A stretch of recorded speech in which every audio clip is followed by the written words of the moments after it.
My name is Chen Zhi, and 3 days ago, my girlfriend He Xinna and I transmigrated to this war chariot survival world. We were supposed to receive a chariot and supplies, but we became the exception. 3 days had passed, and I still hadn't unlocked a war chariot. He Xinna shouted at me, useless. I want to break up with you, % fine, let's break up, but remember, I'm the one dumping you, % if it weren't for eating my food, could you have survived until now? Resilience, I retorted mercilessly. She was left speechless with embarrassment, her face flushing instantly. Turning away, she climbed into the passenger seat of bald Liu Qingyun's supercar and cooed in protest. Brother Liu, take me with you, I can do anything. The bald guy honked the horn menacingly at me. Leave all your supplies behind and get the hell out, or I'll run you over. Just as the sports car roared ready to accelerate, the tall, curvaceous yet aloof campus queen Liu Qingyun stepped beside me, confronting them. Have some decency. If you want to leave, leave on your own, why steal from others? Liu Qingyun was the icy campus beauty during my college years, and I never expected her to lend me a helping hand. Liu Qingyun disdainfully darted forward several meters, startling her so badly her face turned deathly pale as she stumbled back several steps. I stretched out my arm to shield her.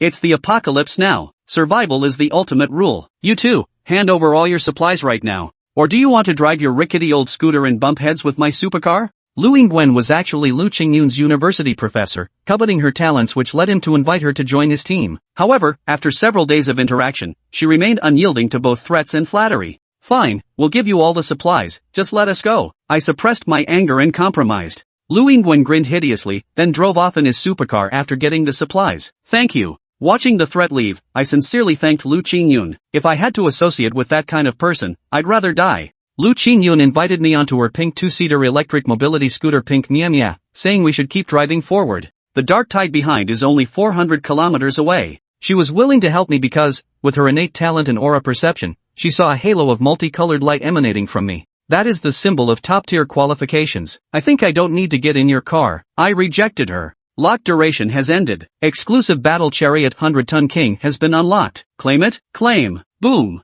With a slight tremor of the earth, a colossal behemoth crashes down. This is your battle chariot. Her beautiful eyes fixed on the 1-meter-high boarding step level with her hips, Liu Qingyun exclaimed, so huge. The crimson 100-ton king boasted a ferociously sharp design, like a steel predator crouching silently. Tank, 100-ton king level, 1/0/500, durability, 5,000 weight. 50 tons, length, 10 meters, width, 3 meters, height, 3 meters, speed, 60 kilometers per hour. Required talent. Infinite evolution. First activation bonus includes *1 modification component draw and *1 evolution chance. The 100-ton king comes with survival supplies attached. Bread *100, instant noodles *300, bottled water *500. Oh my god. Is this the initial supplies your 100-ton king comes with? Liu Qingyun exclaimed in amazement. I instantly mastered all the driving knowledge of the 100-ton king, transforming from a novice into an exceptionally skilled veteran driver. Not far ahead, standing conspicuously beside a flashy red sports car were two people. Sure enough, it was He Xinna and Liu Qingyun who robbed me of my supplies. Stay close. Watching the two waving frantically ahead, I honked the horn. They thought I would stop, but my foot pressed down on the accelerator. By the time the two realized the 100-ton truck wasn't slowing down, it was already too late to dodge. At the moment the truck's front end smashed into He Xinna, she clearly saw the driver's face. Blood splattered across the 100-ton truck's windshield, and I calmly turned on the wipers to clear my view. Meanwhile, the supercar ahead and the tree trunk were both crushed to pieces. Revenge accomplished, how satisfying. Destroyed LV1 red supercar *1, dropped war chariot parts, common, *90, iron, common, *100. Engine core, rare, *1 I slowed to a stop and got out of the car. Liu Qingyun's pretty face was deathly pale as she ran to the roadside to vomit. Do you think I'm cruel? I walked over and patted her on the back. Liu Qingyun shook her head, villains should be utterly eradicated. Otherwise they always manage to survive and keep opposing the main characters. She took a deep breath, mustered her courage to approach, and linked her arm with mine. Brother Chen Zhi, could you spare some food for me? Of course, these are our shared supplies, enough to last us several months. Liu Qingyun has sent you a team-up invitation. Accept? Accepted. Team formation successful. Captain, Chen Zhi, team member, Liu Qingyun %% brother Chen Zhi, let's set off quickly. % warning. 2 kilometers ahead, entering Beast Forest imminent. Beast Forest, levels 1 to 3, monster types, frenzied boar, goblin, ordinary beasts. Prepare for battle. Follow me, I'll lead the way ahead. I looked completely relaxed. Everything was ready, it was time to use the lottery draws. I silently recited use extraction chance in my heart. Extracting. Extraction successful, obtained modification part Pike Array, rare, evolvable. Evolve Pike Array. Without hesitation, I used the evolution chance. Successful evolution of modification part. Pike ultra rare, evolvable. The alloy spearheads mounted on the vehicle front are now arranged in 2 rows, doubled in quantity. Durability increased to 600/600. Warning, entered Beast Forest. Warning, the radar shows a pack of frenzy boars 300 meters ahead, numbering 13. Brother Chen Zhi, quickly change course to avoid them. Liu Qingyun's anxious voice crackled through the communicator. Each frenzy boar weighs no less than 300 kilograms, stands over 1.2 meters tall, and possesses curved tusks nearly half a meter long. Chapter 3, The Top Campus Beauties Ride Request. But Chen Zhi wasn't worried about this at all. In fact, he felt a faint thrill of excitement. After all, what they were about to face. The king of chariots. The pinnacle of Chinese Iaido. The 100-ton steel colossus. As the charging pack of frenzied boars closed in, Chen Zhi's eyes flashed with excitement. Quick, change course and detour. We're about to collide with them. What did you say? The signal's bad. I didn't catch that. Chen Zhi slammed the accelerator and honked the horn. Beep. Beep. The 100-ton behemoth roared forward, its terrifying tusks snapping instantly upon contact with the alloy spearheads. Their bodies were then violently pierced and crushed. After a jolting stop, Chen Zhi pulled over. Killed frenzied boar LV-113. Convoy gained 130 EXP. Spear array sustained damage, durability 13. Brother Chen, you're insane. Still shaken, Liu Qingyun brought her pink Mimi to a halt, resting her hands on the steering wheel as she caught her breath. Next time you're about to ram something, please tell me first. I didn't see it. I thought it was a speed bump. Hearing Chen Zhi's nonchalant tone, the durability loss of the spear array was less than Chen Zhi had anticipated. The two got out of the car to collect the items dropped by the slain enemy. Total loot, bread 20, purified water 30, chariot parts common 30, feral fong fragments 20. You can take all the water and food. I'll keep the tank parts to repair my durability. Sure thing, thanks, brother Chen Zhi. Liu Qingyun blinked her clear, beautiful eyes and smiled as she gathered all the supplies, then handed the parts and skeletal fragments to Chen Zhi. Facing the bloody remains scattered across the ground, she showed no aversion. She had grown accustomed to it over the past few days. Now that she was clinging to Chen Zhi's coattails, she couldn't contribute much in monster slaying, so she had to handle these minor tasks properly. Chen Zhi silently admired the voluptuous figure of the tall, mature woman as she bent over to pick up the dropped items. The jiggling fruit beneath her plastic-textured racing suit, like jelly. It put him in a good mood. By the way, Xingyun, were you a race car driver before? Why are you wearing a racing suit? My dream was to become a race car driver. I trained for a while, but my skills weren't up to par. Hearing Chen Zhi address her as Xingyun, she felt no resistance, even a hint of delight. After crossing over to this world, this outfit appeared on me. I really like it. So it was an aspiration after all, Chen Zhi nodded. He touched his arm, frowning as he noticed the goosebumps rising on his skin. Xingyun, why does it feel like the temperature is dropping? It's the Black Tide. Liu Qingyun explained. The Black Tide doesn't just bring dark monsters, it also brings cold fronts. Strictly speaking, we're not even newbies yet. Only by outrunning the Black Tide, upgrading our battle chariot to level 10, and entering the rookie survival zone. Only then can we survive and earn the right to be called newcomers. I see, Chen Zhi nodded. Though the Black Tide was still nearly 400 kilometers away, the temperature had already begun dropping noticeably under its influence. Let's keep moving forward, grind more monsters, and aim to reach level 3 before we exit the Beast Forest. Oh, and take this engine core for yourself. Probably because it's too low grade, my 100-ton King's engine can't use it. Even a rare quality engine core is unusable. Liu Qingyun was secretly shocked. Could it be that only ultra-rare, epic, or even legendary grade engine cores would work? Truly worthy of the 100-ton king. Thanks, brother Chen Zhi. I'll go ahead and use it then. Old man's joy, engine common, engine rare, upgrade successful. Travel speed, 30 kilometers h 40 kilometers h. Acquired skill, smart follow. Smart follow automatically locks onto and follows any vehicle within the convoy. Rare enhancement acquired. Vehicle capacity expanded. Seating capacity, 24 passengers, cargo space, 0.1 cubic meter. The pink Mimi transformed from a 2-seater into a 4-seater with front and rear rows, even gaining a trunk. It had completely transformed from a senior-friendly vehicle into a sedan model. Awesome! It's auto-follow. Liu Qingyun exclaimed excitedly. Her face flushed as she stepped forward, grabbing Chen Zhi's hand and shaking it. Chen Zhi, can you promise me one thing? The pair of full fruits on her chest swayed gently with the motion. What is it? Do you need anything else? It's not about needing anything. After all, my battle chariot has already unlocked auto-follow. I can ride in brother Chen Zhi's big car? Seeing Liu Qingyun's pitifully pleading expression, Chen Zhi felt an irresistible urge to give in. In just a short time together, Liu Qingyun had transformed from a seemingly aloof, coldly elegant queen bee of the school into a warm, charming little kitten. Surely no one could refuse the request of a stunning beauty with long legs, clad in a racing bodysuit and a figure to die for? Of course you can. Chen Zhi swiftly turned and climbed aboard. The gun was about to slip. I'll wait for you in the car. After setting up smart tracking for Pink Meow Meow, Liu Qingyun climbed into Chen Zhi's 100-ton king. This cockpit is huge, she exclaimed, her eyes sparkling. Unlike typical cabs, the 100-ton king's seats weren't partitioned, it resembled a large sofa. Moreover, the backrest could slide forward and backward. When moved forward, it served as a seat, but when slid back far enough, it could even transform into a large bed. A bed large enough for multiple people. Her fingertips traced the cushion's excellent elasticity as she excitedly plopped down and bounced on it. Chen Zhi suddenly reached out. He pressed down on her delicate shoulder. Alright, Qingyun, stop bouncing. Keep that up and you'll make my nose bleed.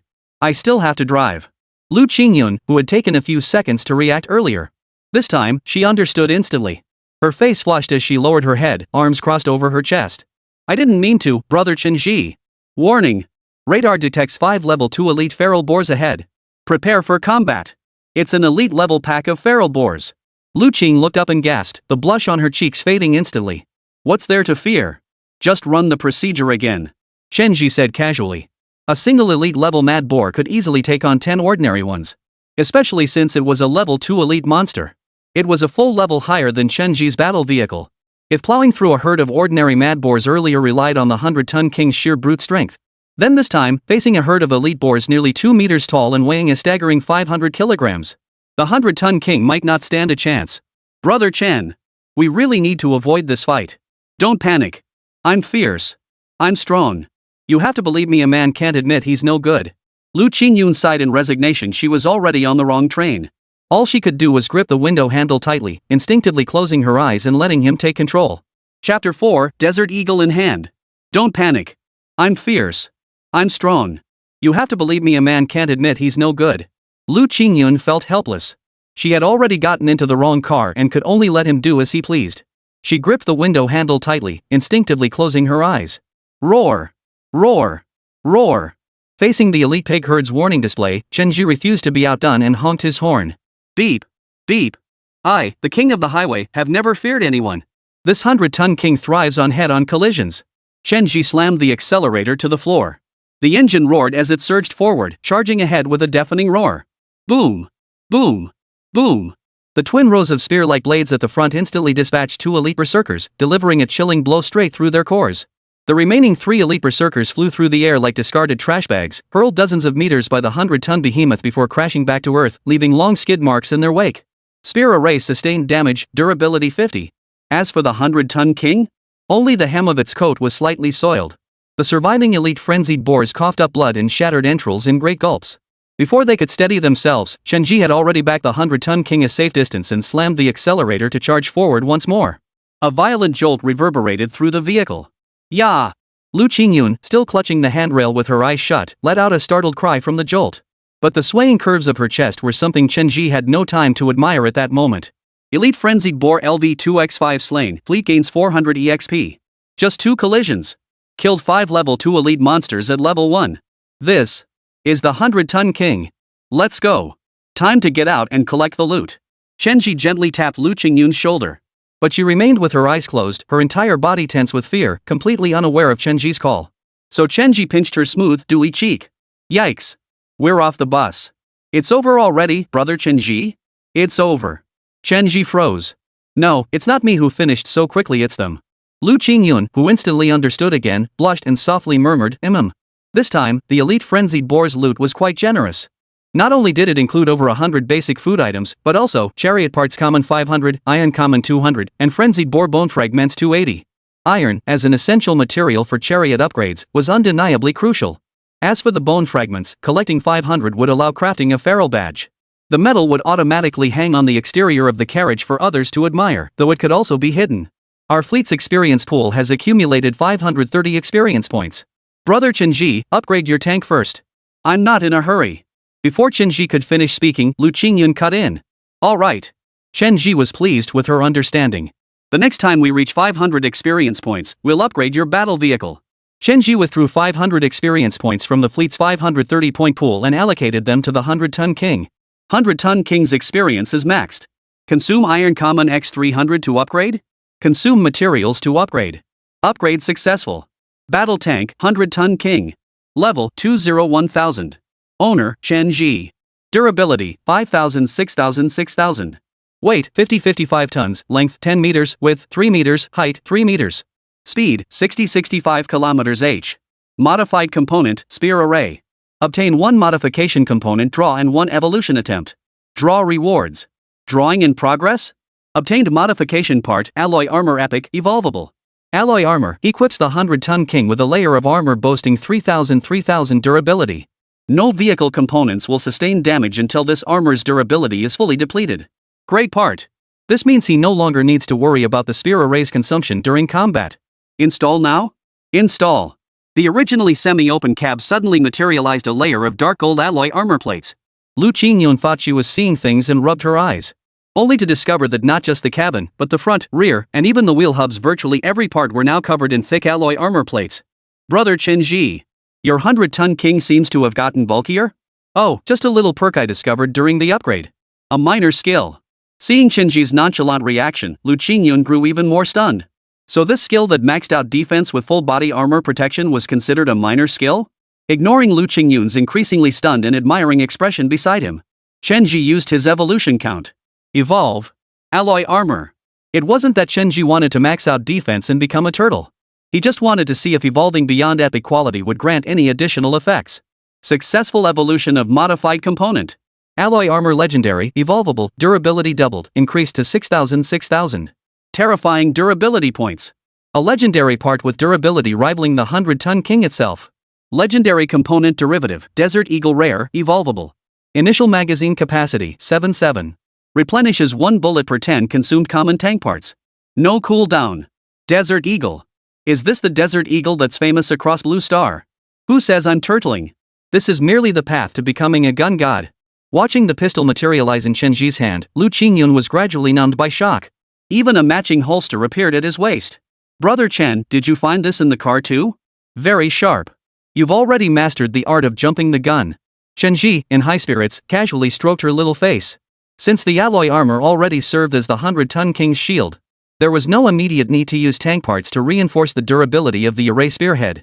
Currently, there were 600 ordinary grade tank parts equivalent to holding 60 pistol bullets. Henceforth, who could possibly stand in my way? Who dares stand in my way? With this thought, Chen Zhi gripped the Desert Eagle in one hand. His other arm swept around Liu Qingyun's waist, pulling her close. Watching her bashful expression, Chen Zhi said with satisfaction, "Your car's too small. You must be uncomfortable sleeping in there, right? Want to sleep in my big car tonight? It's very comfortable, you know." Liu Qingyun's face flushed crimson as she murmured a faint, almost inaudible mm. Holy crap? Is that a rookie battle tank? Liu Yan stared in astonishment at the 100-ton behemoth approaching them from afar, resembling a massive motorhome. Chen Zhi also spotted several battle tanks blocking the road ahead. He frowned, sensing this wasn't going to be simple. What's there to fear? Li Jianhe leaped down from the hood of the lead vehicle, spitting out the dogtail grass from his mouth. The bigger it is, the more cargo it has. The rougher the sea, the pricier the fish. A truck this big, if we can wreck it, the materials that fall out won't be few. And the supplies in the cargo hold. Gather every brother out there. Once we pull this off, we move on. A dozen men appeared along the roadside, waving down Chen Zhi's 100-ton King. What's up? Needs something? Chen Zhi rolled down the window. Brother, please save my sister. The bare-chested, muscular man at the front wept, his chest, back, and front covered in mysterious runes. Chapter 5. I've tried so hard, how could you possibly survive? My name is Li Jianhe. My sister just got out of the car and was bitten by something. She's unconscious now. Can you save her, boss? As he spoke, Li Jianhe waved his chubby hand, and 4 men slowly carried a stretcher out. On the stretcher, a twin ponytailed girl lay sleeping peacefully. Her prominently arched breasts lying flat made him instinctively glance at Liu Qingyun beside him. The two were quite comparable. As long as she was of age, Chen Zhi had never been picky. Oh no, it should be said that he always enjoyed helping others. I happen to know a bit about medicine. Brother Jiang, let me come down and take a look. Great. That's wonderful. I thank you on behalf of my sister. Liu Qingyun was about to open the door to get out when Chen Zhi stopped her. You're so beautiful, you shouldn't get out. I'm afraid they'll kidnap you. You're so annoying. Liu Qingyun replied shyly. Though she protested playfully, she obeyed Chen Zhi's request and stayed put in the car. Let me take a look. Where exactly is the wound on her body? Chen Zhi got out and walked toward the stretcher. It's... Li Jianhe and a dozen henchmen immediately surrounded him, drawing large knives from their waists. Right here. He burst into laughter. Driving such a big car, I thought he'd be a tough nut to crack. Turns out you're just a greenhorn. Kid. Learn your lesson here today. Remember not to make such a foolish mistake again in your next life. Chen Zhi's lips curved slightly, showing no fear. So it seems the girl on that stretcher was also set up by you lot? That's right. Not too dumb, actually. If you don't want to die, give the order now to dismantle your chariot. As he spoke, Liu Qingyun pointed the gleaming blade directly at Chen Zhi. Bro. There's a woman in the chariot, she's gorgeous. She's got the face of a perfect wife. Yeah, boss. The underlings seized the chance to flatter Liu Qingyun. Chen Zhi shook his head. He had originally intended to target only a few members of the leadership. But now it seemed he could spare none. You think you're qualified to dismantle my war machine? And you dare comment on my woman? Chen Zhi drew the hand that had been resting on his waist. Bang! With a gunshot, Liu Qingyun collapsed to the ground, his face frozen in disbelief, eyes wide open in death. A gun? How did you get a firearm? Brothers! Kill him now!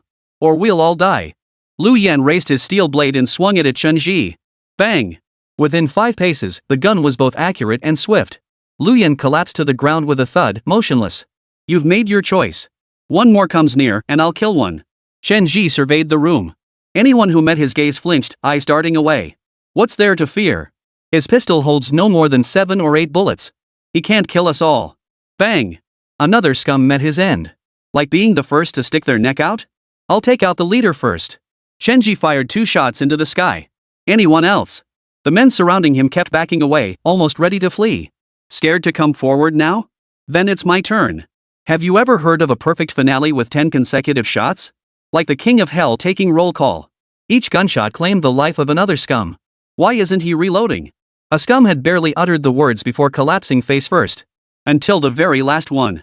He had already run 50 meters away. Chen lowered his gun barrel slightly, shattering the man's kneecap with a single shot. Ah! Where are all your tanks parked? I'll tell you, will you spare me? Bang! Chen Zhi had no time for nonsense. He shot the other leg clean off. I'll talk. I'll tell you everything. They're parked in an open field a kilometer west, all of them are there. Bang! Chen Zhi ended him with a single shot. If you try to ambush others, be prepared to be ambushed yourself. This world has no saints. At least not him, Chen Zhi. He fired off 16 bullets in one breath, taking down 12 men. Plus the newly reloaded magazine. Chen Zhi's reserve of battle vehicle parts had dwindled by nearly half in an instant. Brother Chen, are you okay? Only after the fighting had completely ceased did Liu Qingyun dare to get out of the vehicle. She approached Chen Zhi, suppressing the urge to vomit at the sight of corpses strewn everywhere, and wiped the blood from his face with her handkerchief. I'm fine. Go check on that little girl. Let's get her into the vehicle first. The twin ponytailed girl was a head shorter than Liu Qingyun, so it didn't take much effort for the two of them to lift the unconscious child into the vehicle. Let's head west. Their resources are all in that direction. The unconscious girl lay across Liu Qingyun's lap. Even with 3 people seated inside, the space still felt remarkably spacious. It could even fit a few more people. Looks like there's no road ahead, Brother Chen Zhi. Liu Qingyun glanced at the onboard radar and spoke hesitantly. No road? Then I'll make one. She pressed the accelerator, revving the engine to full power. Amidst Liu Qingyun's gasps, the 100-ton behemoth roared into the forest, flattening every tree in its path. Alloy armor sustained damage, durability 1. Alloy armor damaged, durability 1. Alloy armor damaged, durability 1. Within minutes, after flattening over 100 trees, Chen Zhi finally reached their base camp. Regarding the recovery of supplies, Chen Zhi employed the simplest and quickest method. He simply wrecked everything. Crashed LV-1 Van 1, dropped war machine parts common 50, ion common 50, engine core common 1. Crashed LV-3 off-road vehicle 1, dropped war machine parts common 200, iron common 200, engine core ultra rare 1. Once again, Liu Qingyun took the initiative to obediently collect the loot while Chen Zhi waited in place. Besides copious amounts of food, the loot included war machine parts common 800, iron common 800, engine cores common 12, and engine cores super rare 1. The only item that caught Chen Zhi's attention was the ultra rare engine core. I'll put the food we got this time in your vehicle. Thanks, Brother Chen Zhi. Liu Qingyun stepped closer, gathered her courage, stood on tiptoe, and planted a kiss on Chen Zhi's cheek. He immediately attempted to upgrade using the ultra rare engine core. 100-ton King, engine ultra rare engine epic, upgrade successful. Travel speed, 65-70 km/h. Weight, 55-60 tons. Acquired skill, engine overdrive. When activated, doubles the 100-ton King speed for 5 seconds. Cooldown, 2 minutes. Killer move. Extremely high durability combined with terrifying impact speed. Truly an absolute masterpiece among battle tanks. Chen Zhi now felt confident even if he encountered 10 elite madbeasts. A single collision would suffice. I've worked this hard. How could I possibly let you live? Chapter 6, Black Battle Armor and White Shirt. I like it. Back on the main road, the girl on Liu Qingyun's legs finally stirred awake. Where is this? Who are you? Liu Qingyun looked at Chen Zhi but didn't respond. She knew who was in charge here. You were set up. Do you remember? I saved you. After Chen Zhi's prompting, the girl finally recalled. I remember now. Did you see my chariot? It's been dismantled for parts by that group. Chen Zhi stared intently ahead. But don't be sad. I've avenged you. I took care of every last one of them. While I'm grateful you saved me, I still want to go back and retrieve my chariot. Are you sure? I'm certain, the twin-tailed girl answered resolutely. In this world, not having your own chariot is no different from being dead. Chen Zhi slammed on the brakes, bringing the 100-ton behemoth to a screeching halt. Xingyun opened the door and let her out. Liu Qingyun didn't try to dissuade the girl and opened the door. Chen Zhi always respected and honored the decisions others made. But the moment the girl stepped out, several pairs of blood-red eyes emerged from the roadside trees, fixating on her. The greed and lust in those eyes sent a shiver down her spine. Goblins. She instinctively recalled the rumors that goblins had an intense fascination with human women. Wait. I won't look anymore. She reached out to forcefully block the closing door, tears welling in her eyes. Only after stepping off did she realize how fortunate she had been to ride in this 100-ton beast. Without the tank, she was a helpless lamb awaiting slaughter. Once the 100-ton king drove away, the goblins lurking in the woods would surely rush out and pounce on her. How could she possibly survive to find another tank? Why aren't you looking for it anymore? I was wrong, dear brother. Please take me with you. One moment she'd been righteous and resolute, the next she was tearfully begging Chen Zhi to take her in. Seeing her size was nearly identical to his own. This suddenly made Liu Qingyun sense a hint of danger. Fine, get in. Chen Zhi said no more. After all, 1,000 words couldn't teach her as much as one crash into the wall. Thanks, big bro. The girl beamed with delight. And so, the journey began anew. Name, age, weight? Chen Zhi asked bluntly. The girl paused for a moment before answering. My name is He Xinna. I'm 19 years old. As for my weight, it's just over 100 pounds. Are you worried about overloading the truck, big brother? Don't worry, I'm light as a feather. That's good, he affirmed. Whether she was light or heavy, he'd only know once he got his hands on her. My name is Liu Qingyun. Since you're 2 years older than me, I'll call you Xiao Shan from now on. Alright, Sister Qingyun, He Xinna nodded. This is Brother Chen Zhi. As she spoke, Liu Qingyun wrapped her arm around Chen Zhi's steering wheel like a declaration of ownership. Chen Zhi offered no resistance. After all, having such a soft, jelly-like presence pressed against his arm only made him focus more intently on driving. Hi, Brother Chen. He Xinna called out sweetly. Chen Zhi nodded in acknowledgement. As long as you don't cause trouble and follow my instructions, I can get you into the newbie protection zone. But once we're in, whether you can stay with me isn't something I can decide. You can sleep in the back car tonight. Alright, Brother Chen Zhi. Then Xingyun, I'll have to squeeze in with you tonight. I won't take up much space. She'll sleep in my car tonight. Hearing Chen Zhi's words, Liu Qingyun wrapped her arms around him and planted a kiss on his cheek. Brother Chen Zhi, you're so sweet.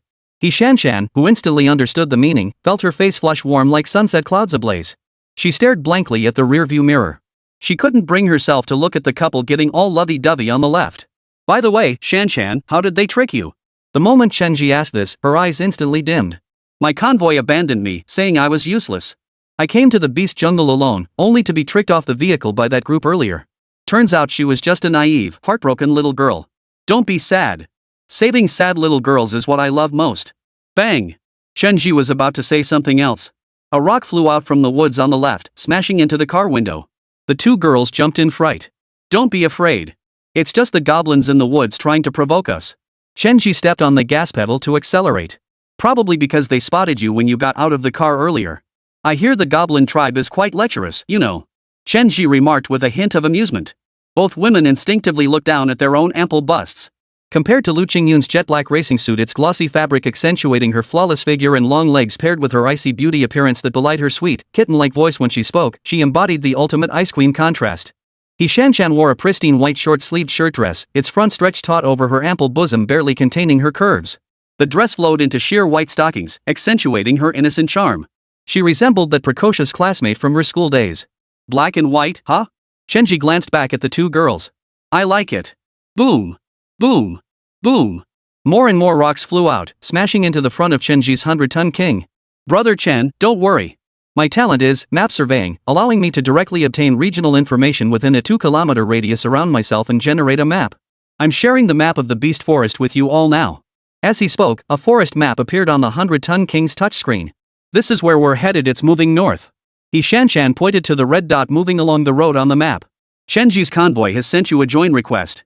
Accept? He Xinna froze upon receiving the message, then immediately accepted the invitation with excitement. Thanks, brother Chen Zhi. She had only used this talent because she didn't want to hitch a free ride without contributing. She never expected to be recognized by Chen Zhi, making her even more delighted as she gladly accepted the team invitation. She'd hit the jackpot. Chen Zhi was thrilled. Another person with a natural talent. Whether navigating daily routes or engaging in combat, having a human map at your side. It was practically like having divine vision.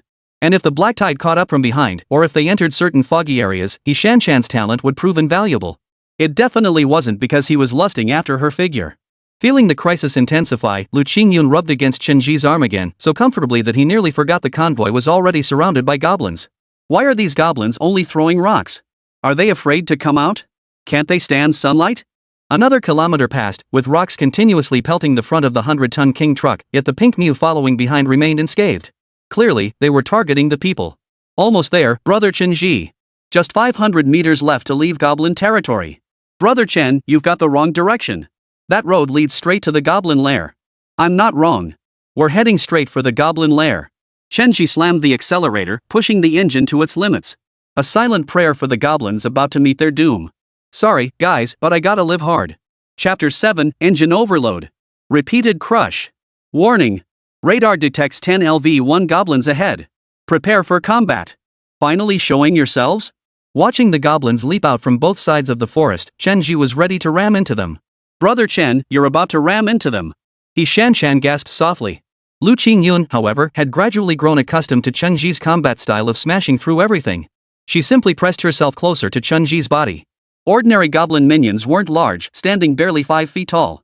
Their rough, sandpaper-like skin was covered in irregular dark green boils, an unsettling sight. The only truly threatening aspect? Were their bloodshot eyes, gleaming with greed. And their wooden clubs studded with steel spikes. But my 100-ton beast knows no fear. It would only charge forward loyally at my command, as I pressed the accelerator. The alloy spearhead pierced through the goblin's body in an instant. One leaping goblin was even sent flying skyward, spinning 5 full rotations in midair before crashing back down. This is the 100-ton king. He Xinna marveled at the 100-ton king's combat prowess, her eyes now brimming with admiration as she looked at Chen Zhi. Even if her own battle vehicle still existed, she wouldn't dare engage a horde of goblins head-on. Killed goblin LV-110, convoy gained 100 EXP. Alloy armor sustained damage, durability 10. The deaths of their comrades only made the remaining goblins more frenzied. Warning. Radar detects 30 LV-1 goblins, 5 LV-2 elite goblins, and 1 LV-3 goblin chieftain ahead. Enemy combat strength is extremely high. Prepare for battle. So many monsters. We're done for. Before He Xinna could even feel relieved, the battle vehicle's radar alert turned her face ashen. Brother Chen. Let's reverse and escape. Looks like the monsters from the goblin camp heard the commotion over here and have all come to reinforce. A mountain-sized goblin was charging toward the 100-ton king with massive strides. Human, die. It can speak? This caught Chen Zhi off guard. The goblin chieftain stood nearly 3 meters tall, its dark green skin covered in festering sores oozing unknown fluids. The pus-filled sores sloshed violently from side to side as it charged. A nearly 2-meter-long spiked club was clenched in its fist, hurled viciously toward the 100-ton fierce king. Ah! Seeing the massive flail spinning toward them, both women screamed almost simultaneously. He Xinna clung to Liu Qingyun's waist in terror, while Liu Qingyun instinctively pulled Chen Zhi close. The pressure from the two women's ample bosoms pressing against each other caused the top 2 buttons of He Xinna's shirt to pop open. Compared to the women's panic, Chen Zhi remained remarkably calm. His left hand gripped the steering wheel tightly. His right hand lifted, pulling Liu Qingyun into his embrace and encircling her fair neck. Crash! The massive wolf's tooth club slammed heavily against the seemingly fragile windshield. Yet despite the seemingly ferocious impact, it failed to leave even a single scratch on the glass. Alloy armor attack damage, durability 100. This single blow cost 100 points of durability. This was the most severe attack the 100-ton king had endured so far. Chen Zhi had no choice but to open his eyes and fight it. 400 meters, 300 meters. As the 100-ton king and the goblin chieftain charged toward each other, ordinary and elite goblins surged ahead of the leader. Chen Zhi's large hands repeatedly kneaded and gripped, using the motion to heighten his focus on driving. Meanwhile, Liu Qingyun, clutched in his arms with eyes tightly shut, began to breathe more rapidly. Now! Activate skill, engine overdrive. The already full-throttled 100-ton king surged forward again the moment its front collided with the mobs. With an impact force nearing 10 million newtons, it crushed the grunts, pierced through the elite, and finally slammed into the goblin chieftain's chest. To Chen Zhi's surprise, the goblin chieftain actually withstood the blow. It braced itself against the truck's hood, sliding backward with each jolt from the 100-ton king's momentum. Wah! A foul-smelling, dark green blood mixed with shattered entrails sprayed onto the windshield from the goblin chieftain's mouth. Chen Zhi switched on the windshield wipers with a hint of disgust. Humans, despicable. The alloy spear protruding from the hood was only a meter long and failed to injure the goblin chieftain. But its combat effectiveness was nearly wiped out by the collision. You like grabbing my big hood, huh? The 100-ton king accelerated again, veering left and charging fiercely into the forest. This time, however, it wasn't the spear array clearing the path, it was the goblin chieftain's own body. Propelled by the 100-ton king's immense horsepower, the goblin chieftain's body slammed into one thick tree trunk after another. Finally, after smashing through nearly 100 trees, it could no longer hold on. It released its grip on the truck's front and fell backward. Chen Zhi shifted gears and reversed. Then he drove over its dying body once more. After 5 or 6 back-and-forth crushes by the 100-ton king, the goblin chieftain finally breathed its last. Killed, LV-1 Goblin X30, LV-2 Elite Goblin X5, LV-3 Goblin Chieftain X1. Convoy gains 600 EXP. Is it over? He Xinna slowly opened her eyes, sat up, and stared at the gore and entrails smeared across the windshield. And the leader, crushed into a dark green pulp by the 100-ton king in front of the vehicle. She covered her mouth and turned to the window, retching dryly. It's okay now. All the monsters are dead. Don't be afraid. Liu Qingyun slowly opened her eyes. Though she'd experienced this kind of battle several times before. But each encounter still filled her heart with dread. Xiaoshan, come with me to collect the spoils. Sure, but Qingyun, why is your face so red? Ah. This is from being scared by those monsters just now. From the goblin chieftain to the elite and common foes along the main road, this haul was exceptionally bountiful. Total loot, pure water 2000, bread 500, instant noodles 500, car parts common 2000. Rare auto parts 300, epic boss essence 1, goblin bone fragments 500. As agreed, Chen Zhi used 500 EXP from the convoy's shared pool to level up Liu Qingyun's pink Meow Meow to level 2. Possess 500 goblin bone fragments. Synthesize into goblin metals? Synthesize. Synthesized. Display it outside the carriage? Display. Chen Zhi and his 2 companions stepped out to observe. A 50 centimeters diameter, multicolored medal bearing the goblin chieftain's portrait hung on the exterior. This was not merely a badge of pride, but a tangible testament to the chariot's formidable might. Next up was the leader's spirit essence. Use leader essence epic 1 to evolve the vehicle body. Proceed with evolution? Evolve. A blinding light erupted from the 100-ton king's hull. Chen Zhi and the others instinctively closed their eyes. Evolution successful. When the light faded after a few seconds and they opened their eyes again, the 100-ton king looked completely renewed. Brother Chen Zhi, your car seems to have gotten taller. Chapter 8, Chassis Evolution in Car Combat Mode. He Xinna stared at the position of the 100-ton king's boarding step.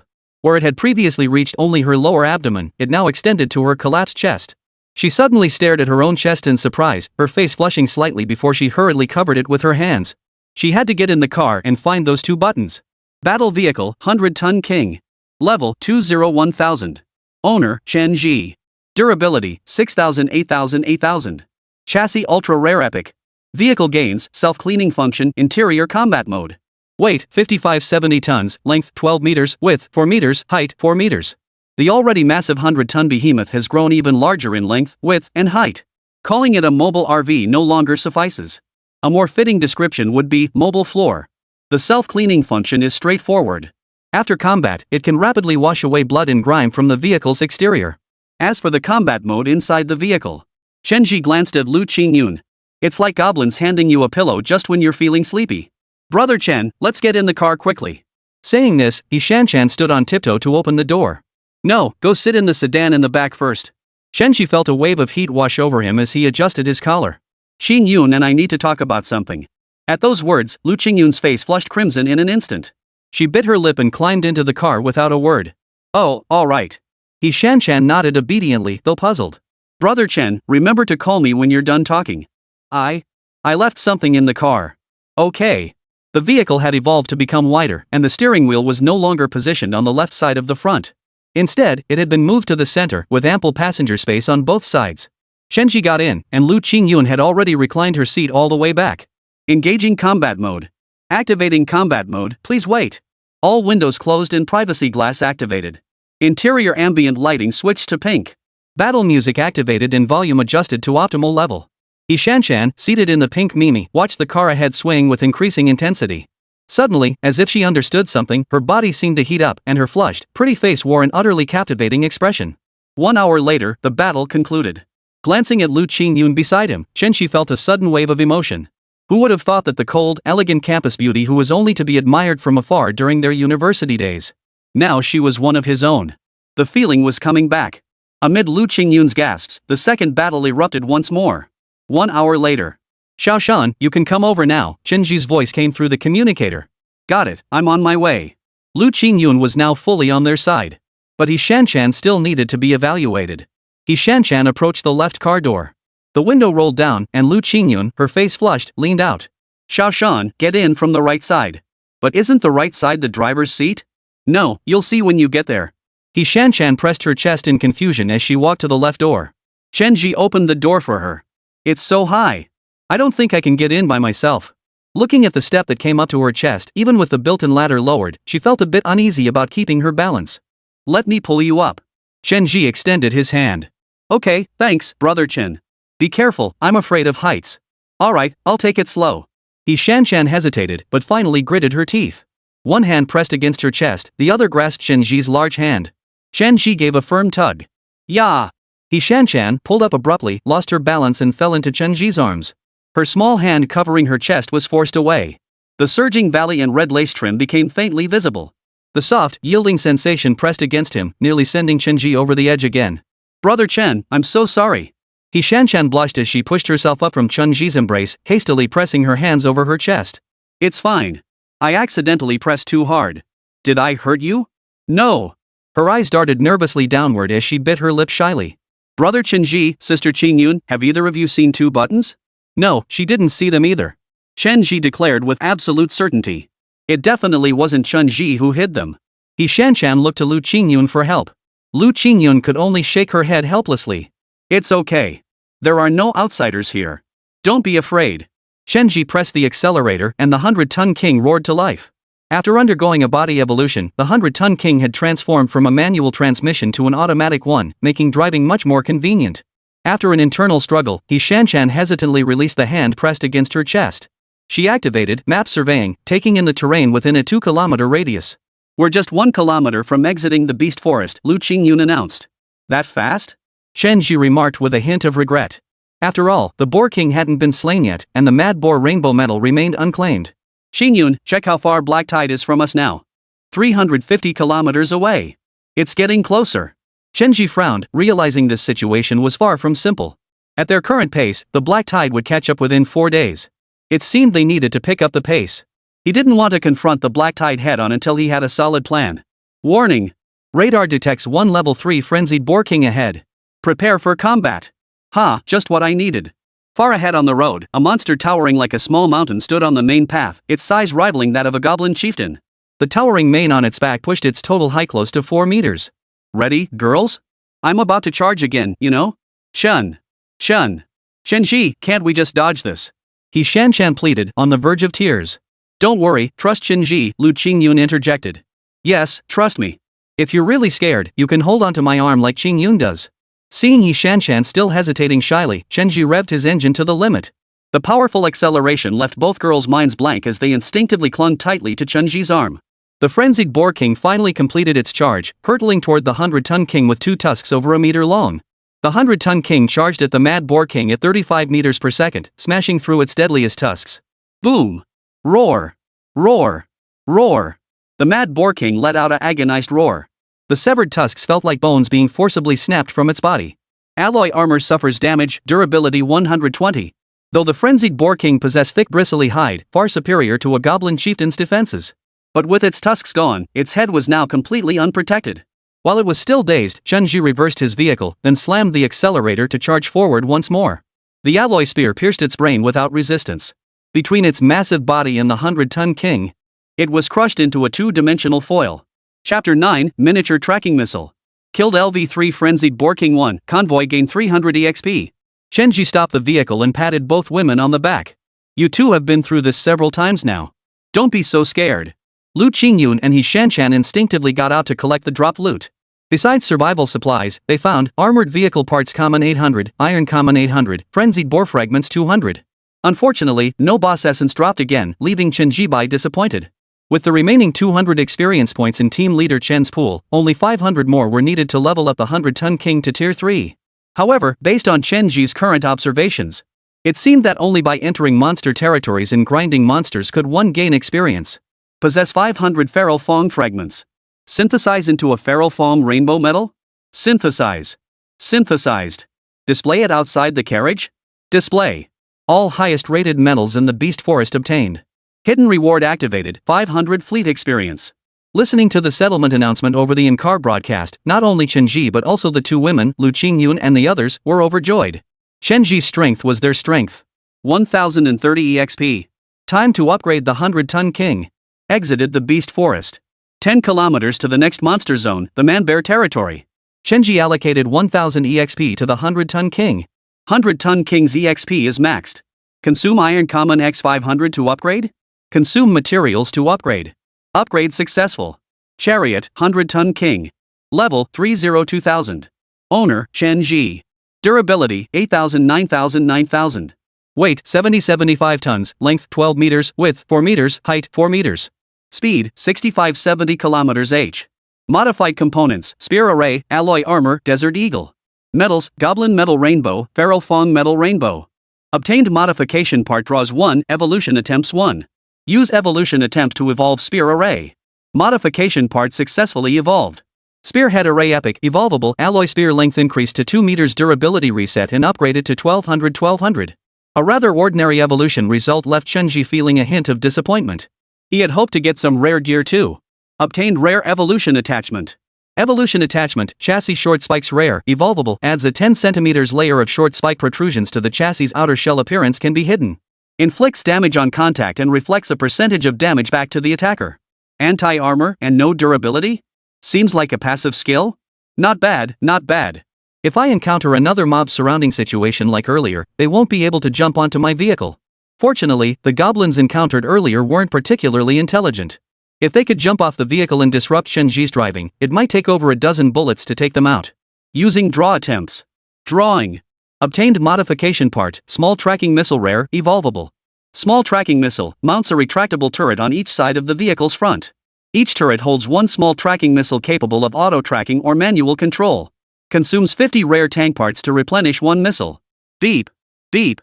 The sound of vehicle horns blared outside the window. Brother Chen. We seem to be surrounded by a convoy. He Xinna, who had been gradually relaxing, pressed herself against the window and clutched her chest again. She wasn't afraid of revealing her curves to Chen Zhi. She was afraid of being seen by those strangers outside. No sooner had they exited the beast forest than Chen Zhi's 100-ton behemoth was surrounded by 4 armored vehicles. Xingyun, ask them what they want. Liu Qingyun nodded as Chen Zhi pressed the window button. Before she could speak, the sunglasses-wearing man in the parallel running car spoke first. Hey, a beauty. Tell your driver to pull over. What do you want? Spit it out. With Chen Zhi backing her up, Liu Qingyun's tone grew firmer.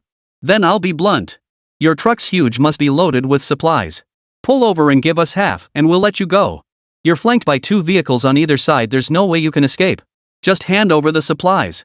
We only want half, we won't take everything. Half? Chen Zhi chuckled. If they really stopped now, he'd likely be dead. The brief moment of joy had nearly made Chen Zhi forget he was living in a world of tank warfare. Thanks for the reminder, you blind bastards. Brother Chen, how should I respond? Before Liu Qingyun could finish her question, he had already pressed the window button to close it. If you like to play dirty, then I'll be even tougher than you. He yanked the steering wheel hard to the right. Amidst the startled cries of the 2 women, a 100-ton beast roared as it slammed into the right side. What are you doing? No, don't come over here. Amid the sunglasses-wearing man's agonized screams, the 100-ton king brushed against the speeding sports car like it was swatting an ant. A mere glancing blow sent the vehicle into a death spiral. Finally, the car's body kept rolling forward by inertia, turning into a pile of scrap metal. Damn it! Boss! This 100-ton king is no pushover. A panicked voice crackled over the car radio. Third brother's car is totaled. No word on the 2 people inside. Forget it. Let's find an easier target. No way. We've already lost 1 truck. If we don't get anything out of this, it'll be a total waste. If we take down this 100-ton king, we split all the goods evenly. The red SUV on Chen Zhi's left clung relentlessly to the front of the 100-ton monster. Ram it together. 3 battle vehicles on either side simultaneously rammed the 100-ton behemoth in the center. Alloy armor damaged, durability 3. Alloy armor attacked, durability 2. Alloy armor attacked, durability 5. Chen Zhi chuckled. Is this just tickling my 100-ton king? Though Chen Zhi understood the damage sustained by the 100-ton king was negligible. But the 2 women, Liu Qingyun and the other, who were unaware of the durability loss, felt differently. As the constant clanging echoed from both sides, their hearts began to race. Brother Chen, what should we do now? Liu Qingyun clutched Chen Zhi's arm. Seeing this, He Xinna gritted her teeth and wrapped both small hands around his other arm. I've told you countless times, don't panic when trouble arises. Launch the mini missiles. Initiating. A mini missile? What's that? He Xinna asked in confusion. Oh, it's this little gadget I just discovered. It comes standard with the 100-ton king. He Xinna remained puzzled, while Liu Qingyun had grown accustomed to Chen Zhi's style of explanation. A mechanical arm extended from above each headlight on either side, each carrying a missile the size of a football. Lock onto the tanks on both sides. Targeting. Lot. Fire. Chapter 10, Acquiring the Battle Tank Order, First Encounter with the Bear King. Chen Zhi lightly tapped the launch button on the touchscreen. The small missile's tail erupted in blue flames, screeching toward the locked-on target. Boom! In the rearview mirror, the missile struck the hood of the red SUV with pinpoint accuracy. Amidst a massive explosion in towering flames, both man and vehicle were reduced to ashes. Satisfying. 2 small shells destroyed only 2 combat vehicles, leaving one still intact. What kind of monster is this? This isn't a rookie tank. They're using lethal weapons like missiles. Why are you still following them? Are you waiting to die? Turn the wheel and get out of here. The passenger in the last tank slammed his hand against the fat driver's head. Look, he only has 2 missiles. Reloading takes time. If we can just get away in the short term. Boom! Unfortunately for them, Chen Zhi's missile didn't need reloading. One missile struck the roof of the light blue SUV with pinpoint accuracy, instantly shredding both occupants into fragments. As long as there were enough war machine parts rare, the number of small homing missiles was unlimited. Xingyun. Roger. Xiaoshan, get out and collect the loot. He Xinna, who had been frozen in shock by the explosion, finally snapped out of her daze. Realizing she was still holding Chen Zhi's arm, she blushed slightly as she let go and stepped out of the vehicle alongside Liu Qingyun. For banded battle vehicles yielded not only survival supplies but also Iron Common 300, Engine Cores Common 4, Battle Vehicle Orders Epic. A war vehicle token? After the 2 women boarded, Chen Zhi took a heavy metal token from Liu Qingyun's hand. Engraved upon it were the 3 characters, Chariot Token. Just as he pondered how to use this item, He Xinna leaned in from the left. Brother Chen Zhi, this token. Can I have it? She gently pinched Chen Zhi's left shoulder. Seeing this, Liu Qingyun wasn't about to be outdone. She gently squeezed his right shoulder. Do you know how to use this token? MHM. This token gives survivors who've lost their battle vehicles one chance to reclaim them. With her prompting, Chen Zhi grasped the meaning instantly. But if Brother Chen Zhi doesn't want to give it to me, I understand. He Xinna's tone grew noticeably despondent. Possessing a chariot token was like having a life-saving charm. Even if Chen Zhi's 100-ton behemoth was destroyed, he could summon a new battle vehicle to ensure his survival. Its strategic significance was undeniably immense. Who said I wouldn't give it to you? Chen Zhi turned to look at He Xinna, pinching her cheek. It's just not the right time yet. I have a way to enhance the token's quality. To others, the War Chariot token bore only the epic quality designation. But to Chen Zhi, who possessed infinite evolution, beyond epic lay the words evolvable. Hearing his words, excitement flashed in He Xinna's eyes. She wrapped her arms around Chen Zhi's neck and planted a kiss on his cheek. Xiaoshan, your big sister is still here, you know. Liu Qingyun gave a soft snort, refusing to be outdone as she planted a kiss on his right cheek. The sun was setting. The fiery clouds on the horizon cast a crimson glow upon the faces of the 3 in the cockpit, the atmosphere growing increasingly intimate. Night will fall soon. Let's rest here tonight. After nightfall, the battle vehicle was forbidden to move, and humans were not allowed to disembark. To disembark was to die. This knowledge was paid for with the lives of those who came before. Many who defied this warning deliberately drove or disembarked at night. By the next morning's sunrise, their companions in the convoy would never see them again, vanished without a trace. This is an ironclad law of this world. Even the black tide ceases its devouring until the sun rises. Xiaoshan, you go to the rear vehicle. Qingyun and I will rest in the car. Liu Qingyun instinctively began adjusting her reclining seat, a contented smile curving her lips. He Xinna bit her lip, her face flushing hot. But she gathered her courage and looked Chen Zhi in the eye. Brother Chen Zhi, can I stay in the car overnight too? No one slept that night. The next morning, after fighting fiercely through the night, Chen Zhi awoke feeling no fatigue. Instead, he felt refreshed and alert. It was only after deep conversation with He Xinna that he learned she was a complete novice, which surprised him. A complete novice when it came to tank driving. Now, both Liu Qingyun and He Xinna were completely on his side. Brother Chen Zhi. Here, open wide, ah. With both women feeding him, Chen Zhi activated the 100-ton king and continued driving forward. Warning! Human bear territory encounters. Man-bear territory levels 3-5, monster types, man-bears, deer men, wild animals. Unlike the sparse trees of the beast forest, the giant bear territory was filled with colossal fir trees so massive it took several people to encircle them, trunks 5 to 6 meters thick, towering 30 to 40 meters high. Even the massive 100-ton king felt like it had entered a giant's world upon driving into the fir forest. Thick morning mist shrouded the forest, casting an eerie, otherworldly glow that made it feel like a hidden realm. Chen Zhi dared not drive too fast, for one could easily lose their way or collide with something unexpected. After all, there are countless rules of the road, but safety comes first. Soon, Chen Zhi's cautious driving paid off. As they delved deeper into bear territory, the morning mist grew denser. Only then did the trio realize it wasn't mist at all. Visibility had plummeted to a mere 5 to 10 meters ahead. The wreckage of a battle vehicle lay eerily still in the middle of the road. Brother Chen, what kind of place is this? I'm a little scared. He Xinna, newly acquainted with the ways of the world, had grown completely attached to Chen Zhi. It's okay, don't be afraid. Chen Zhi stroked her head. He could easily floor it and plow through a piece of cake for the 100-ton behemoth. But just as he prepared to press the accelerator, the mist ahead swirled. A black bear with a giant human face on its belly stepped out of the mist, walking upright atop the wreckage of a tank. Not only did the two women scream and cling to Chen Zhi, even Chen Zhi himself felt his hair stand on end. Nearly 4 meters tall, its mountainous frame could crush a car or tank flat with a single swipe. The bearman strode step by step toward the 100-ton king, its gaze meeting Chen Zhi's eye level as he sat in the driver's seat. Only then did he realize the face on its belly wasn't truly human. It was a pattern formed by fur of different colors. Yet from a distance, it looked exactly like a human face with a nose and eyes. It was incredibly lifelike. You, don't disturb. I won't attack. The humanoid bear opened its mouth full of sharp teeth, croaking out the words in a slurred manner. Chen Zhi instantly realized that in the beast forest, only leader-level monsters could speak human language. Could he be this unlucky? Encountering the man-bear king right after entering. Chapter 11, The Hunt. The mantis stalks the cicada, unaware of the sparrow. Chen Zhi said nothing, merely nodding. After locking eyes for over 10 seconds, the man-bear shifted its stance, crouched low, and slowly retreated. Huff. Chen Zhi could sense the intelligence in its eyes. Unlike the primal self-awareness awakened in the goblin chieftain and the frenzied boar king, this was a wisdom born of contemplation and resolve. Warning! Vehicle radar detects LV-6 man-bear king 1 roaming nearby. Prepare for combat. A level 6 man-bear king.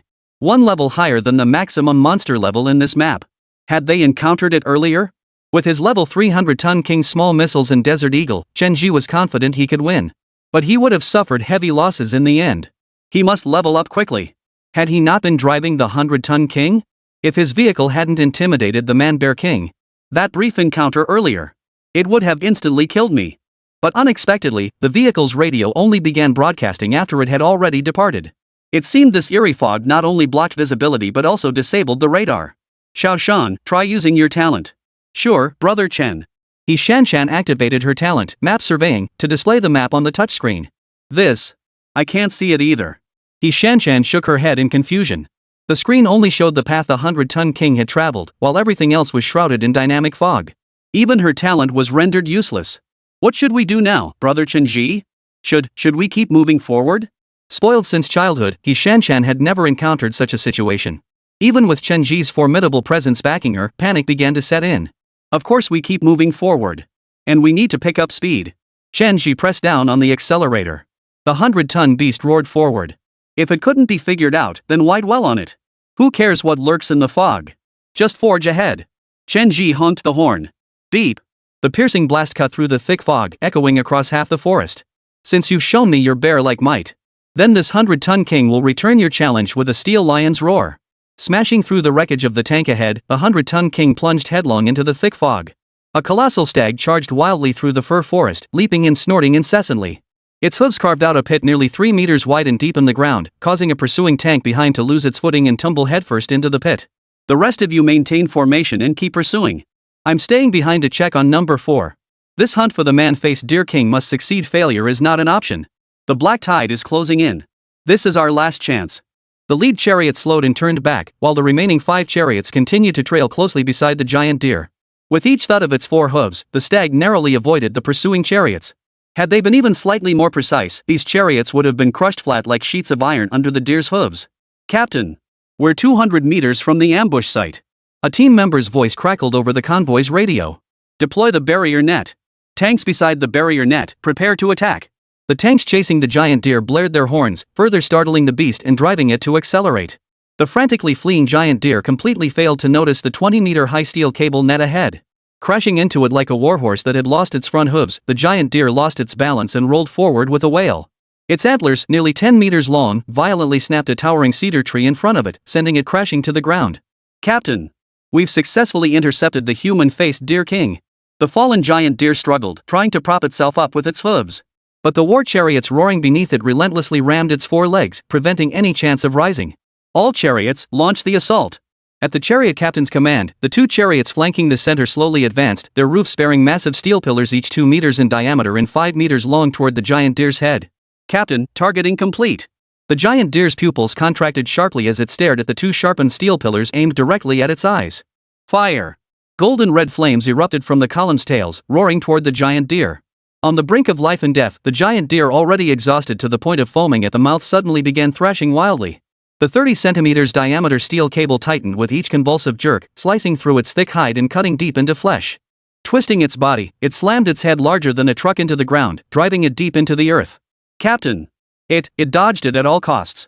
The team's shocked shouts crackled over the communicator. The steel pillar whizzed past the giant deer's eyes. Crash! The steel pillar's immense impact pierced clean through the trunk of a 5-meter diameter giant sequoia. Like a snapped bamboo stick, the trunk toppled toward the ground. Damn it! Retreat! Retreat now! Ground vehicles roared to full throttle, fleeing toward safety. The good news was that no vehicles suffered casualties. The bad news was that the steel cable's anchor point had been smashed open. Though the steel pillar failed to pierce the giant deer's skull and kill it, it gouged out both of its 2-meter-wide eyes. This sent the giant deer into a complete frenzy. And so, a giant deer, its body entwined in steel cables and its back sliced open, blood gushing freely, struggled to its feet from the ground. Its massive face, nearly human in appearance, bore 2 gory, blood-red eye sockets like pulped flesh, streaked with deep crimson trails. Roar! Its 4 legs began stomping the ground frantically, its head swaying violently. The 2 sturdy, razor-sharp antlers sliced through fir trees within a 2-meter radius, felling them to the ground. Within mere minutes, her chariots had been crushed to splinters by the deer's hooves and the falling timber. Move! Move now! Are you all crazy? The captain's shrieks echoed through the calms. Boo, but Captain! It's already spent! We just need to wait until it finishes its rampage. Before the team member could finish, the radio crackled with the sound of metal crushing, then went dead. Damn it! Another one down. I'll say it one last time. Everyone, get the hell out of the man-bear territory now. Forget about the loot. Even if we stall until the Fawn King dies, the man-bear king will still hear the commotion and come for us. Chen Zhi had been driving at full speed through the thick fog for nearly 10 minutes. Even Liu Qingyun and the other woman, who had been trembling with fear, gradually began to relax their guard. Brother Chen Zhi. Driving through this white fog like this, when will it ever end? He Shanshan pouted, leaning against the car window to look outside. Turn around. Give me a kiss, and I'll tell you. He Shanshan blushed and obediently turned around. Chen Zhi pulled her close and planted a kiss on her rosy cheek. Brother Chen, what about me? Came a plaintive voice from the right. Oh, come on, don't be jealous. You get one too. Chapter 12, Seizing the Opportunity with Skill. The 100-ton King's combat power skyrockets. The moment the kiss ended, the 100-ton King burst out of the thick fog. Along with the bright sunlight flooding into the cockpit. 2 shrieks pierced Chen Zhi's eardrums. Ah! Before them lay a 2-story tall, terrifying deer head with rotting eyes. Even more eerie was how the deer's features, the more he stared, the more they resembled a living, gigantic human face. A human-faced deer. Chen Zhi murmured in bewilderment. As if responding to the roar of the engine, the dying giant deer emitted a muffled growl from its mouth, as if issuing a warning. It struggled once more to rise, but ultimately failed. Shattered wreckage of battle vehicles littered the area, and trunks of qiaoshan trees snapped clean in half were scattered everywhere. It appeared a brutal battle had raged here. Warning! Detected, LV-6 human-faced deer king 1 ahead. Prepare for combat. Fight? What fight? This human-faced deer king was barely hanging on. Chen Zhi's first thought was that he'd stumbled into another squad's hunting grounds. But aside from his own 100-ton king and pink Mimi, no other living battle vehicles were in sight. Which meant he'd stumbled upon an abandoned kill? Without hesitation, Chen Zhi revved his engine to the limit. The alloy spear and the short spikes protruding from the chassis carried immense kinetic energy as the 100-ton king slammed into the face deer's skull at 140 km per hour. Like a watermelon smashed by a hammer, the 100-ton king finished off the human face deer. Chen Zhi's squadron killed LV-6 human face deer king 1. Team gains 1000 EXP. The 100-ton king reversed out from the giant deer's skull. Vehicle self-cleaning system activated. Liu Qingyun and He Xinna disembarked to collect the spoils. Survival supplies were a given, but they also found an additional epic boss essence 1, rare chariot parts 800, and human face deer fragments 500. Chen Zhi synthesized the Fawn badge. Surprisingly, this badge possessed an additional effect. Fawn badge Rainbow 1. Display effect significantly increases aggro from monsters in the human bear territory. Brother Chen Zhi, maybe you shouldn't wear this medal. Liu Qingyun hesitated as she tried to dissuade him. She recalled all the terrifying and bizarre events since entering the human bear territory. And now, the gigantic corpse of the human-faced deer before them. Her pink Mew Mew could very well have been reduced to scrap metal during one of those monster attacks. Though she and Chen Zhi were now completely on the same side.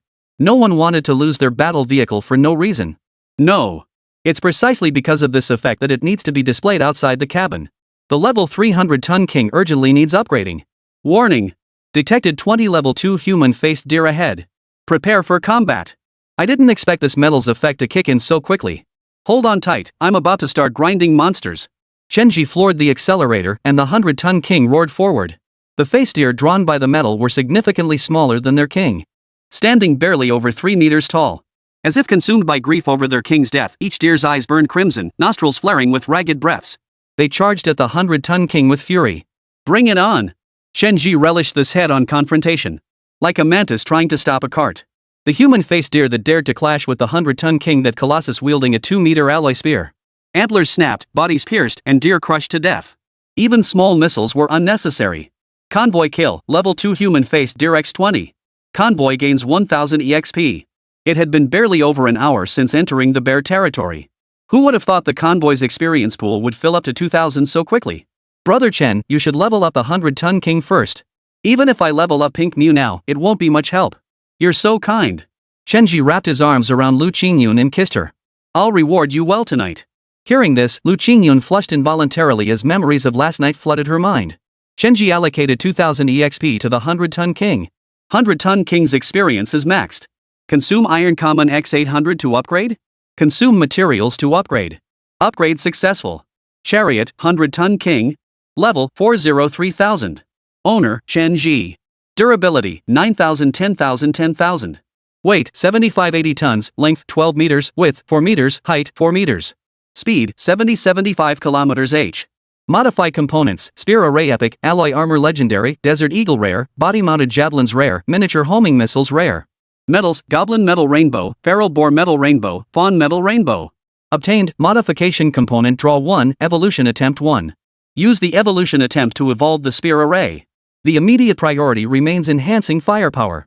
After all fear stems from insufficient firepower. Use the Evolution Attempt to evolve the Miniature Tracking Missile. Evolution successful. Small Tracking Missile Ultra Rare, Evolvable. Small Tracking Missile, Missile Power Increased, Explosion Damage Radius Expanded, Mechanical Arm Mount Capacity Upgraded from Single Shot to Double Shot. Double Shot. This means you can now fire 4 small homing missiles at once. While reloading isn't required, there's still a gap of over 10 seconds between each forward and backward launch. In a single battle, that dozen seconds is more than enough time for a lot to happen. At least now, facing the Bear King again, Chen Zhi felt far more confident. Using draw attempts to obtain modification components. Drawing. Modification part obtained, Sentinel Flamethrower Epic, Evolvable. Chen Zhi's heart leapt with joy. He pulled an epic tier weapon straight away. Sentinel Flamethrower mounts a blazing flamethrower atop the vehicle's front, with effective flame range of 15 meters. Consumes 1 standard tank part per second of use. Gained additional ability, Sentinel Mode. The entire vehicle gains 360-degree surveillance vision. While Sentinel Mode is active, it automatically collects drop items and loot from the ground. The 2 women inside distinctly felt the front end dip downward. Chen Zhi reached out and pulled open the hood. Has either of you ever used a flamethrower? Chen Zhi looked at the 2 women. I grew up in the city and never had the chance. Me neither. Liu Qingyun stared at the open hatch, as if suddenly understanding something. Brother Chen, can we still get up on that roof? Yes, go ahead and take a look. Liu Qingyun climbed onto the roof and froze in place. On top of this car.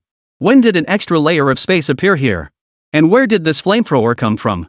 Brother Chen Zhi, this flamethrower. I just found it. It's one of the 100-ton king's built-in gadgets. Chen Zhi's voice came from below. Xiao Shan, you go up too. Get familiar with the flamethrower's operation alongside Sister Qingyun. We might need it soon. Chapter 13, Confronting the Beast Tide, Battling the Man-Bear King. While the Sentinel machine gun has a sentry mode that can automatically identify and attack monsters, AI still couldn't match human control. The two girls eagerly fiddled with the flamethrower mounted on the vehicle's roof. They quickly mastered the attack patterns. Hum. ANS. A furious roar echoed from the hills ahead. Warning. Radar detects LV6 Man-Bear King 1, LV4 Elite Man-Bear 10, LV3 Man-Bear 30, LV4 Elite Man-Face Deer 15 ahead. Enemy forces are formidable. Prepare for retreat. The Man-Bear King emerged from the hilltop, sunlight streaming down its back. Its front, facing the 100-ton king, remained in shadow, radiating an overwhelming sense of pressure.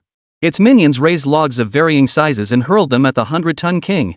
Alloy armor takes damage, durability 32. Alloy armor takes damage, durability 13. Alloy armor damaged, durability 40. Elite fawn deer appeared on either side of the 100-ton king, charging at it with all four hooves planted. The short spears covering the vehicle's body caused the flanking stag beasts to crash into it, their heads split open and blood spilling. The enemy held the high ground we were below. They closed in to annihilate us, cutting off our retreat. These beasts actually understand tactics. This must be the Bear King's command. The Bear King extended its black bear paw, pointing at the metal hanging from the 100-ton king's carriage. You, kill, the human-faced deer king. Pay, with your life. Pay with my life? Come on, I didn't hunt the human-faced deer king. I just happened to stumble upon it and delivered the final blow. I was planning to level up a bit more before hunting the Bear King. But it came right to me. Well, since that's the case, might as well seize the day. Take them all down. Chen Zhi felt every pore in his body relax the exhilaration of battle. Chen Zhi, let's get out of here. There are way too many monsters we can't possibly win. He Shanshan's tearful voice echoed from the car roof. She trembled at the sight of dozens of human-faced monsters swarming the ground, the mental shock overwhelming her. The word run doesn't exist in my dictionary. You should know how to use flamethrowers by now, right? Let them get close before firing. When I say fire, you fire. Unlike He Shanshan's panic, Liu Qingyun seemed mentally prepared. One hand pressed down on He Shanshan's shoulder while the other gripped the buttstock of the flamethrower, ready for battle. The cool, capable school beauty had returned. Sis, we've been through so much with Brother Chen Zhi. We can't just be his burden. We have to be strong ourselves. Yeah. He Shanshan wiped away the tears spilling from her eyes, tears born of fear. Qingyun, you're absolutely right. Excellent. You'll both get double rewards tonight. Hearing the girls' conversation, Chen Zhi slammed his foot on the gas pedal. Ugh, you're still being so silly at a time like this. As the bear men closed in, Liu Qingyun released the safety on her flamethrower. She and He Shanshan worked together to swing the heavy gun, weighing dozens of kilograms, aiming it at the monsters. The 100-ton beasts roared forward, closing in on the humanoid bears charging down the slope. Small tracking missiles lock onto the human-faced deer on the left and right wings. Targeting. Target acquired. Fire. The homing projectile shot forward, tracing a C-shaped arc in midair before reversing course. It struck the flanking herd of face deer with pinpoint accuracy and detonated violently. Boom! The upgraded homing projectile's blast radius had expanded further. A single shot severed the heads of 4 centaurs, sending limbs and blood-soaked entrails flying everywhere. A volley of 4 shots nearly annihilated the elite masked deer harassing the flank. Convoy kills, level 4 elite fawn herd 12, earned 600 EXP. Now! Flamethrower. As the 100-ton king collided violently with the first wave of charging man-bears, a 15-meter-long tongue of flame erupted from the vehicle's roof. The terrifying 1,500 sea flames instantly engulfed one bear, transforming it from a bear into a flaming bear. But the true horror lay not in the flamethrower itself, but in the man-bear's fat. Once ignited, the flames scorched through the outer layer of fur. Beneath the skin, the thick layer of fat was forced out by the intense heat, becoming fuel for the inferno. Excellent. Don't stop. Keep firing. As Chen Zhi's alloy spear pierced through the charging man-bear like a balloon, the flames relentlessly transformed the man-bears in the distance into fiery beasts. Enough. Witnessing the heavy losses on his side, the humanoid bear king roared in grief and fury from atop the hill. At its command, the humanoid bears and the remaining humanoid deer halted their assault. But the 100-ton king's charge showed no sign of stopping. The 100-ton king charged full throttle toward the man-bear king. Beep. Beep. Chen Zhi began honking habitually, as if offering a mournful cry for the Bear King's impending demise. But just as Chen Zhi thought victory was assured, he suddenly noticed the shadow behind the human Bear King seemed to be growing larger. Xiao Shanmu. Brother Chen Zhi. Xiao Shanmu behind the human bear king is collapsing toward us. Liu Qingyun shouted. When did this happen? This bear man's intelligence surpassed Chen Zhi's expectations. Watching the colossal redwood tree accelerate its plunge, its width exceeding twice that of the 100-ton king's chariot. Though his battle chariot possessed exceptional durability, he absolutely refused to be crushed beneath it. A triumphant, sly grin spread across the bear king's face. His bear-like mouth curled upward, revealing a mouthful of sharp, pointed teeth. Then it suddenly threw itself to the ground and leapt aside, easily clearing 10 meters and escaping the tree's path. Luring me into a trap you've already set? Too bad Chen Zhi wasn't afraid. Engine overloaded. Chen Zhi yanked the steering wheel, accelerating at double horsepower to narrowly miss the giant tree. Boom! Amidst the deafening crash of collapsing debris, the 100-ton colossus burst through the dust. Track missiles. Lock onto the Bear King in fire. 2 missiles detonated beside the Bear King, their shockwaves and shrapnel tearing its flesh open. Immediately, the 3rd and 4th shells slammed into its body.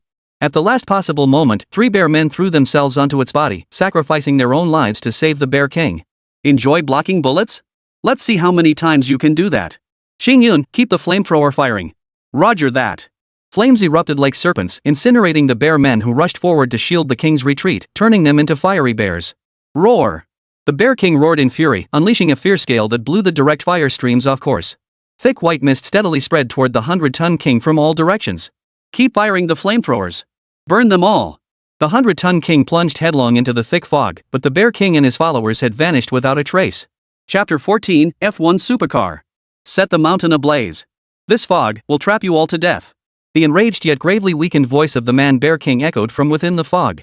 I thought it was some special mechanism of the Bear King's territory. So this thick fog is how these beasts escape. Chen Zhi sneered dismissively. After confirming the area was clear, Chen Zhi began reversing the vehicle back. Utilizing the 100-ton king's auto-loot function, he collected all the monsters' dropped items. Convoy kills, LV3 Man Bears X20, Elite LV4 Man Bears X6, LV4 Elite Man Deer X3. Gain 1050 EXP. Total acquired, Purified Water 200, Bread 300, War Chariot Parts Common 200, Rare 300, Iron Common 300. You can get out now. Having fought continuously in the intense heat, Liu Qingyun and He Xinna's cheeks were flushed crimson as they entered the cockpit. That was a great fight. You two were a huge help. He Xinna beamed with excitement after the victory, seemingly having completely overcome her fear of the monsters. But Liu Qingyun, who had been encouraging her, now looked utterly at a loss. What's wrong? Why do you look so unhappy? Chen Zhi pulled Liu Qingyun close and kissed her still flushed, warm cheek. Brother Chen Zhi, my battle vehicle. It's about to be scrapped. Liu Qingyun shared her car's information with Chen Zhi and the others. Vehicle, sedan. Owner, Liu Qingyun. Level, 2. Durability, 120-2000. The battle had been too intense for Chen Zhi to notice the pink Meow Meow automatically following behind the 100-ton king. Monsters understood the principle of picking on the weak. Seeing that the 100-ton king was unshakable, some monsters turned their attention to attacking the pink Meow Meow. The pink Meow Meow's windows were now shattered on all sides, and its roof bore a deep dent from the crushing blow. If not for the auto-follow feature, only someone with a petite frame like He Xinna could possibly fit inside. Don't worry, I've got this. Liu Qingyun's eyes lit up as she saw what Chen Zhi pulled out. Leader's Essence Epic. Indeed, it was the material dropped by the faceless Deer King when he finished it off earlier. After the 100-ton king upgraded its chassis with the Chieftain Essence last time, any essence below legendary quality became unusable. The three got out of the vehicle. Go ahead and use it. Sure, thanks, Brother Chen Zhi. Liu Qingyun beamed with delight. Last time Chen Zhi used the Leader Essence, the 100-ton king's chassis underwent a complete overhaul, its bulk ascending to an entirely new tier. I wonder what it'll look like after Pink Mew uses hers. Using Leader Essence Epic to evolve the chassis. Once used, it cannot be reversed. Confirm? Confirm. Using. Chassis evolution successful. A dazzling light erupted from Pink Mew. When the three opened their eyes again, Pink Mew had completely transformed. Holy cow! Is this a race car? He Xinna exclaimed in shock.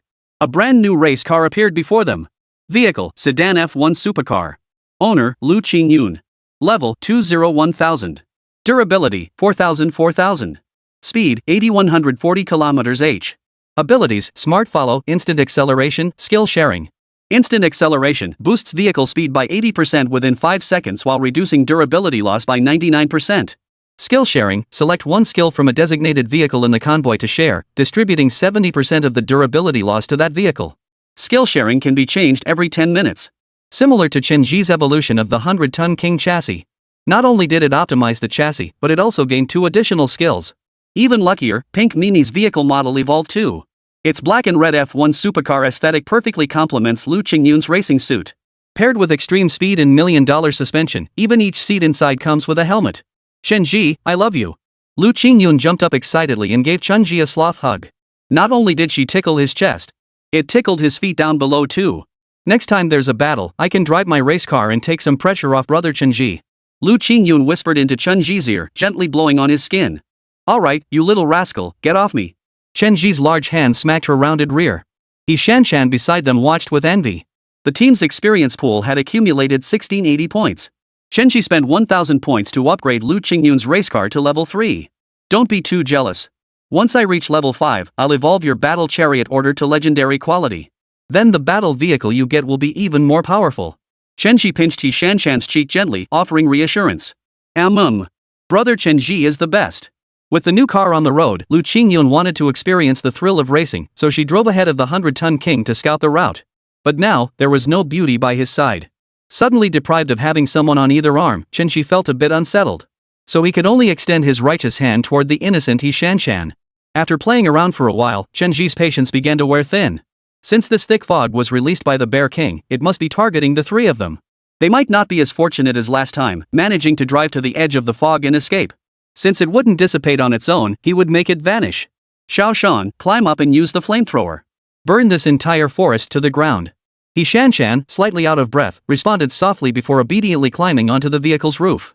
A minute later, fiery tongues erupted from the roof, licking up the towering cypress trees beside them. Every cypress tree the 100-ton behemoth passed ignited one by one. From above, a vivid line of fire emerged through the dense forest, spreading relentlessly outward in both directions. As it devoured the trees, it also dispersed the thick fog. Man Bear King, since you sought to trap me to death with thick fog, don't blame me for being ruthless and burning this entire forest clean. As the flames spread, thermal air currents created pressure differentials that whipped up gale force winds. These winds only fueled the flames, making them burn even more fiercely. The bear territory soon became a sea of flames. Brother Chen Zhi, the fog is getting thinner. My talent is working again. He Shan's voice came from the vehicle roof. She projected the map onto the 100-ton king's touchscreen. They'd found the way out. They were only 5 kilometers from the exit of the man-bear territory. What Chen Zhi hadn't anticipated was the constant stream of kill reports blaring from the vehicle's radio. Convoy kill, LV3 humanoid bears 3. Convoy kills LV4 elite human face deer X8. Seems setting the fire was the right call. Warning. Radar detects a large group of monsters approaching from the rear, estimated count over 50. Rapidly closing in on our position. Prepare for combat. Behind us? Chen Zhi glanced at the rearview mirror. The raging fire, shrouded in thick smoke, had driven nearly all the monsters out. Chen Zhi realized they weren't here to attack him. They were trying to escape. Oh, king of the men bears. If you intended to suffocate me with thick fog, are you prepared for total annihilation? Do you enjoy setting the mountains ablaze? Chapter 15, Chariot Command Summoned. Electromagnetic Pulse Armored Vehicle. A steady stream of kill reports blared from the vehicle's radio. Who'd have thought stumbling upon this would lead to a method for harvesting monsters? Of course, forced by this method, the Bear King once again appeared before the 100-ton king. Humans. Standing ahead on the road, the already gravely wounded man-bear king had its back engulfed in flames. Chen Zhi suddenly recalled the first boss from Black Monkey, that black bear demon clad in a fiery robe. Only this one was even more hideous, its human face on its belly now mangled beyond recognition. Half its face had been blown away by the earlier missile, exposing the scarlet muscle beneath. Alright, that's enough. Chen Zhi picked up the walkie-talkie and addressed the bear man through the vehicle's loudspeaker. Do you really think you're some kind of spirit creature that's awakened to intelligence? Even if I kill you and burn this forest to the ground, they'll just respawn in time. You're merely part of this world's rules and NPC. Unfortunately, the enraged Bear King was completely deaf to Chen Zhi's words, consumed solely by thoughts of revenge. Brother Chen, it's all yours. Liu Qingyun slowed the race car, positioning it behind the 100-ton king. Using the car's agility and high speed, she weaved constantly beneath the feet of monsters attempting to attack the 100-ton king's rear.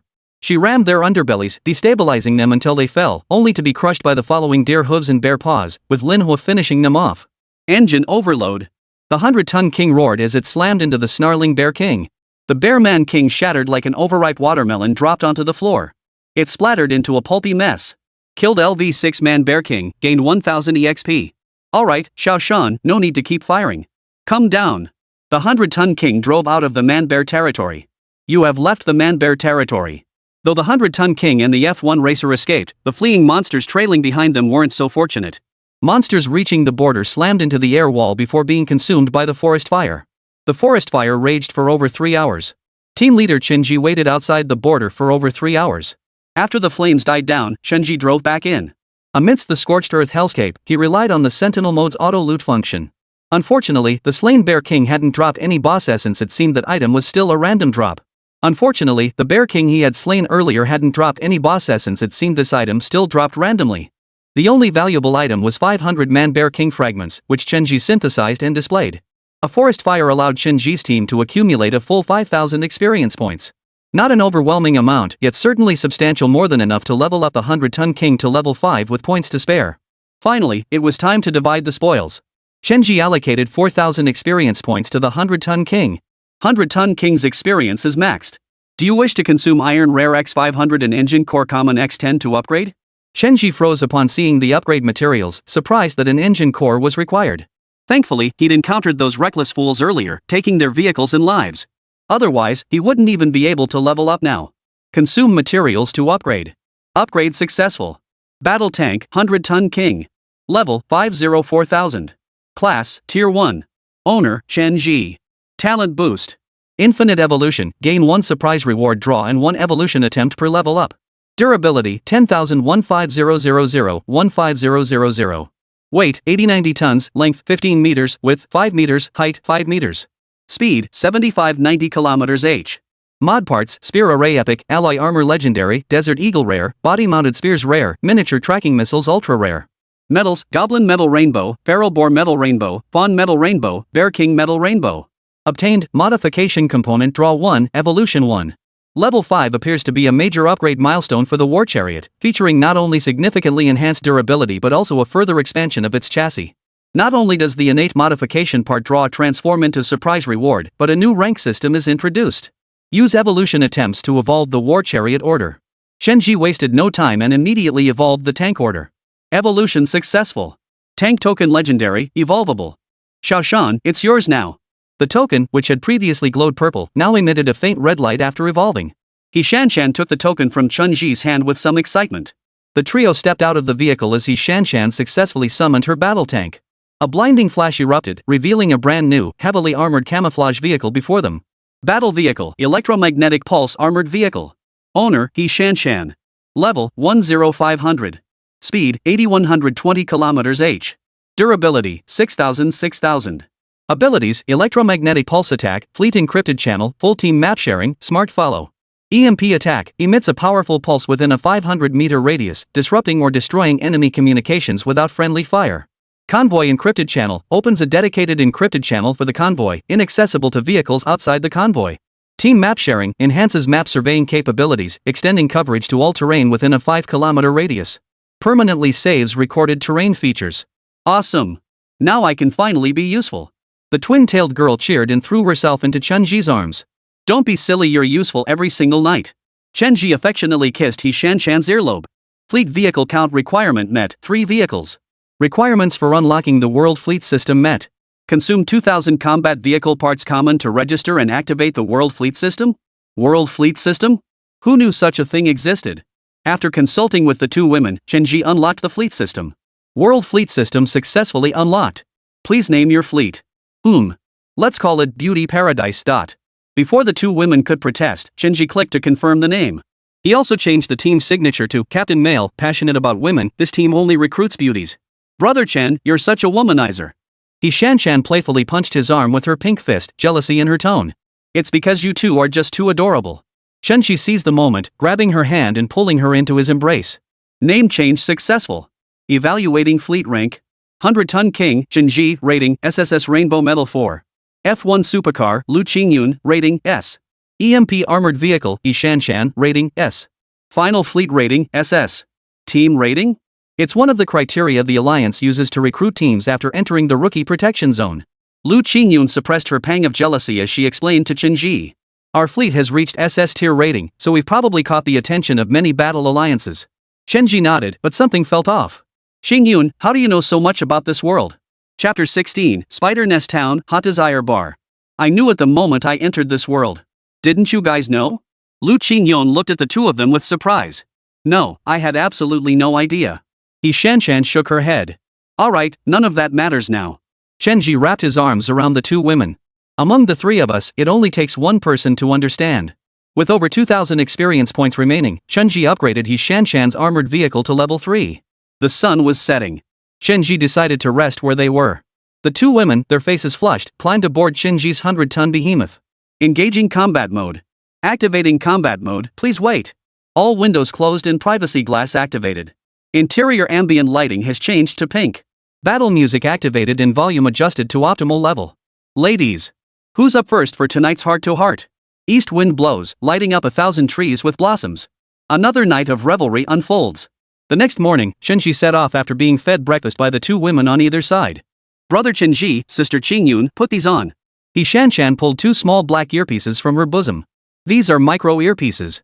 They use a secure frequency band for communication signals, with my battle tank acting as a relay station. Absolutely safe and eavesdropping proof. Chen Zhi nodded. It sounded useful enough.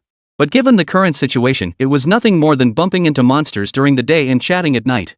It seems like we don't really need such high-tech stuff. But his thoughts were quickly proven wrong. 2 kilometers ahead, approaching spider nest town levels 5-7. Monster types, giant spiders, common beasts. A town? Could there be other people? Liu Qingyun asked, staring at the map on the touchscreen. Maybe. But in this world, sometimes, more people isn't necessarily a good thing. Chen Zhi replied non-committally. Use lottery chance. He'd gotten so caught up in the excitement last night that he'd almost forgotten he still had one draw attempt left.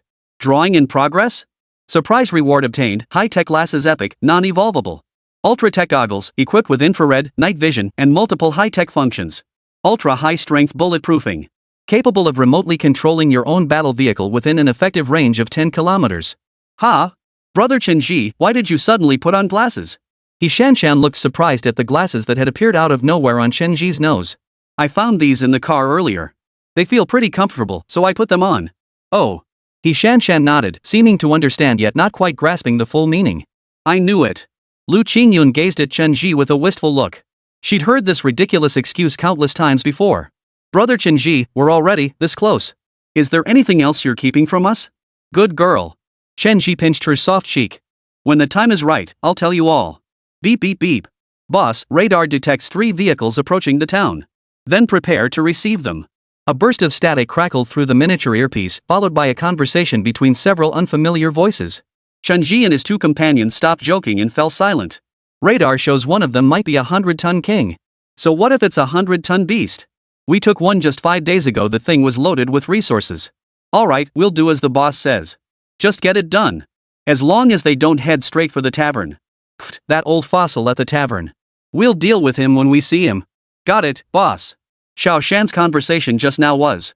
After the earpiece fell silent for several seconds, Chen Zhi finally spoke. It was a radio signal from the town ahead, picked up by my tank. No signal across the entire frequency band can escape my battle tank's detection. As she spoke, He Xinna looked at Chen Zhi with the eager expression of a little girl who'd done something good, waiting for her reward. Who knew my little Shan would actually come in handy? As a reward, Chen Zhi pulled her close and gave her cheek a firm squeeze. As the town's silhouette appeared on the horizon ahead, Chen Zhi narrowed his eyes. Looks like our first stop will be that tavern they mentioned. Entered, Spider Nest Town. Beep. Beep. Chen Zhi drove up to the town entrance, where a massive iron gate blocked his path. Seeing no one come to open it after a long wait, Chen Zhi honked impatiently. The drowsy guard perched atop the watchtower beside the gate jolted awake. What the hell are you honking for? Do you even want to get in here? He was thoroughly annoyed at being interrupted at the crucial moment of his spring dream. Pay 500 standard-grade battle vehicle parts per vehicle and you'll be allowed through. He raised his crossbow, aiming it at the front of the 100-ton king. Hurry up and pay up, or I'll shoot you dead. After a long pause, the 100-ton king's window finally rolled down slowly. Stop dawdling. Pay up now. A slender, snow-white arm extended, gripping a pistol with a trembling hand. Bang! The gunman hadn't even aimed. The bullet shattered the guard's homemade crossbow bolt, grazing his ear as it flew past. Gun, gun, gun. Gun. Gun. The guard knelt in terror, too afraid to rise. He felt the sticky mess between his legs and realized he'd lost control from fear. Sorry, Brother Chen Zhi. It's my first time firing a gun. I'm a bit rusty. It's fine. You did great. You've got talent. Chen Zhi glanced regretfully at the lookout tower before picking up the walkie-talkie. Open the gate. He had originally intended for Liu Qingyun to eliminate this guard dog before charging straight in. After all, these people had never meant them any good. I'll open it. I'll open it. Don't shoot. The guard scrambled to raise his hands, shakily rising to his feet. Once he confirmed he was safe, he pressed the button to open the gate. Oh, one more thing, which way to the bar? The 100-ton king suddenly stopped beside the guard who had fled the watchtower. The bar, straight ahead, then turn right at the next intersection and go 500 meters. Watching the 100-ton king drive off, he finally let out a long sigh of relief. Originally, it was just a dream interrupted, and he cursed in annoyance. But he never expected the guy across from him to pull out a gun. A pistol. Even the biggest gang in this small town didn't have firearms. He had to inform the boss immediately. 100-ton king pulled into the bar's parking lot and got out with the two women. Hot Desire Bar. Chen Zhi liked the name. The three pushed open the door and entered. The once bustling bar fell silent at the sudden appearance of three unfamiliar faces. A few men whistled at the innocent and adorable He Xinna. Liu Qingyun frowned slightly and pulled her into her embrace. Oh, a pair of sisters, huh? The teasing remark drew a chorus of laughter from the crowd. A muscular figure stepped in front of Chen Zhi. New faces, huh? All three of you. You're the waiter? Chen Zhi looked up, meeting the muscle man's gaze. Waiter? You're dreaming. Get the hell out of my way, I want to talk to the person behind you. Bang! A gunshot echoed, startling birds resting on the bar's roof. The bullet pierced the muscle man's skull, shattering a bottle of aged liquor on the bar counter. Chapter 17, The Wild Dogs Gang, Loving to Bark. Silence. Dead silence. All eyes fixed on Chen Zhi. Some eyes held utter disbelief, as if firearms were impossible in this world. Others' eyes gleamed with greed, scheming how to seize the gun next. But most were gripped by fear. After all, bullets don't discriminate. Bang! Bang! Two more shots sent the two thugs who'd been whistling provocatively from the next booth to meet their maker, their heads blown open. The bar emptied like birds scattering. Everyone leaped out the nearest window, terrified they'd be the next to get shot. You broke my drink, pay up. 100 standard tank parts. A white-bearded old man staggered to his feet from beneath the bar counter. His sparse bald spot was barely covered by a thin layer of pitiful white hair. He stared at the still smoldering muzzle of Chen Zhi's gun, showing no sign of fear. Aren't you afraid? Chen Zhi pulled out 300 standard tank parts from his backpack and handed them to the old man. I'm 79 years old, old man. Been in this world for 11 months now. When the black tide comes in a few days, I'll just pass away peacefully. What's there to fear? Cough cough. I'll give you 100, and I'll ask you for another 200. The old man, his eyes barely aslit, opened them wide with delight upon confirming the payment. No problem, no problem. What would the two ladies like to drink? 1 whiskey neat, 2 fresh juices. Chen Zhi slammed the Desert Eagle onto the table. The old man shrugged awkwardly at the sight. That gang guarding the town entrance, what's it called? Do they have a grudge against you? You mean them? They call themselves the Stray Dog Gang. They act just like wild dogs, love to run in packs and bark like mad. The old man pushed a glass of liquor toward Chen Zhi. They've always wanted control of this bar, but I refused to hand it over. That's how we ended up at odds. Chen Zhi downed it in one gulp. The fiery liquid slid down his throat and into his stomach. It had been ages since he'd felt this way. Also, that first big guy you took down earlier? He was the nephew of the current Wild Dogs gang leader. They won't let you off the hook. Get out of here before word spreads. Run? The word run didn't exist in Chen Zhi's vocabulary. I've always been bold.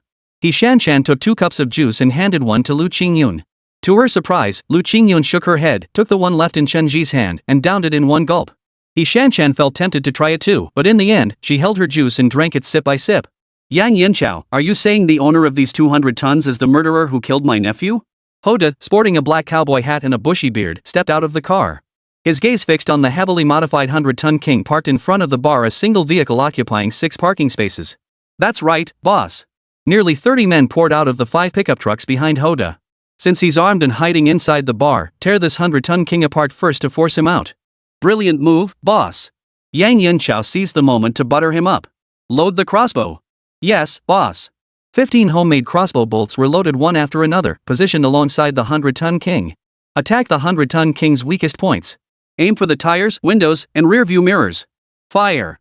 Yang Yinchao's shrill, high-pitched voice pierced the ears of Chen Zhi and his companion chatting inside the bar. Whoosh, whoosh, whoosh. Whoosh, whoosh, whoosh. Whoosh, whoosh, whoosh. Stop. Stop wasting arrows. Hoda watched helplessly as 3 volleys of arrows failed to even leave a scratch on the carriage window. It pained him to death. The arrows snapped clean in 2 upon impact with the carriage body, unable to withstand the force. Making arrows costs money too. Are you all blind?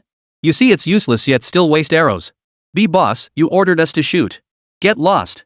If I told you to eat Lao Ba, why didn't you go? Furious, he kicked the tire of the 100-ton king, which stood as tall as a man. The recoil sent him tumbling backward, clutching his foot in agony. Boss.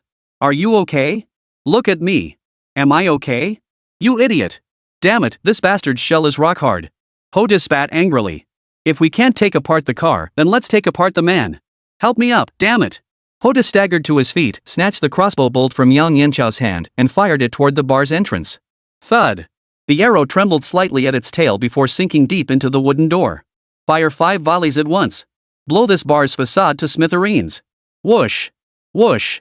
Whoosh. Whoosh. Whoosh. Whoosh. Whoosh crash. Besides the arrows embedded in the door, some pierced through the glass and flew into the room. The old bar owner cowered beneath the counter, clutching his head. Kid. You started this mess, you'll pay for every broken item. Liu Qingyun held He Xinna close, pushed over a table, and hid beneath it. Brother Chen, stop messing around. Aren't you afraid Xiao Shan and I might meet our end? Brother Chen Zhi pondered seriously for a few seconds, then nodded. I really wouldn't want that. He raised his hand and touched his high-tech glasses. Just as the bar's facade was about to be riddled with bullets, the 100-ton king's engine roared to life in the parking lot. It skidded sideways, blocking the entrance to the bar. What the hell? There's someone in the 100-ton king. Hoda took a few defensive steps back. Impossible, boss. I just climbed up with the guys to check. Then explain how this thing started moving. Idiot. How dare you talk back? Or, maybe, it's automatic? Auto my ass. Ceasefire, everyone. Hoda waved his hand, and the men halted. He snatched the megaphone from Yang Yanchao and bellowed into it. Who killed my nephew? Come out now and face your death. We Wild Dogs gang are known for our generosity. Surrender now, and I'll spare only one. If you don't come out, I'll slaughter everyone in this bar. I know you've got a crappy handgun, but we've got numbers on you, we could drown you in spit. Get out here now. Only one pistol? Chen Zhi downed the fiery liquor in one gulp, the burning sensation sending waves of relief through his body. Activate Sentinel mode, remote control. Sentinel mode activated. Establishing remote connection. Connected. Within Chen Zhi's lenses, a view of the 100-ton king's flank appeared, showing Hoda and his group. Each head is automatically locked and tracked by a square dynamic red frame, which even thoughtfully displays a numbered sequence on top. With frames like these, how could you not shoot? Lock onto these scum and incinerate them all. Target acquired, initiating attack. The sound of electric hydraulic lifting echoed from the roof of the 100-ton behemoth. A flamethrower slowly pivoted from the heavy roof hatch, aiming directly at Hoda below. Brother! Gun gun gun! It's a machine gun! Yang Yanchao, facing the flamethrower, let out a high-pitched scream like a eunuch. Chapter 18, Firepower prevails in the end. A serpent of flame shot straight from the barrel, its nearly 1,500-degree heat instantly engulfing the 3 henchmen standing in the front row. The rest of the wild dogs scattered like birds and beasts. A flamethrower.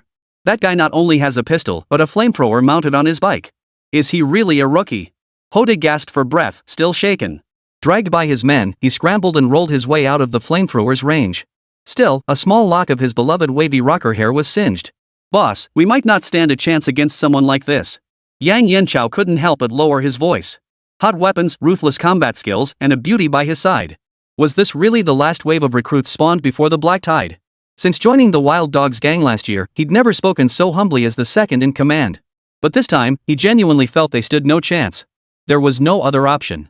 Hold our position and observe his reaction, Hoda instructed. The deaths of his 3 men had poured cold water on him, bringing him back to his senses. Akeo, pick 2 of the most capable men. Come out with me.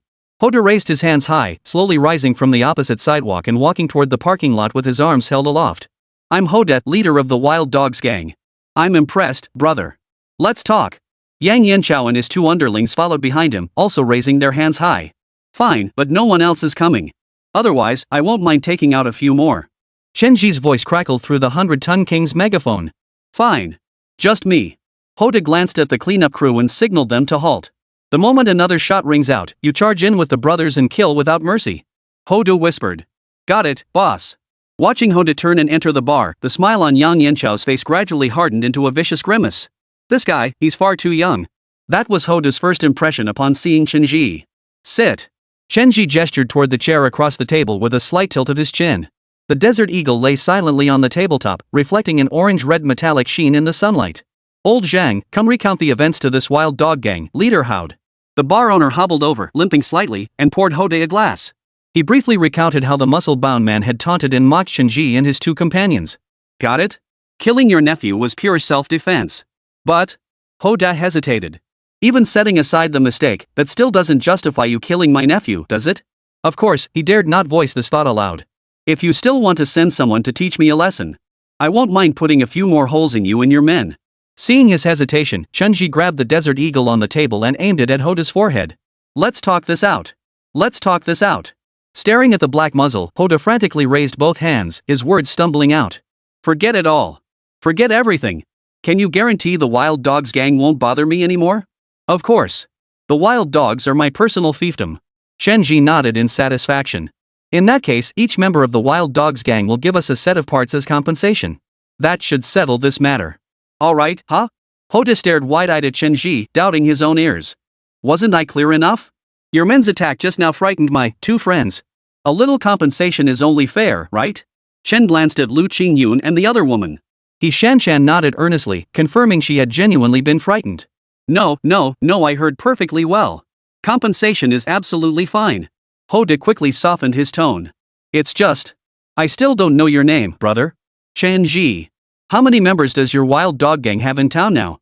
There are 132. Alright, then. Here's your choice. Either each of them gives me 1,000 common tank parts and 100 rare tank parts, or leave the Wild Dogs gang immediately and never rejoin. Hoda thought for a moment. No problem. Give me an hour. I'll start gathering them right now. He bowed and scraped with a forced smile, then backed out of the bar trembling with fear before finally letting out a long sigh of relief. Seeing Hoda emerge, Yang Yanchao rushed into the parking lot with his men to greet him. Boss, what's the deal? How's that kid planning to compensate us? Compensate? Hoda laughed bitterly in anger. He wants our lives. Gather every brother in town here within half an hour. Bring the battle vehicles. Fully armed. Got it, boss. He glared hatefully at the bar. You, a scrawny kid who hasn't even grown any hair yet, dare give me orders? Wait for death. Watching the surveillance feed from the 100-ton king through his lenses, Chen Zhi smiled. They thought they could catch Chen Zhi off guard. Little did he know every word and move was being recorded crystal clear by the 100-ton king. Old Zhang, pack up all the cured meats and spirits in your tavern for me.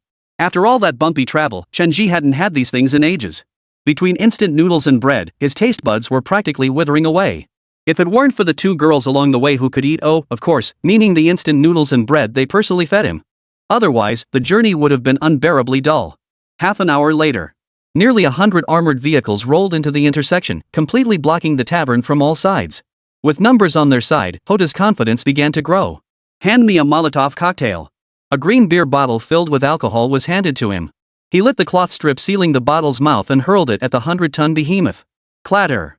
As the glass shattered, the flames ignited the alcohol inside, engulfing the 100-ton king in a blaze. Throw it at his car. Within seconds, nearly 20 Molotov cocktails were hurled at the 100-ton king. I'll bet this piece of junk can take a few Molotovs. Hoda snarled. Listening to the constant durability depletion alerts coming through his visor, Chen Zhi remained completely unruffled. Brother Chen. Why is thick smoke billowing outside? Cough cough. They wouldn't go back on their word and try to smoke us out, would they? He Shanshan asked anxiously. They don't have the right to do that. Chen Zhi shook his head. Chen Zhi. Hoda bellowed through the megaphone. Now, get out here immediately. Kneel before me. Admit your mistake. Or else my brothers and I will flatten this place with our 132 tanks. And hand over the two women by your side. I'll consider leaving you a whole corpse. Chen Zhi frowned. Verbal taunts and insults were one thing. But if they dare touch my women, that changes everything. Are you sure about that? Chen Zhi's voice boomed through the megaphone. Ha ha ha ha. Hearing Chen Zhi's retort, Hoda burst into laughter. You're on the brink of death, and you ask me if I'm sure? You have a pistol, but my battle tank is bulletproof. What can you possibly do to me? I have a flamethrower. As long as I stay out of range, what can you do to me? What can you do to me? Chen Zhi remained silent, only chuckling softly. The rules only apply within the cannon's range. Initiate tracking missiles. Initiating. Ready. Target acquired.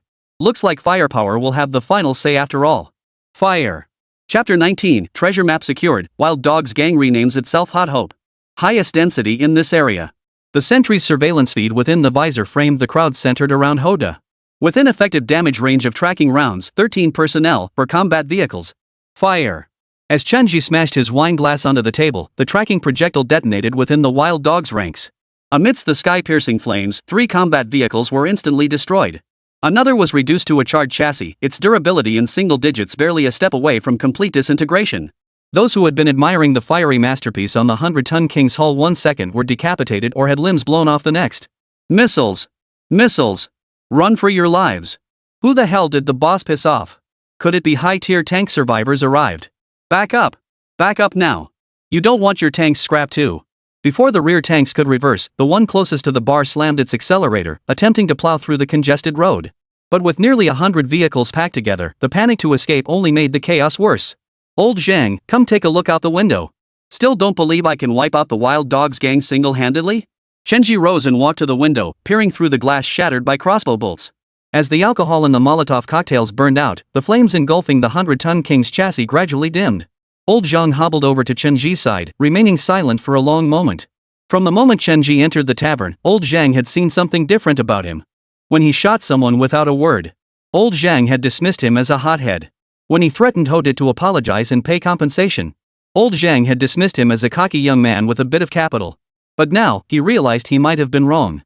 This young man beside him seemed genuinely capable of single-handedly taking down the most notorious gang in Hot Desire Town. Kid, looks like you've got some real skills after all. Watching the Wild Dog gang members flee in disarray, abandoning their armor and weapons, Old Man Zhang's delight was plain to see. Perhaps this youth could truly save him. Ahem. I underestimated you. This treasure map appeared on me the moment I crossed over into this world. Old Zhang pulled a crumpled piece of paper from the pocket of his cowboy suspenders. This is the route map to the Spider Queen's lair within the spider nest, located 1 kilometer ahead of the town. Legend has it that slaying it will yield a chaos-grade car part. A legendary grade car part. Chen Zhi's eyes lit up instantly. His own tracking bullets and Desert Eagle were only rare quality items at the start. He dared not imagine how ridiculously overpowered a legendary tier car part would be. Chen Zhi reached out to grab it, but Old Zhang swiftly pulled the map back, shooting him a glance. Chen Zhi instantly understood and asked, "So, what's the price?" "I just enjoy doing business with smart people." Old Zhang chuckled. "My battle vehicle is a classic model stuck at level 9, unable to break through. It needs a legendary grade boss essence to break through to level 10. If I can't enter the newbie protection zone, I'll just have to wait here to die. I only want its boss essence. Everything else is yours. Deal." Chen Zhi snatched the map from Old Man Zhang's hands and studied it closely, completely ignoring the commotion outside. Big brother, are you okay?" In the haze and darkness, Hoda sensed someone calling his name. "Brother! Wake up! Brother, woo-woo!" The tearful voice pulled Hoda out of the darkness. He slowly opened his eyes to find Yang Yanchao standing over him. Yang Yanchao, who had been wailing loudly, saw Hoda's eyes flicker open. A flash of surprise crossed his own eyes before they instantly hardened into something cold and vicious. But Hoda, still groggy from waking, failed to catch the shift in his gaze. Blood poured from his 5 orifices, shattered by the blast, yet he managed to force a faint smile. "Yang Yanchao, I won't have trained you for nothing. You little..." Before he could finish, a sharp pain pierced his abdomen. Yang Yanchao twisted the dagger deeper inside him, then leaned close to Hoda's ear and whispered, "My dear brother, how did you wake up? Better keep sleeping." He withdrew the dagger, blood gushing forth. Hoda lowered his head, his eyes wide open in death. "Brothers!" Yang Yanchao emerged from the makeshift tent, climbed atop the wreckage of a chariot, and bellowed across the chaotic street. "Our boss has been killed by those bastards from the bar. Those who've stayed this long are true brothers who joined the Wild Dogs gang with all their hearts.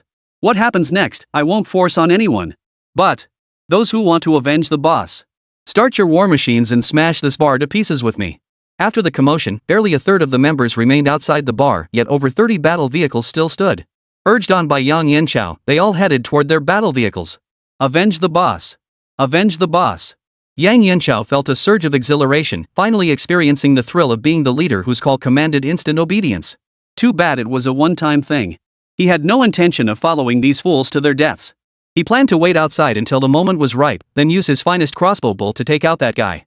That bastard inside the bar, who'd just been wrapped around 2 women, reveling in his debauchery. The very thought made him grind his teeth in fury. Why should someone like that get to have women on both sides and be so damn powerful? What makes him better than me? Guys! Follow my lead! Follow me! His shout abruptly cut off as he collapsed face first onto the ground. Chen Zhi by the window blew gently on the muzzle. This gun's got some decent accuracy. Witnessing yet another leader fall victim to the gunfire, those who had just started their tanks began to waver again. Amidst this fleeting calm, the broadcast from the 100-ton king sounded. Effective immediately, the Wild Dogs gang is disbanded and ceases to exist. Henceforth, anyone claiming to be part of the Wild Dogs gang will be killed on sight. Second, I will establish the Hot Desire gang with the Hot Desire bar as our base, taking full control of all Wild Dog gang affairs. I am the leader, and Old Man Zhang is the second in command. You may choose to join the Hot Desire gang, retaining all your current positions and responsibilities within the Wild Dog gang unchanged. However, each member must contribute 200 standard battle vehicle parts. Upon hearing the broadcast, the Wild Dog gang members scoffed in disdain. Turns out it's just a new boss, still exploiting us the same way. But we'll permanently waive monthly dues, just pay a one-time initiation fee. Plus, for the next 3 days, all drinks at the Hot Desire bar are free, and food is unlimited. But let's be real. Daily living expenses alone exceed 200 War Machine parts. But with the Hot Desire gang, you can eat and drink for free for 3 days for just 100 credits, no monthly dues required. Now the Wild Dogs gang members are itching to join. Oh, wait, not Wild Dogs gang members, just random passersby who simply yearn to be part of the Hot Desire gang. After getting a basic rundown on the Wild Dogs gang from Old Man Zhang, he tweaked some of their stinkier rules and threw in some perks. Blocking is no match for channeling. Uprooting the problem at its source is good. But winning hearts and minds is even better. Chapter 20, The Colossal Mountain Cavern and the Timid Supergiant Spider. Hey, hey, hey! You little brat! I never agreed to let those outsiders eat and drink for free for 3 days. Hearing Chen Zhi make decisions without consulting him first, anger flared within him. And with the bar trashed like this, how could I possibly be in the mood to cook for them? Old Zhang was about to rant further when Chen Zhi cut him off with a single sentence that left him speechless. Do you still want that chieftain's essence? Chen Zhi smiled, stepped forward, and patted his shoulder. We must look forward. If I can't get the essence, you'll just be guarding these things until the Black Tide swallows you whole. And if I do get the essence, you'll have to grind for 11 months just to reach level 10 and still won't be able to enter the newbie protection zone. Why not do us a favor here and win some goodwill? If you really make it to level 10 and survive, you can build good relations with these people later, right? Old Zhang sighed, conceding defeat. From now on, matters concerning the Hot Hope gang are all yours. I'm taking the girls into the mountains to slay demons. Chen Zhi rose to fame overnight in Hot Hope Town. News of the Wild Dogs gang disbanding on the spot and the Hot Hope gang offering benefits drew a large crowd of survivors to the Hot Hope bar. Old Man Zhang was swamped with work, only able to curse Chen Zhi under his breath. Meanwhile, Chen Zhi played the hands-off boss, driving the 100-ton king forward with his 2 companions. Warning! Entering spider nest levels 7-10. Monster types: human-faced spiders, giant spiders, cavern creatures. Prepare for combat. A level 5 battle vehicle, accompanied by 2 level 3 vehicles, entered a level 7 map to farm monsters. To onlookers, this was nothing short of lighting a match in a powder keg, a suicide mission. But Chen Zhi's 100-ton king had the confidence to pull it off. White Shield led the charge, accompanied by the Pulse armored vehicle and the F1 racer, driving into the cavern through a nearly 100-meter-high entrance. Sunlight ended at the entrance as darkness gradually enveloped the 3 tanks. Chen Zhi activated his high beams. The road sloped downward at roughly a 5-degree angle. Pale white spider silk stretched across both sides of the road, creeping toward the center. After driving nearly a kilometer, not a single monster appeared. The deeper they ventured, the thicker and denser the spider silk seemed to grow. Brother Chen, my armored vehicle's radar mapping has already constructed a model of the cave. Look! He Shanshan transmitted the cave terrain model to the 100-ton king's screen, delighted to be contributing. Well done! Chen Zhi kissed her on the cheek before turning his attention to the display. They were currently several hundred meters inside the entrance, surrounded by caves and passages of varying sizes. All routes ultimately led to an extremely spacious hollow within the mountain, likely the domain where the human face spider and the giant spiders operated. Chen Zhi pulled out the treasure route map given by Old Zhang. It marked the location of the so-called Spider Queen, 2 kilometers further down a slope within this vast cavern. Ah! Just as Chen Zhi was engrossed in studying the map model, He Shanshan's shriek startled him. She threw herself into Chen Zhi's arms. Brother Chen, there's a ghost. Liu Qingyun rolled her eyes and patted He Shanshan on the head. Silly girl, there's no ghost. It's clearly a human-faced spider. Chen Zhi followed Liu Qingyun's pointing finger to look outside. A eerily pale human face flashed across the spider web by the roadside. That's a human-faced spider. It's nearly identical to the face-shaped monsters we saw earlier in the bear territory. Thud. There's nothing to be afraid of. They can't get in. Ah! Liu Qingyun, who had been speaking so confidently moments ago, suddenly shrieked. She and He Shanshan buried their heads in Chen Zhi's chest. A human-faced spider had leaped onto the carriage window, its human face pressed against the glass. Seeing it up close, face to face, was utterly unsettling. But after facing the human bear king, Chen Zhi seemed immune to the sight of human-faced monsters. Chen Zhi calmed both girls and instructed them to prepare for battle. Warning! LV-10 Supergiant Spider 1 detected within massive cavern ahead. Prepare for combat. or evade immediately. Chen Zhi activated the Pulse Armored Vehicle's real-time cavity modeling animation and eased off the throttle. The real-time model revealed a cavern 400 meters tall, with a width and length both around 200 meters. It looked exactly like an upright corn cob. A massive spider, occupying nearly 60% of the space above, clung motionless to the hollow rock wall. Below, spiders ranging from half a meter to 5 meters in size scurried across the ground. Chen Zhi stared at the giant spider on the screen, its size comparable to the face deer king he had previously hunted. Compared to the antlers of the human face deer, the spider silk from the myriad spiders and the giant spider's legs, as thick as joists, were far more troublesome. Moreover, spiders were natural ambushers, they might easily fall into their traps. The more he thought about it, the more confused Chen Zhi became. Ah, screw it. Just do it. Chen Zhi floored the accelerator, hurtling full speed into the mountain's cavernous void. Within the vast cavern, every spider sensed the tremors emanating from the ground. In the darkness, countless pairs of blood-red eyes, some crawling on the ground, others clinging to the mountain walls, opened simultaneously. The moment it entered the cavern, a 100-ton behemoth trembled slightly. Killed 3 level 1 larval spiders. Fleet gained 30 EXP. Turns out it ran over some baby spiders. I thought it was a speed bump. Chen Zhi shrugged, activated the Sentinel mode display, and looked upward. Activate night vision. Night vision activated. Staring at the screen, where a colossal spider clung to the rock wall above, both Liu Qingyun and the other woman instinctively covered their mouths, holding their breath. For red eyes, each the size of a car headlight, stared back at the camera from the center of the colossal spider's head, an utterly terrifying sight. The constant rumble beneath the 100-ton behemoth's chassis signaled the relentless crushing of spiderlings beneath its treads. Chen Zhi decided to turn off the kill notifications. Brother Chen, get out of the way. A spider leg as thick as a redwood tree trunk, one requiring several people to encircle, landed directly beside Chen Zhi's 100-ton king. The massive tremor sent spiders of all sizes scattering in panic. Crack! Crack! Chen Zhi knew this strike was the giant spider's warning. In response, Chen Zhi blared a loud whistle. Activate flamethrower. Initiating. Ready. Fire it hard at the top. With mechanical assistance, the flamethrower slowly raised its barrel. A fiery serpent shot skyward, illuminating the entire cavern. The extreme heat warped the light around the fiery serpent. Unable to withstand the scorching heat, the giant spider swiftly retracted the legs it had embedded beside the 100-ton king. It let out an angry hiss. In the 400-meter-high mountain hollow, the giant spider's body alone occupied over 20 meters. It swiftly crawled upward into the darkness. The flamethrower's range was only 15 meters, rendering it useless against the creature.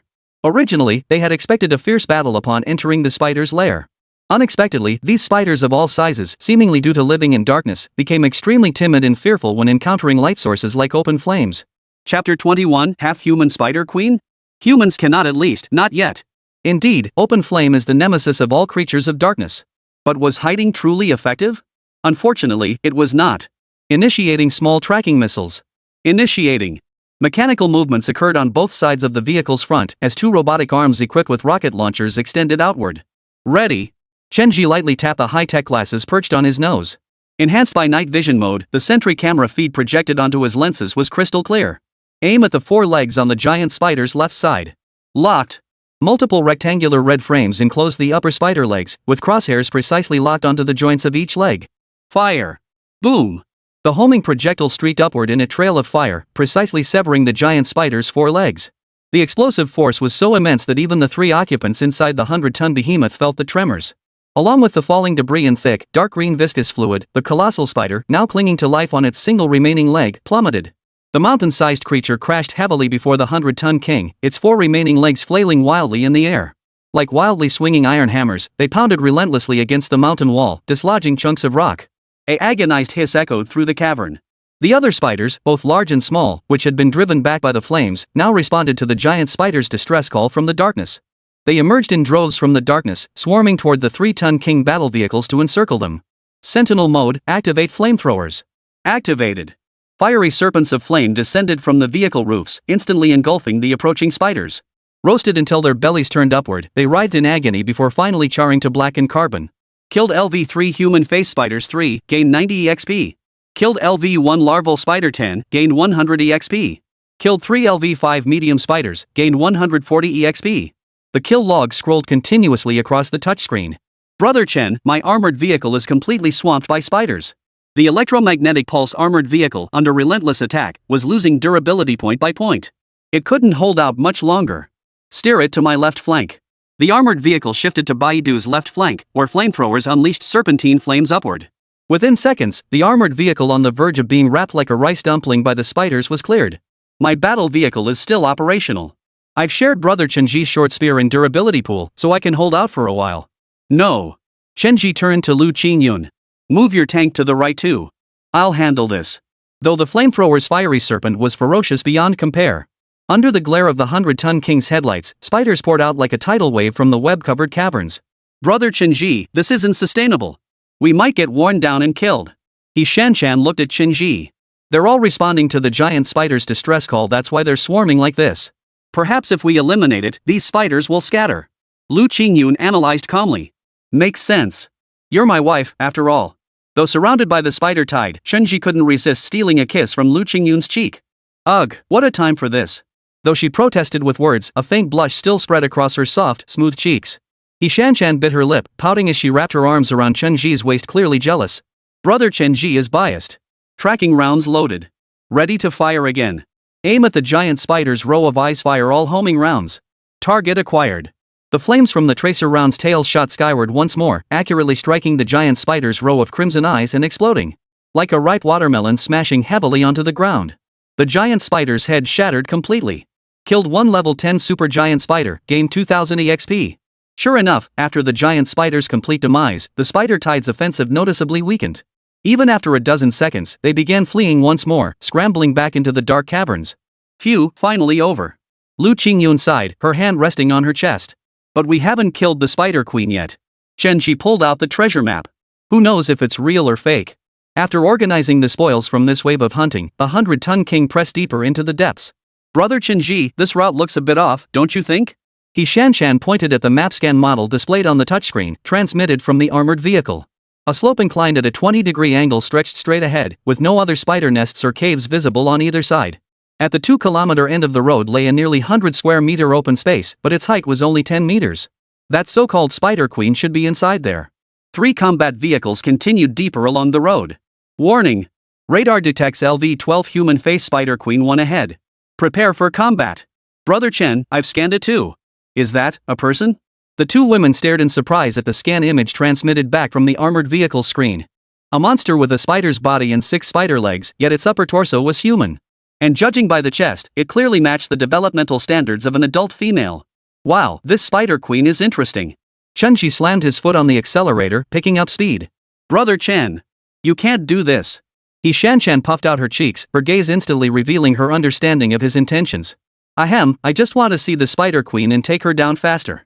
Here, give me your leg. Let me boost my driving focus. Chen Zhi's large hand reached out toward He Xinna. The 2-kilometer journey took only minutes, and soon the trio encountered the half-spider, half-human spider queen. Supported by 6 spider legs, she stood barely 2 meters tall. Her lower body was that of a spider, while her upper body was a human form with exceptionally voluptuous curves. A layer of dark green skin, like a form-fitting, ultra-thin fabric, perfectly outlined its voluptuous figure. The southern hemisphere of her chest was covered by skin, while the area above, extending to her collarbone and cheeks, was a snowy pink. Perhaps due to her perpetual absence from sunlight, the spider queen's skin appeared a shade paler than the 2 women's. She's actually quite beautiful. Chen Zhi couldn't help but admire. Brother Chen. Don't even think about it.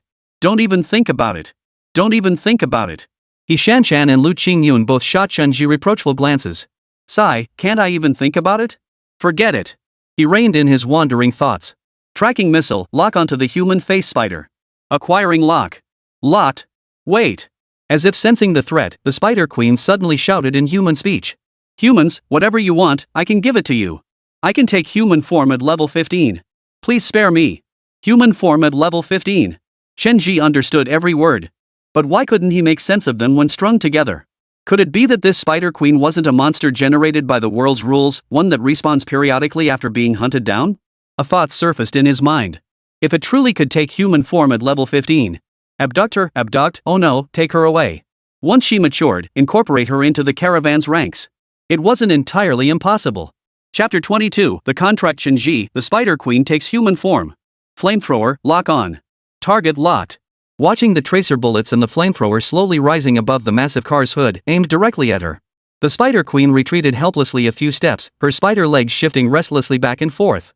Her upper body jiggled like jelly as she gripped 2 stones in her hands, facing off against the 100-ton behemoth.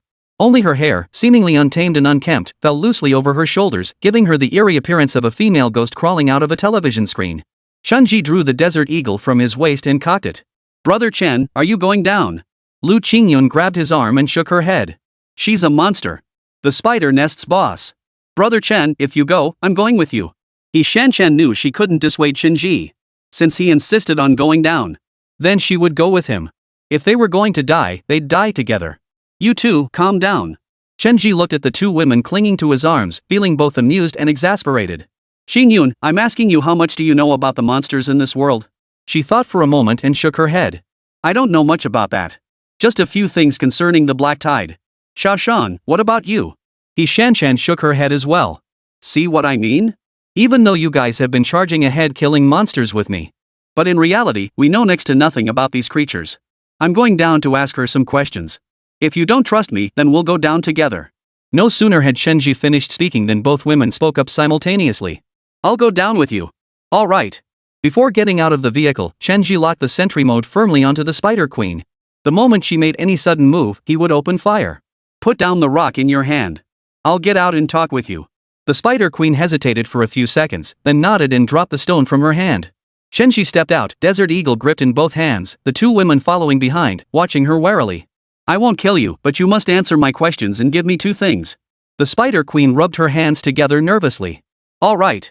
Though she had appeared fierce and terrifying during their standoff moments ago, her gaze now darted nervously as she stood before Chen Zhi, as if this were her first encounter with a true human being.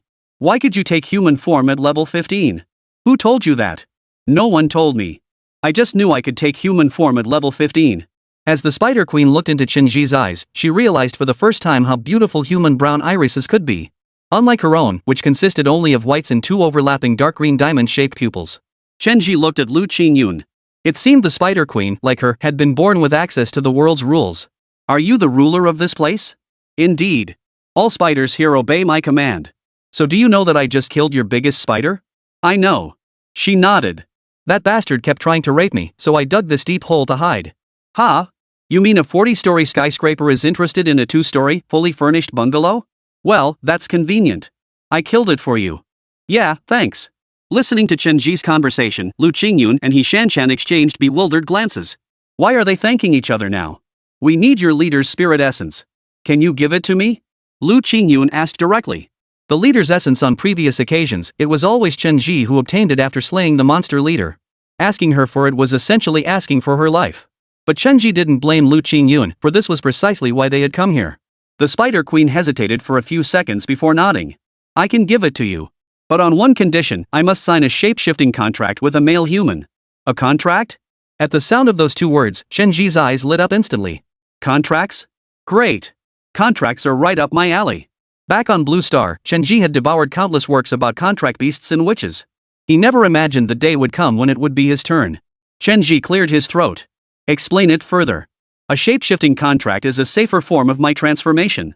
Once signed, I'll be stripped of my monstrous attributes and survive in an extremely fragile human body. Only after 7 days of stable survival in this form will I truly become human. During this period, the contract holder must protect me. Should my transformation fail, the contract holder risks madness at best, death at worst." "Wait, doesn't this sound like there's absolutely no benefit at all?" Chen Zhi scratched his head. "What benefits does the contract holder receive?" "Once the contract is formed, I will regard you as my most trusted ally. And all items dropped from stripped monster attributes will belong to you, including the leader's essence." The Spider Queen dared to lay everything on the table because she had analyzed the pheromones released by this man's body. He belonged to a very powerful human male, and he harbored no hostility toward her. Moreover, he carried certain thoughts regarding procreation. Upon hearing this, Chen Zhi's eyes brightened further. "So you're saying, not only could I form a contract with a shape-shifting Spider Queen possessing an exceptional physique, but I could also claim her spoils? Essentially, it's a complete take during the contract phase." "Fine. If you're willing, I'll contract with you." "Then please come closer to me." The Spider Queen spread her arms wide, raising one spider leg to hover midair. "I need a single drop of your blood." Chen Zhi nodded. "No problem." He stepped forward and extended his finger. The sharp black leg, like a blade of tempered steel, lightly touched Chen Zhi's fingertip, drawing forth a small cluster of crimson blood. The Spider Queen bent down, cradling his finger in both hands. Closing her eyes, she gently placed it in her mouth and sucked. Seconds later, a deep green hexagram pattern appeared on both their foreheads. The Spider Queen opened her eyes and released Chen Zhi's finger. I am about to begin the transformation. Within 2 breaths, her forehead was covered in fine beads of sweat and waves of heat radiated from her body. Whoa! Ah! 6 clusters of dark green flames erupted from between her spider legs, slowly creeping upward with scorching intensity. The queen spider endured the agony of these flames consuming her body for only a few seconds. Then she began to scream in agony, collapsing to the ground and writhing in torment. Liu Qingyun, who had been filled with hostility and jealousy toward the Spider Queen, softened at the sight of her suffering so terribly for the sake of transformation. A rustling sound came from the darkness behind her. The flamethrower in sentry mode swiftly pivoted its barrel. No! The Spider Queen on the ground cried out. They're here to help me, wah! They won't harm you. Countless finger-sized spiders crawled past Chen Zhi and his companions like a black tide. One after another, they leapt into the deep green flames that burned ever brighter, crackling and popping as the air filled with the acrid smell of burning flesh. Were they sacrificing their lives to ease the Spider Queen's pain as she transformed? What could I do for her? Right, water. Xiaoshan, Qingyun, let's grab some purified water from the trunk and splash it on her. See if we can cool her down. Chapter 23, from now on, I'll call you Chin Spider. Chen Zhi took the mineral water bottles handed to him by the 2 girls. He twisted open each cap one by one and hurled them at the green flames engulfing the Spider Queen. The bottles charred instantly upon contact with the flames. The purified water inside rapidly vaporized under the intense heat, filling the air with a thick mist. Within half a minute, the Spider Queen's 6 spider legs were completely consumed by the green flames.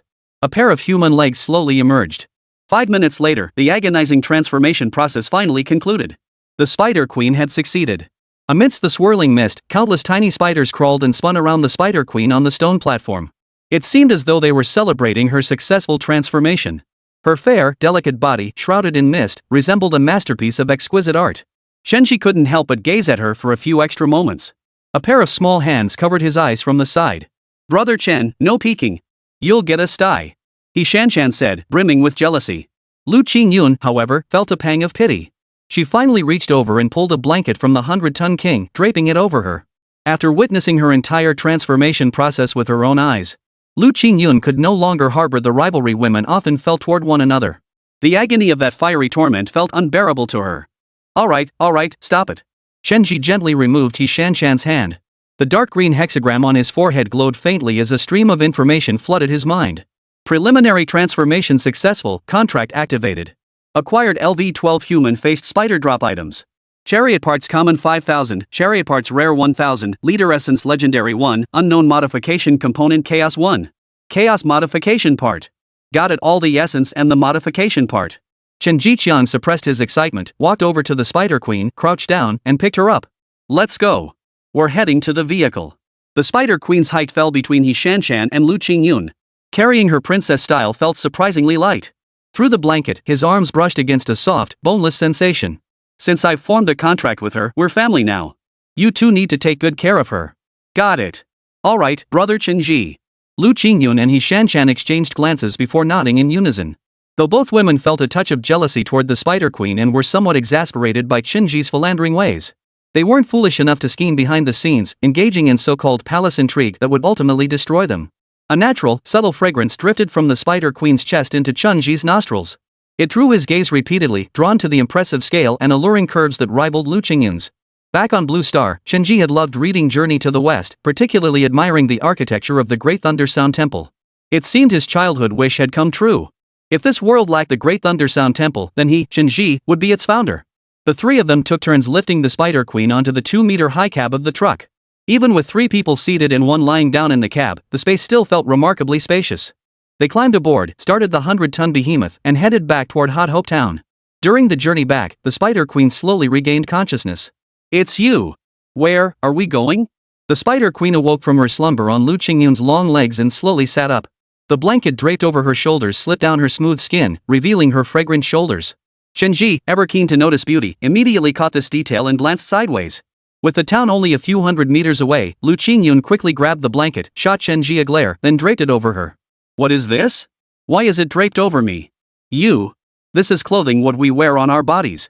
Liu Qingyun tugged at her own collar, quickly understanding her thoughts. Though she yearned to transform into human form, she knew nothing about the human world. She was like a blank sheet of paper. Even more innocent than He Shanshan.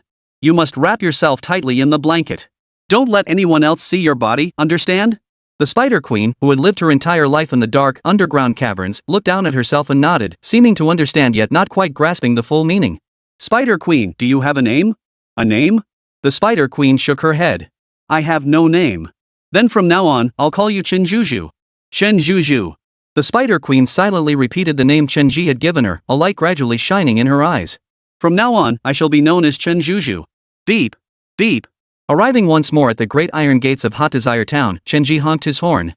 The sentry tower was still manned by the same guy who'd wet himself in fear last time. This time, however, he showed no impatience. Spotting the 100-ton behemoth he remembered so well, he snapped to attention, raised his megaphone, and shouted respectfully. Welcome home, boss. Then he swung the gate open. Chen Zhi nodded. The kid wasn't entirely useless. Calling 100-ton king, calling 100-ton king, this is Hot Desire Radio. The signal captured by the armored vehicle was transmitted to the 100-ton king. 100-ton king copy, go ahead. Esteemed boss, the finest room in Hot Hope Town has been prepared for you. The deputy leader says that if you successfully hunt that thing, please give him the essence immediately. The deputy leader? That old man's riding my coattails now, getting cozy. That can wait. Where's the best clothing store in town? Send me the coordinates. Chen Zhi glanced at Chen Zhi, who was leaning against Liu Qingyun. Oh, and have that old man send a car to take the essence back. Got it, boss. There's only one clothing store in town. I'll send you the coordinates right away. It had been nearly a week since arriving in this world, though most of that time was spent in the air-conditioned driver's cabin. And thanks to the surplus of supplies, the three of us have even bathed together using purified water a few times. But we haven't changed our clothes at all. It's time to buy some new ones. When they pulled up in front of the clothing store, a salesperson was already waiting at the entrance. Liu Qingyun and the other woman, one on each side, supported Chen Zhi, still learning to walk, as they entered the clothing store. Members of the Hot Desire gang, who had rushed over upon receiving word, expertly cordoned off the surrounding streets for their boss, preventing others from approaching.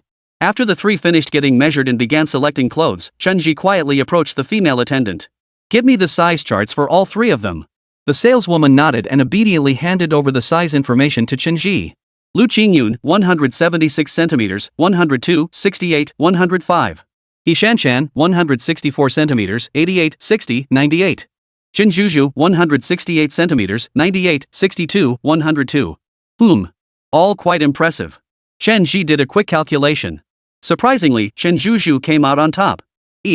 Besides the outfits they picked out, have an extra custom set made for each of them. Keep it quiet, don't tell anyone except the tailor. As he spoke, Chen Zhi transferred 1,000 standard battle vehicle parts to the female attendant. Thanks, boss. I'll get it done. The waitress beamed with delight upon receiving the transfer. Chen Zhi nodded with satisfaction. Have a secretary uniform custom made for Liu Qingyun with a short skirt. Oh, and a pair of black-rimmed glasses too. For He Xinna, get a black and white JK uniform, also with a short skirt. And Chen Zhi. Chapter 24, Legendary Components Honeycomb Missile. M191 Rifle. After carefully designing suitable outfits for the three women, he casually picked out a few sets for himself as well. The three of them loaded their bags into the car. It must be said that Chen Zhi's learning ability was remarkably swift. She could already walk fairly steadily on her own. However, she still felt somewhat uncomfortable with the clothes on her body. After all, before her transformation, the areas that needed covering were naturally protected by her outer skin. After her transformation, her pale purple hair was tied into a ponytail, casually draped behind her head. She wore a flowing beige dress that emitted a faint, lingering fragrance. As Chen Zhi instinctively drew closer, Chen Zhi subconsciously retreated behind Liu Qingyun. Her paper-white face flushed crimson, and the look in her eyes as she gazed at Chen Zhi no longer seemed quite so pure. Well, Liu Qingyun, have you been planting some naughty ideas in Zhu's head? Why are you blushing now, even when your good brother gets close? Come here, little one. Come to your big brother. Seeing Chen Zhi's mischievous grin, He Xinna puffed out her cheeks and barged between the three of them. Chen Zhi. You philandering turnip. Don't you dare bully little Zhu. Oh, you little minx. You're going to need a proper lesson tonight. The trio bickered playfully, and as Chen Zhi watched, a certain feeling quietly blossomed within her. After finishing their shopping, guided by Hot Desire Radio, Chen Zhi drove the 100-ton beast to a small 3-story motel. After parking, Chen Zhi finally turned his attention to the spoils and gains from their journey.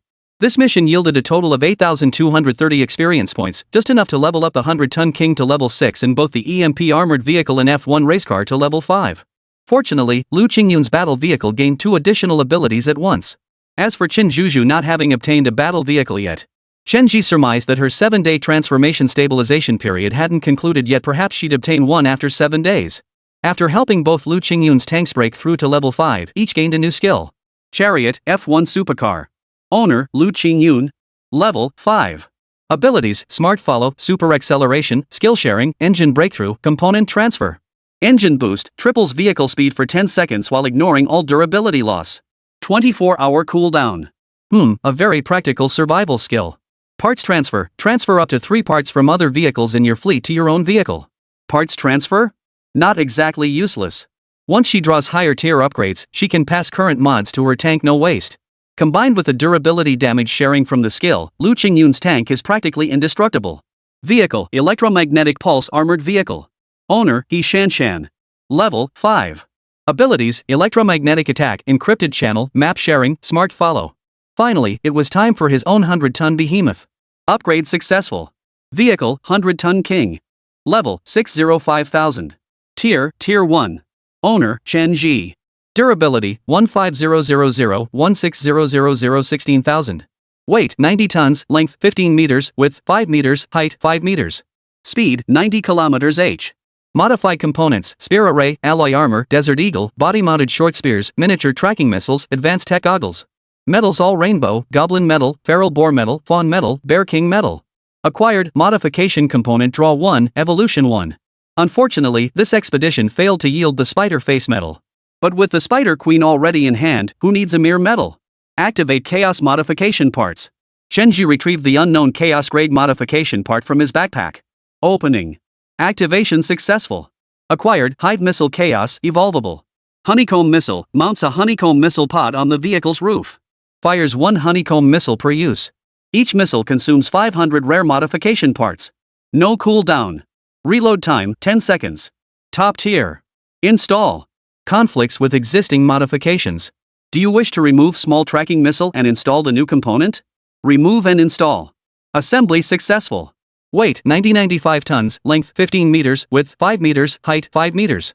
Chen Zhi nodded with satisfaction. It seems he could become a true 100-ton king before reaching level 10. Xingyun, this part is for you. I just found a new part on the 100-ton king, so I don't need this one anymore. Liu Qingyun stared at the miniature homing missile Chen Zhi handed her, her mouth agape in astonishment. Brother Chen Zhi, you're just handing me such a precious thermal weapon like this?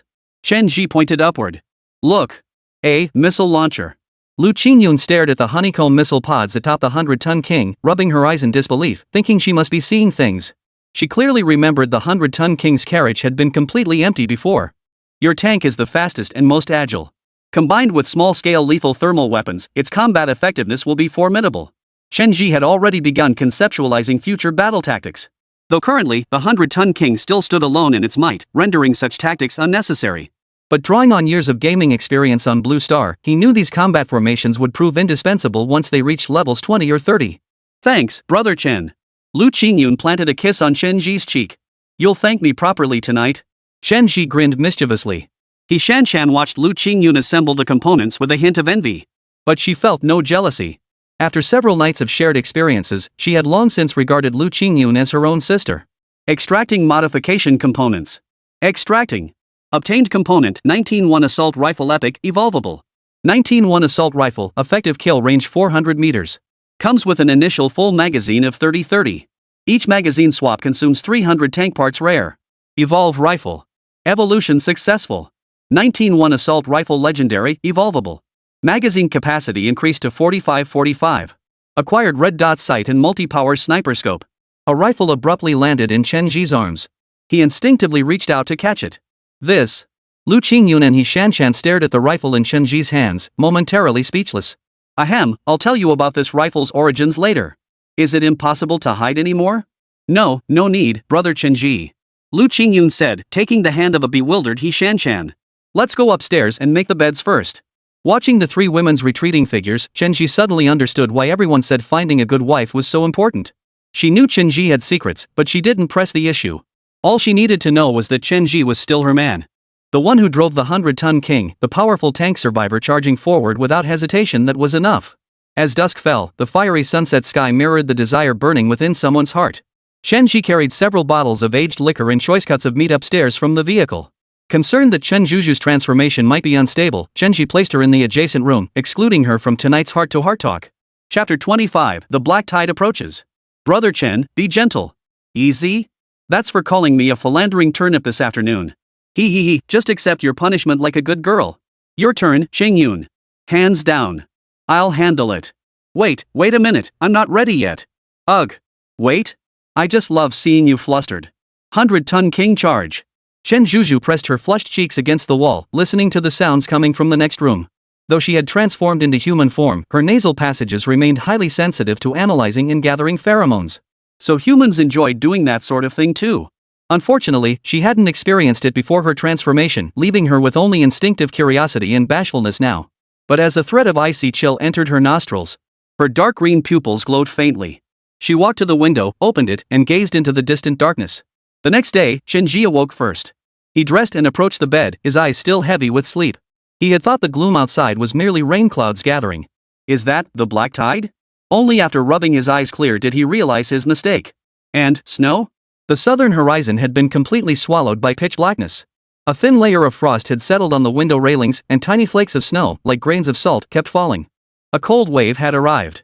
If not for the air conditioning regulating the temperature inside the room, they might have been woken by the cold long ago. Ever since Chen Zhi acquired the 100-ton king, he had been pushing steadily northward. He had hoped to reach the safe zone for newcomers, but the dark tide sweeping up from the south had caught up with him. Warning, brother Chen Zhi. These clouds are thick.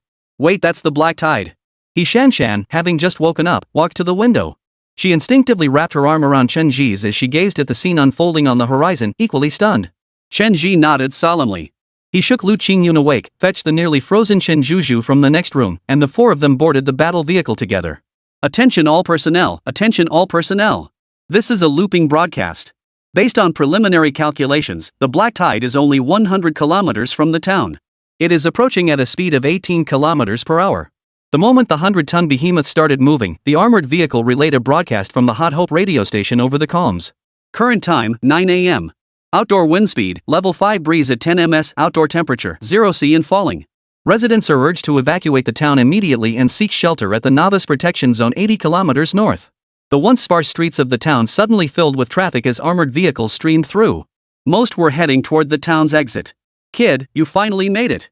Old Zhang beamed with delight as the 100-ton behemoth rolled into the bar's parking lot. If you'd been half an hour later, I'd have packed up and left. Old man Zhang wore a scarf and gloves, his nose frozen bright red. Thanks for the soul essence. He patted his gleaming old car. I've leveled up to 10. Now I can enter the newbie protection zone. What about you? What are your plans? Ha! Chen Zhi rubbed his hands together and blew warm breath into them against the cold wind. Got any extra warm clothes?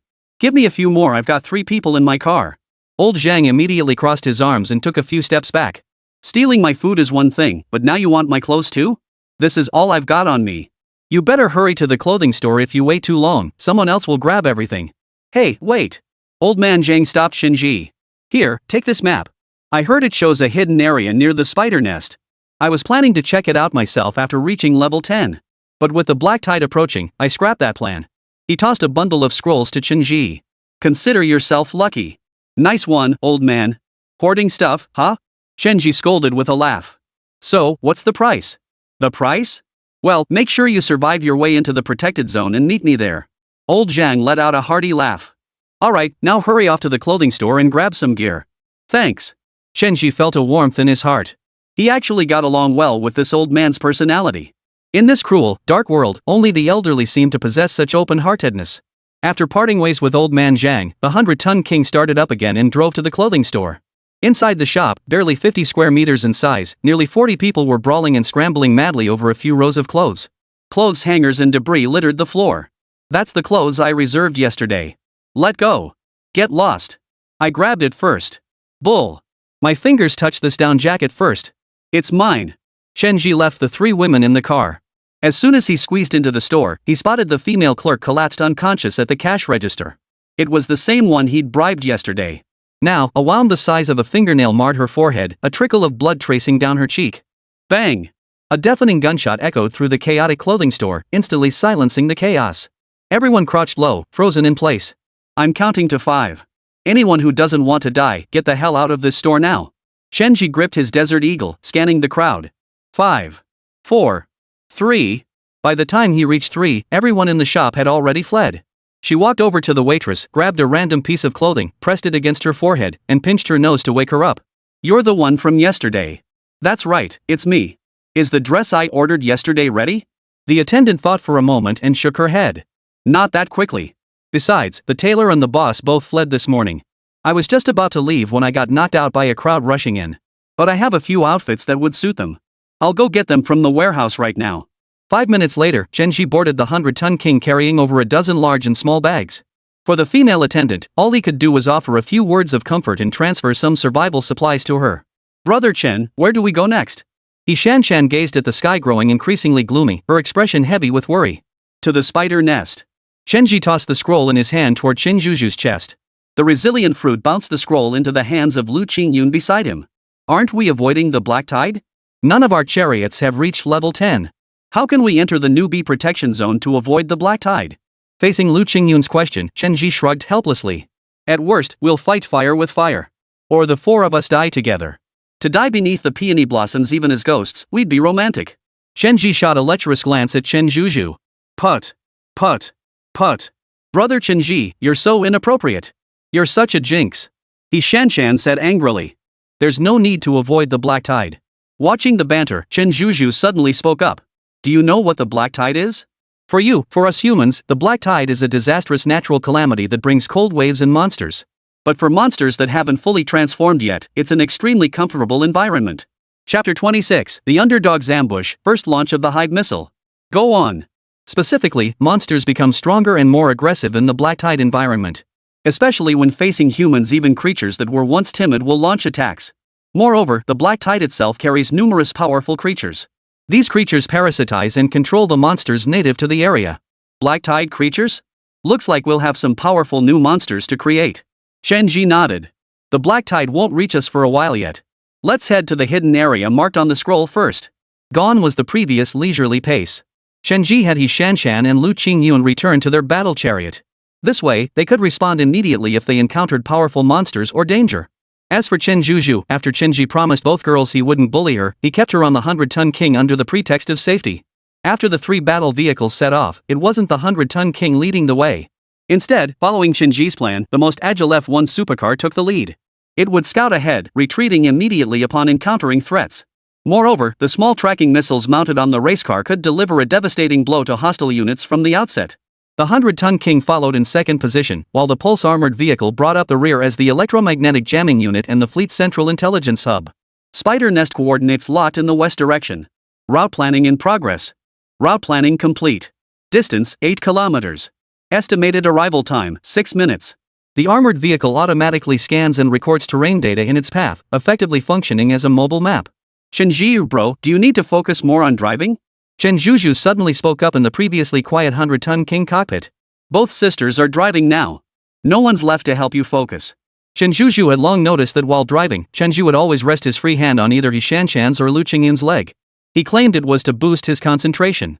So she lifted her skirt, revealing her fair, translucent thigh, and leaned toward Chen Zhi. Perhaps due to years of being deprived of sunlight, the skin on her thigh appeared exceptionally pale, with prominent blue veins clearly visible. She took him seriously. "Of course it does." Chen Zhi's large hand reached out nonchalantly. As his hand gradually moved upward, Chen Zhuju's delicate body visibly trembled. "Brother Chen, it's a bit ticklish." Seeing her flushed cheeks, Chen Zhi didn't particularly want to stop, but business came first. "Brother Chen, we're almost there." Liu Qingyun's voice came through the communicator. Brother Chen Zhi? You're not bullying Spider, are you?" "Ahem, no way." After a few seconds, Chen Zhi's voice finally came through the comb. "Heaven knows I'm driving properly." 5 minutes later, the convoy turned onto a secluded road beside the spider nest. Warning! Entering hidden zone, Spider King territory levels 815. Monster types, human-faced spiders, wild animals. Prepare for combat. Faceless spiders again? Chen Zhi muttered to himself as he listened to the broadcast. "So this is the place," Chen Zhuju spoke up. "This is my brother's territory." "Your brother?" Chen Zhuju paused, then clarified, "Or rather, my brother before he took human form. Because he's incredibly brutal by nature and particularly enjoys slaughtering his own kind for food. So most of our kind fled to my side. With that big guy protecting us, my brother dares not come near." "The big guy?" He must be referring to that colossal spider. "Then do you know where its lair is? We could go kill it, you wouldn't mind, would you?" "No." Chen Zhuju shook her head. "It once tried to eat me too, but I escaped. As the three chariots sped past like the wind, several furtive heads peeked out from a pile of rocks by the roadside. Bro, it really is the human-faced Deer King's medal. I didn't misread it. Chao Jianran exclaimed excitedly. It's hanging right there, on the side of that 100-ton king's carriage. Yeah, I saw it too. It definitely is. And it's a multicolored medal. The spoils it represents can't be too shabby. Convoy leader He Ling nodded. Damn it. We lost so many brothers just to wound the human-faced Deer King. And now we get no chance to reap the rewards, this bastard stealing our thunder. A bearded man clad in studded leather roared in anger. Bro, we gotta get our loot back from him. But that second 100-ton truck in the convoy looks way too massive. We just failed to hunt down the man-faced spider's web too. Only 7 of us are still breathing. Can we take him on? Chao Jianran hesitated. Why not? Mine might not be as big as a 100-ton king, but it's still a truck. The bearded man exclaimed excitedly. I specifically installed 3 battle truck parts to boost durability. I'm level 10, with durability already maxed out at 10,000. Plus, with the brothers attacking from the flanks, I refuse to believe I can't take him down head-on. Yeah, we've failed 2 consecutive hunts now. He Ling said solemnly. Before entering the newbie protection zone, we need to bring something that will earn the respect of the high-level survivors. Like those rainbow medals on that 100-ton beast. Deep within the Spider King's territory. Brother Chen Zhi, someone's tailing us. He Shanshan's slightly panicked voice crackled over the calm. Chen Zhi withdrew his kneading hand and picked up the communicator. Go on. 3 battle tanks are tailing us closely behind the rock pile on our left. 4 tanks are tailing us from behind the ruins on our right. The armored vehicle conducted real-time electromagnetic scanning and mapping, transmitting the data to the 100-ton king. And judging by the map, at the intersection 500 meters ahead, our 3 tanks would meet up with their 7 tanks. We still don't know if they're friend or foe. Hold your fire for now. Understood. Despite his words, Chen Zhi had already activated the honeycomb missiles on the vehicle's roof, ready to lock on and fire at any moment. The 400-meter distance would be covered in mere seconds. The front ends of the flanking tanks emerged simultaneously with Liu Qingyun's F1 racer. Successfully connected to unknown convoy communication channel. Force them forward. Prepare the chokehold net. Ready, boss. Activate the barrier net. As the voice on the radio fell silent, a 15-meter-tall steel cable net, thick as a forearm, rose from the ground. The armored vehicles flanking Chen Zhi's convoy swiftly pulled away. Xingyun, move to the rear. I'll break through the blockade. Got it. The F1 car executed a drifting tailspin, retreating behind the armored vehicle. Engine overloaded. The 100-ton behemoth instantly doubled its speed, roaring toward the blocking cable at 50 meters per second. As the 100-ton behemoth slammed into the steel cable, the honeycomb missiles atop its hull had already locked onto 7 enemy tanks. 10 missiles launched in succession, each equipped with a microcomputer and compact radar. 1 missile per target, with 3 spares to prevent enemy revival. Chapter 27, King vs. Creator. Boom! As the 100-ton king collided with the barrier cable, the missiles struck their targets with pinpoint accuracy. Amidst the continuous explosions, the ambushing tanks were nearly annihilated. But what Chen Zhi hadn't anticipated was that the 100-ton king hadn't broken through the steel cable barrier. The sudden deceleration sent Chen Zhi hurtling forward with immense inertia. Thankfully, the seatbelt held fast, preventing his face from smashing into the windshield. Bang, bang, bang, bang, bang. The nearly 1.8-meter diameter tires ground against the asphalt, sending up clouds of scorched smoke. As Chen Zhi kept the throttle open, the anchor bolts securing the steel cable on both sides began to shatter and fall away. Finally, the 100-ton behemoth broke through the steel cable barrier. Xingyun, Xiaoshan, are you both okay? Brother Chen, we're fine. After breaking through the barrier, Chen Zhi didn't stop but kept driving forward. After all, he didn't know if there were any other accomplices present. Brother Chen. Radar shows another mid-sized vehicle heading straight for us. I see it. Chen Zhi lowered the communicator, staring at the fire-breathing tank ahead. Inside the driver's cabin at the front, a blood-streaked, bearded man glared with wide eyes, gripping the steering wheel tightly. He drove a train whose rear compartment had been largely destroyed by explosions, billowing thick smoke as it charged straight toward Chen Zhi. How dare you? Why should you, with just 1 tank, be able to defeat my entire convoy so easily? Why do you possess such overwhelming power? In what way am I inferior to you? If we're going down together. Ha ha ha ha. A head-on collision? Chen Zhi had no intention of dodging. Liu Qingyun's anxious voice crackled over the comlink. Brother Chen Zhi. Get out of the way. Why aren't you dodging? Why not dodge? Because he wasn't afraid. Watching the damaged truck cab rapidly loom larger before him, Chen Zhizhu swallowed hard. Faced with this situation, she couldn't help but feel nervous. She pressed herself against Chen Zhi and wrapped her arms around his. Boom! The moment the 100-ton king collided with the wrecked truck, violent flying rocks and dust swirled around them like a whirlwind. Moments later, the 100-ton king burst through the smoke, dragging the truck's cab now flattened into a two-dimensional foil by the immense impact as it charged forward. Alloy armor suffered damage 1000. Warning, alloy armor durability below 1000. It was unexpected that after only a few days of combat, the outer layer of alloy armor had already suffered such severe damage. But at least it had successfully shattered the enemy's scheme. You want to ambush and kill me, Chen Zhi? First, try facing off against my 100-ton king. After rendezvousing with Liu Qingyun and the other woman's battle tanks, the four turned back, using the 100-ton king's auto-loot function to gather spoils. It must be said, acquiring materials and supplies by directly destroying other battle tanks was far faster than grinding monsters. No wonder Chen Zhi had encountered tank bandits 3 or 4 times along the way. But Chen Zhi neither wanted nor condescended to survive this way.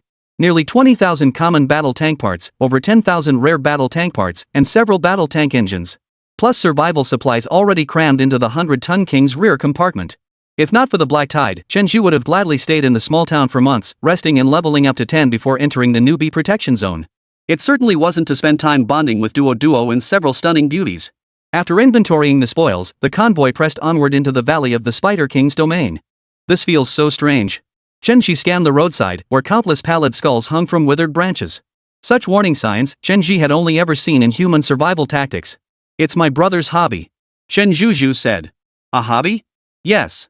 He likes to preserve the powerful monsters he hunts and hang them outside the cave to show off his strength. So that means we're already very close to his cave, right? Yes. Warning. Radar detected LV-15 human-faced Spider King 1. Prepare for combat. My brother is far smarter than I am, brother Chen Zhi. You must be prepared. Before Chen Zhi could finish, a thunderous rumble of rolling boulders suddenly echoed from above the valley. It's a rockslide. Brother Chen, it's heading straight for you. Speed up. He Shanshan's armored vehicle detected the falling rocks first and issued a swift warning. A boulder the size of a medium-sized truck rolled down the slope. Engine overload. Without hesitation, Chen Zhi activated engine overload. The 100-ton behemoth surged forward, its rear narrowly grazing the boulder. Had he not activated overdrive, the boulder would likely have smashed directly into the middle of the 100-ton king. The alloy body would likely have been completely destroyed. What terrifying calculations! Could there be remnants of the ambushers still lurking? Impossible. The radar detected the Spider King nearby earlier. Even if there were stragglers, they wouldn't risk the Spider King's attack to ambush us. Damn it, brother Chen Zhi, this boulder has completely blocked the road. Neither my battle vehicle nor Sister Qingyun's can get through. The boulder meant to crush the 100-ton king was dodged at the last second by Chen Zhi's extreme maneuvering. It slammed into the convoy, splitting it into 2 separate sections. The EMP armored vehicle and the F1 race car were trapped outside the boulder, while Chen Zhi's 100-ton king remained on the other side. Brother Chen Zhi, don't drive forward yet. We'll get out and come to your vehicle. He Shanshan, eager to reunite, immediately opened her door to get out. Don't get out. Watch out for enemy ambushes. Chen Zhi immediately called out to stop He Shanshan. Sure enough, those lurking in the shadows always proved troublesome. In this unknown, dangerous environment, having an armored vehicle meant the difference between a wolf and a lamb. Let me see what kind of humans are driving this big beast. What a pity I didn't crush you to death, my dear sister. A voice suddenly emerged from the dust cloud ahead. As the dust gradually cleared, a monstrous half-human, half-spider creature over 6 meters tall finally revealed itself. With just a glance toward the driver's cabin, it recognized its sister, who had transformed into human form. Chen Zhi, are you in danger? We're getting out to rescue you right now. Hearing the unfamiliar voice through the communicator, the 2 women behind the boulder couldn't help but grow anxious. Don't make any rash moves. Stay calm. Stay in your own battle vehicle, that's the best help you can give me. Don't panic, you fools. I've got missiles, haven't I? Everyone fall back. 1 missile strike and this road will be cleared. Chen Zhi barked into the communicator. It was the centipede spirit from Black Myth, a half-human, half-spider creature the size of a centipede spirit. That was Chen Zhi's first impression upon seeing the Spider King's face. A handsome male face, with cold, murderous intent gleaming in its dark green pupils. Chen Zhi grabbed the megaphone. Since you failed to ambush me, you still dare show yourself? Aren't you afraid I'll kill you? Chapter 28, Accelerated Transformation. Fully human. Ha ha ha ha ha. The Spider King spread his arms wide and roared with laughter, revealing his tightly muscled chest. Do you think I'm that truck-driving fool from earlier, willing to play a game of bumping heads with you? Chen Zhi's heart sank. It seemed the commotion earlier had long since caught its attention, and it had been watching us from the shadows all along. Your 100-ton beast may be fierce, but I can withstand even a single collision. But it can only move on roads. As it spoke, the Spider King's 8 thick legs moved swiftly, hauling its upper body up to cling to the right-hand cliff face. What can you do to me now? What can you do to me? Chen Zhi smiled as the honeycomb missile pod on the 100-ton King's roof slowly rose. 10 black, gaping launch tubes now faced the Spider King. The naturally sharp-witted Spider King instinctively sensed the threat and fear, retreating steadily backward. Didn't you just use up a round already? I don't believe you have any more ammunition. As the Spider King voiced his doubt, a missile had already locked onto its target and launched. Damn it! Boom! Just as the missile was about to strike, the Spider King used the astonishing springiness of its 8 legs to leap upward, soaring over 20 meters high.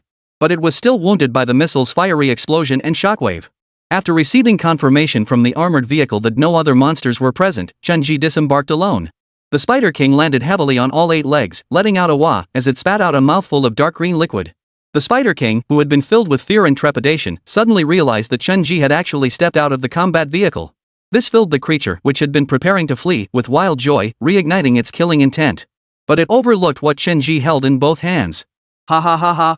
What a foolish human! You could have killed me with your weapon, yet you chose to come down and meet your end. Sister, oh sister! The Spider King turned to gaze at Chen Zhi, sitting impassively inside the cockpit. Look at the arrogance of the human you chose to bind yourself to. It raised a sharp spider leg, hovering it high above Chen Zhi's head. Die! Bang! Chen Zhi raised his rifle and pulled the trigger. With a gunshot, the Spider King's raised leg was severed cleanly in 2 by the bullet. Before the Spider King could react, Chen Zhi fired 5 shots in rapid succession, severing every one of its legs. Amidst the Spider King's agonized screams, dark green spider blood gushed from every severed limb. Its bloated lower body toppled to the ground like a roly-poly toy. I'll ask you 2 questions. Answer honestly, and I'll let you go. Really? The Spider King forced back its agony and looked up at Chen Zhi. Bang! Another gunshot rang out. Chen Zhi fired at its bulky lower body, the bullet shattering the spider's lower half. Ah! A piercing, agonized scream echoed through the valley. Even Chen Zhi, seated in his chair, felt his eardrums ache from the blast. You have no room to bargain. Answer the question, or die. Understand? I'll tell you everything. Just ask. The Spider King, his face drenched in sweat and dark green spider blood, screamed in terror. First, why can you and your sister shapeshift into human form at level 15? And why can you even take human form at just over level 10 if you sign a transformation contract with humans? Countdown from 5. If you don't talk, I'll shoot. Chen Zhi aimed the 191 pistol at the Spider King's head. 5. 4. 3. It's innate. It's our monster's innate potential, the Spider King roared. We monsters are born with different physical constitutions. My sister and I were born together, both monsters of chaotic potential, which is why we could take shape so early. Monsters are also divided into multiple types of potential. The Spider King murmured. Common, rare, ultra-rare, legendary, chaos, 8 types in total. Monster constitutions? Chen Zhi pondered. It must refer to innate physical and ability traits. Above chaos rank lie 3 additional tiers of monster potential. So some higher tier monsters might even be able to take human form at birth? But would they truly be considered human? Chen Zhi shook his head. Never mind. What can't be figured out now can wait. Very well. Now I'll ask you the second question. After transforming into human form, do you retain your monstrous instincts? Like eating people or craving blood? That? I don't know. Chen Zhi pushed the muzzle forward a few inches. No. After transforming, we become indistinguishable from humans. Though certain sensory acutenesses remain intact. Chen Zhi nodded. Good. That puts my mind at ease. The first question was to understand why they could transform. The second question was to spare Chen Zhi any lingering concerns about deepening their relationship. To prevent any awkward situations where, in the heat of the moment, they might suddenly exhibit strange habits like devouring their partner. That would be disastrous. So, now, you can. Boom! The bullet from the 19-1 assault rifle struck the Spider King squarely between the eyes. Killed LV-15 human faced Spider King 1. Convoy gains 5000 EXP. Loot obtained, chariot parts common, rare 3000, 1000, legendary boss essence, Spider King medallion fragments 500. A legendary tier boss essence. Chen Zhi's eyes lit up instantly. Time to evolve the vehicle again. Chen Zhi hung the medal for the synthetic Spider King rainbow on the side wall of the cabin. Brother Chen. We keep hearing gunfire over there, everything okay? It's fine, don't worry. The Spider King has been taken care of. Chen Zhi briefly recounted the incident, then detonated the missile to shatter the boulder, reuniting the 4. Brother Chen, can I have that leader's spirit essence from earlier? Just as Chen Zhi was preparing to use the leader's essence to upgrade the vehicle, Chen Zhi suddenly spoke up beside him. Give it to you? You don't even have a battle vehicle. What good would it do? It's useful. Chen Zhi nodded. That essence looks delicious. I really want to eat it. Eat it? Chen Zhi gazed into Chen Zhu's beautiful dark green eyes. Then he couldn't resist leaning in for a kiss. Since the Spider King said shapeshifting wouldn't bring any bad habits, then perhaps tonight's heart-to-heart could be arranged. Chen Zhu didn't pull away, but instead met the kiss with flushed cheeks. Half a minute later, Chen Zhi finally pulled away from those soft, sticky lips. Since you want to eat it, I'll let you have it. Without another word, Chen Zhi produced the leader's spirit essence. Gazing at the faintly glowing, legendary tier leader essence. Though reluctant, Chen Zhi handed it over. Chen Zhu took the essence, placed it in her mouth, and swallowed it. Her skin suddenly grew hot and flushed red, persisting for several minutes before fully subsiding and returning to normal. Accelerated transformation period by consuming high-grade boss essence legendary during metamorphosis. Shapeshifting complete. Shapeshifting contract reward 2000 caravan experience. I seem to have fully transformed into a human. Chen Zhu stared at her own pale, delicate hands. Her ability to analyze pheromones through her nostrils now vanished. Chariot unlocked. A voice echoed within Chen Zhu's mind. Chapter 29, Dragon Bone Off-Road Vehicle. Form a lifetime squad. Brother Chen Zhi, I think I unlocked the war chariot. Seeing Chen Zhu's delighted expression, Chen Zhi smiled too. The four of them got out of the car and walked over to the nearby open area. Unlocked the battle vehicle. Boom! A sleek, streamlined off-road vehicle materialized before them, kicking up a cloud of dust. My battle vehicle.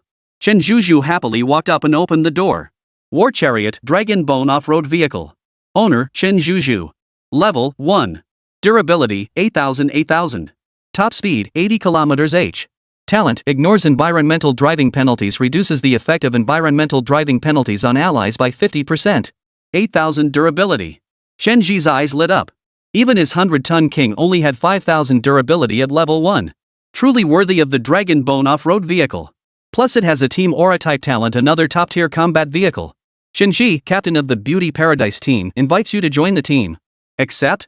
Chen Zhi immediately sent a team invitation to Chen Zhu. Accept. Join successfully.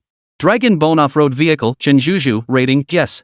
Current squad size, 4, squad total rating unchanged. Congratulations. You've become a true human. Chen Zhi patted her shoulder. In this world, how to distinguish whether a humanoid creature is truly human?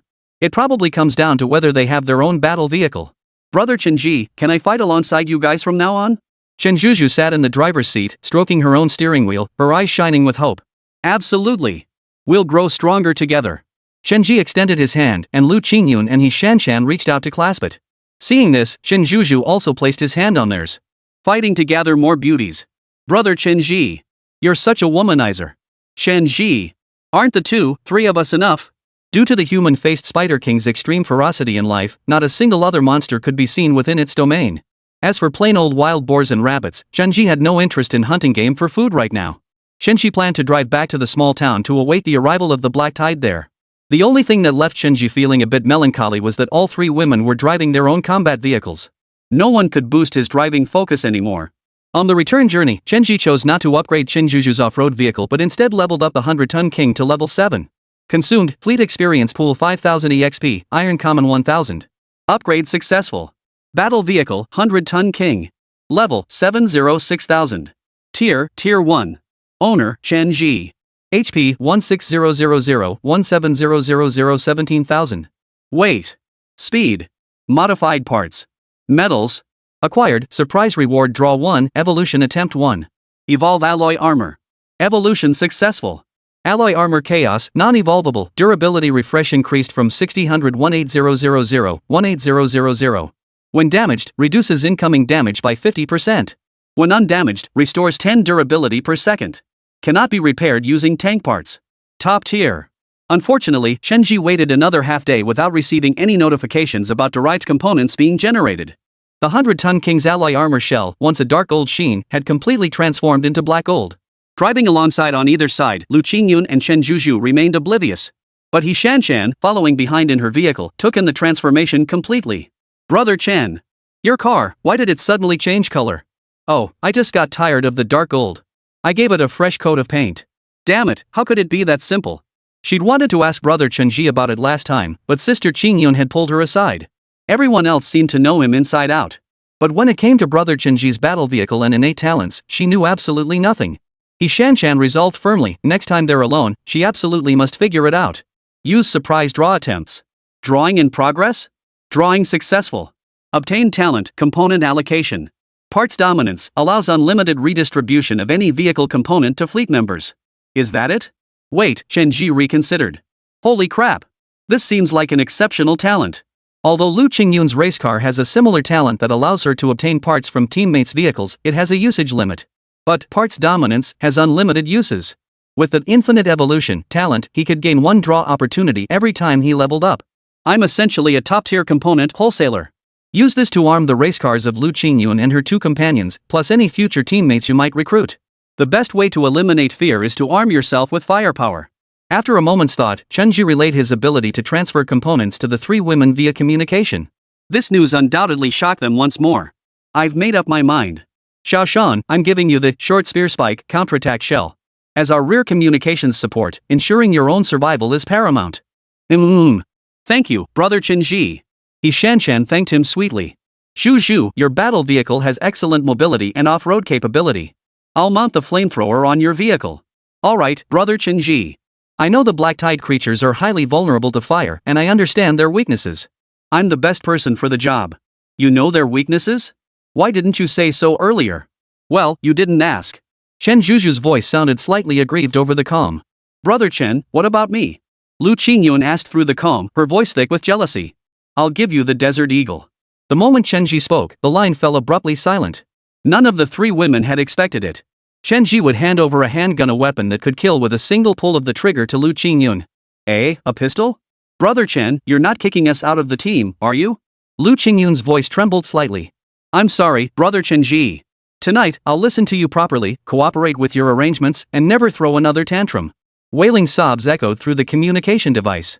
Brother Chen, please don't abandon sister Qingyun. Didn't we just agree last night to form a lifelong team? While Chen Zhuzhu was still dazed, He Shanshan had already begun pleading on Liu Qingyun's behalf. Handing over a firearm, a lethal weapon, to her. Liu Qingyun couldn't think of any other reason besides leaving her to fend for herself. What on earth are you talking about? Chen Zhi sighed helplessly. What are you two thinking about all day long? What I mean is, Qingyun, as the older sister.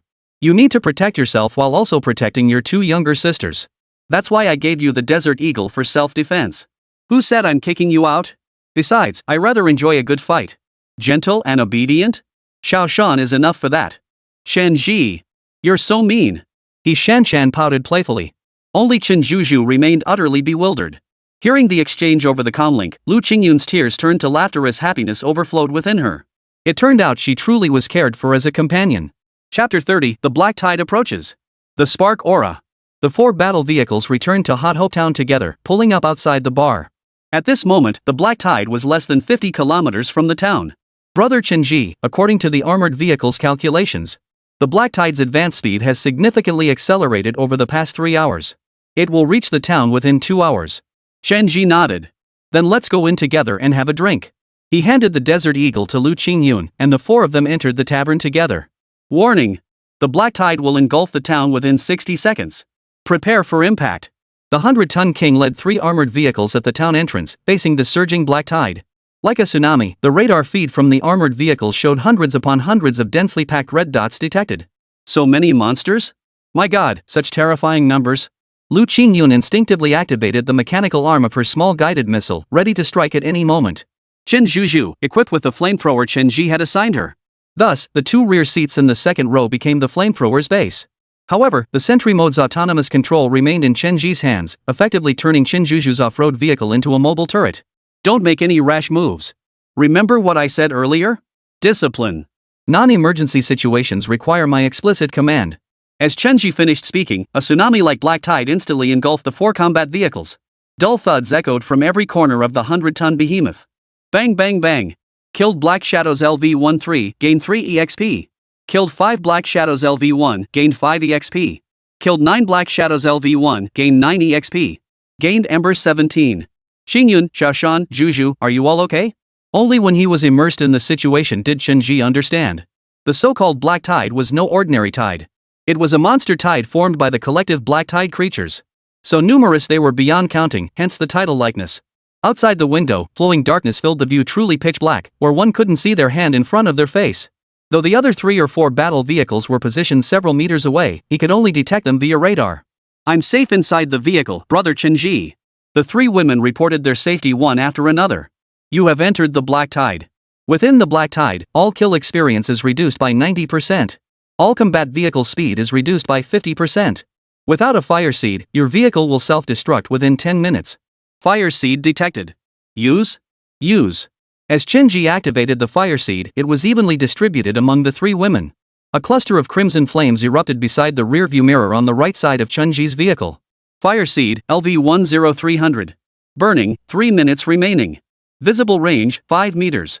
Chen Zhi's field of vision suddenly expanded. Although the display indicated a visible range of 5 meters. But in reality, visibility within 5 meters outside the window was only as bright as moonlight. At least he could now make out the battle vehicles beside him. The same was true for the 3 women's battle vehicles, each with a cluster of burning flames appearing at the front, like beacons of hope in the darkness. Spider, I'm activating the flamethrower. Chen Zhi announced over the comm. Got it. The flamethrower tore a scarlet wound through the darkness, allowing Chen Zhi to glimpse the true form of the so-called shadow. Their eyes were hollow, glowing in eerie blue. Their hands had transformed into 2 bone blades, and their lower bodies were ghostly, devoid of legs. The swarming masses of shadowy figures, once as numerous as swimming fish, only realized they needed to retreat from the flamethrower after nearly 100 of them were consumed by the fiery serpents. Killed LV1 Black Shadows 112, gained 112 EXP. Obtained Fire Embers 112. Within minutes, the collected fire seeds were enough to power 4 vehicles for half an hour. But this was nowhere near enough. To survive the Black Tide, each vehicle required 1,440 fire seeds per day. That's 5,760 for 4 vehicles. Qingyun launched the mini tracking missiles. Target the area where radar detects the densest concentration of shadows. Roger that, Brother Chen. Several missiles instantly obliterated nearly 200 level 1 shadows. Xiaoshan, keep the flamethrowers' sustained attack going. But these shadows seem to possess some form of intelligence. After the initial wave of flames incinerated over 100, they began evading the fire serpents. The continuously erupting fire snakes could only kill a handful of shadows per minute. This approach yielded far too little return, and Chen Zhi began to feel the sting of the resource drain. Though reserves were ample, they would eventually run dry. Sustainable development was essential. Spider, do you know of any way to attract the Black Tide creatures? Yes, Brother Chen Zhi. Chen Zhuju's affirmative reply came through the communicator. They're highly sensitive to human scent. Once humans leave the battle vehicle, they're easily surrounded and torn apart by them. In that case, Chen Zhi lowered the right side window of the 100-ton king. The scent of humanity swiftly dissipated from the cabin into the air of the Black Tide. Chen Zhi chambered around in the 19-1. The air blown into the cockpit by the Black Tide was stiflingly hot and humid, making Chen Zhi feel somewhat restless. Within seconds, the shadowy figures who had been scrambling to avoid the fire snakes seemed to catch the scent of something delicious. They halted their advance and turned their gaze toward Chen Zhi. Then they swarmed toward the open window. Spider fire! Chen Zhi roared as he pulled the trigger. Here it comes! Fiery flames and bullets formed a deadly barrier before the 100-ton king's door. Every shadow charging the window was instantly incinerated. In mere seconds, Chen Zhi emptied his first magazine, taking down no fewer than 300 shadows. Beyond the heat weapons, many shadows still slammed headlong into the 100-ton king's thick armor, meeting their end.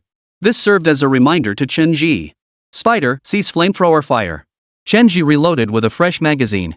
Everyone, start your vehicles. Form a straight line behind me and prepare to advance. Chen Zhi rolled up the window, leaving only a narrow slit to allow his human scent to seep out. A large group of shadowy figures crowded against the window slit, their sharp bone blades scraping against the glass with a piercing screech. Charge into the Black Tide? Isn't that too dangerous? Liu Qingyun voiced her worried concern. I'll lead the way. Absolutely safe. Chen Zhi affirmed. As speed increased, the number of shadowy figures smashing into Chen Zhi's 100-ton behemoth and being crushed dead multiplied exponentially. Though the road ahead remained obscured, the armored vehicle's lightning pulse radar mapping had already constructed a detailed terrain and structure map of the surrounding area. Accompanied by the continuous launch of small tracking missiles, the 100-ton king relentlessly crushed the shadowy figures amidst the flashes of explosions in the darkness. Only Chen Zhi dared to pull off such a maneuver. Any other vehicle would have disintegrated into scrap metal within minutes of such relentless impact. Simultaneously, Chen Zhuju's innate aura took effect, not only nullifying the deceleration debuff on her own combat vehicle, but also have the deceleration effects on the rest of the convoy. Chapter 31, First Battle Against the Black Tide Werewolves Surround and Annihilate. Killed 11,450 LV1 shadows, gained 11,450 EXP. After driving relentlessly for over an hour toward the south where the Black Tide was advancing, the team had slain over 11,000 monsters. The gathered fire seeds were sufficient to sustain all 4 chariots for the next 48 hours. Warning! 8 level 10 Black Tide werewolves detected ahead. Prepare for combat. Finally, something different? Chen Zhi felt a slight stir of interest. Analyzing Black Tide Werewolf voiceprint. Analysis complete. The pulse-armored vehicle stripped away the Black Tide hurricane's howling from the transmitted data, leaving only the whimpering sounds of the wolf-like creatures. Woo! Woo! Woo! Warning! Massive monster gathering detected converging on the convoy. Prepare for a fierce battle. Brother Chen, they can summon reinforcements. Should we break through before they fully encircle us? He Xinna stared at the radar readings, momentarily unsure of what to do next. Was she really supposed to just stand by and watch them encircle the convoy? Xiao Shan, you're wrong.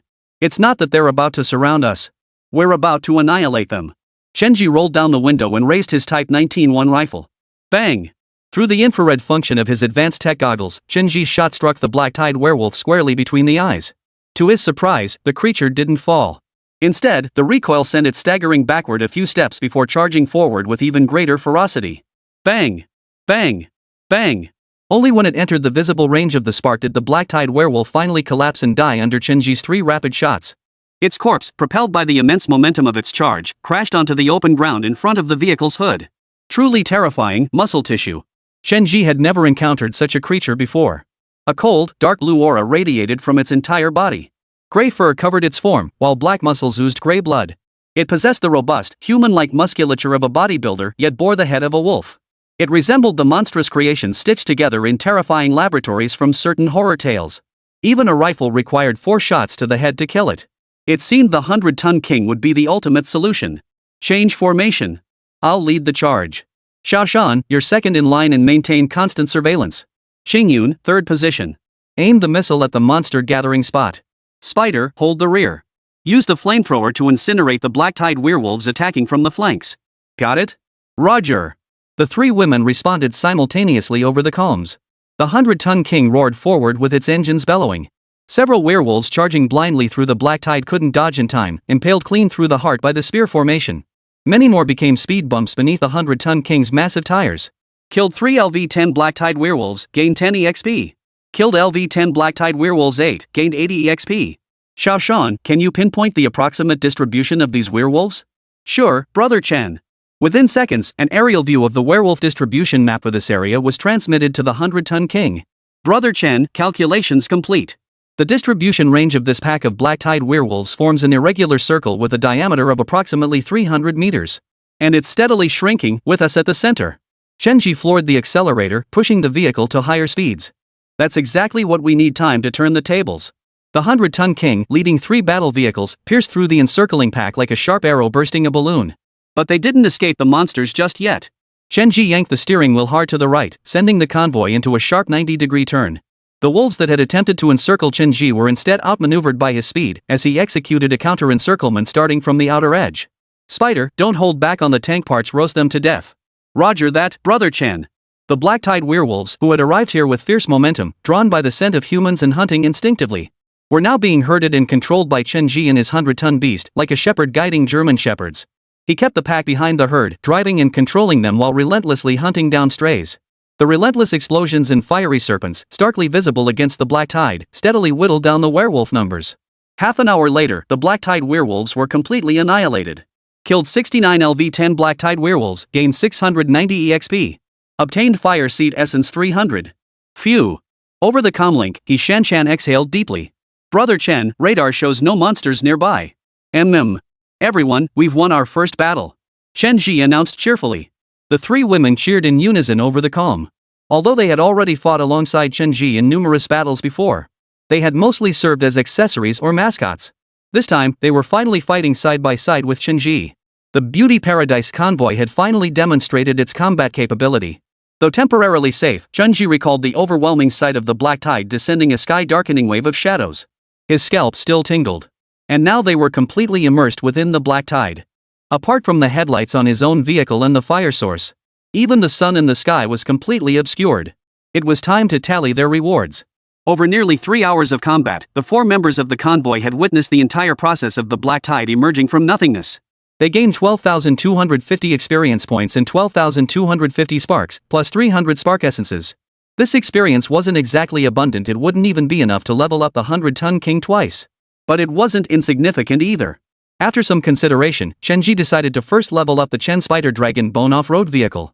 Chen Zhi spent 10,000 EXP, along with 1,000 iron common and 500 iron rare, to level up the Dragon Bone off-road vehicle by 5 levels.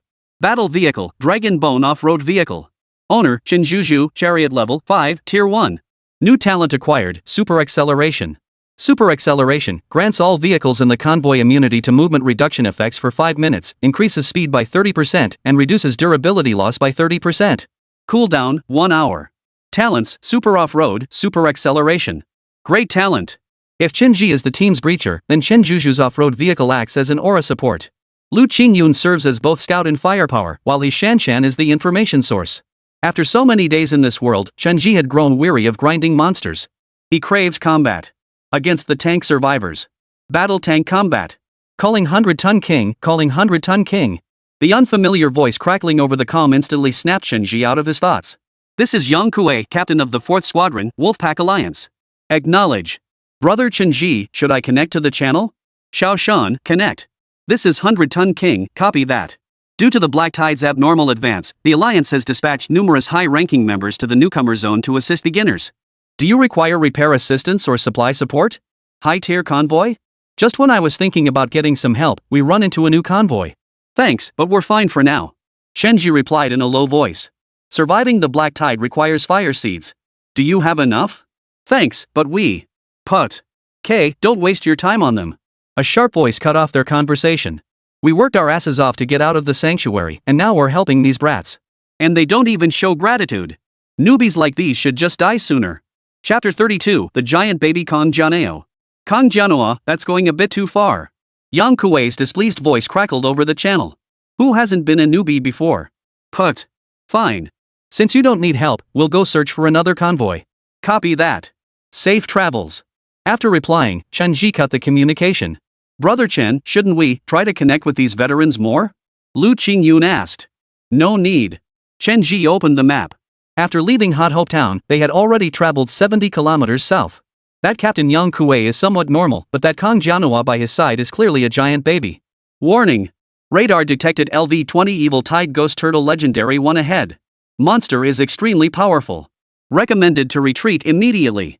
A level 20 monster? And a legendary one at that? Chen Zhi, who had originally planned to enter the human bear territory to grind monsters, suddenly perked up.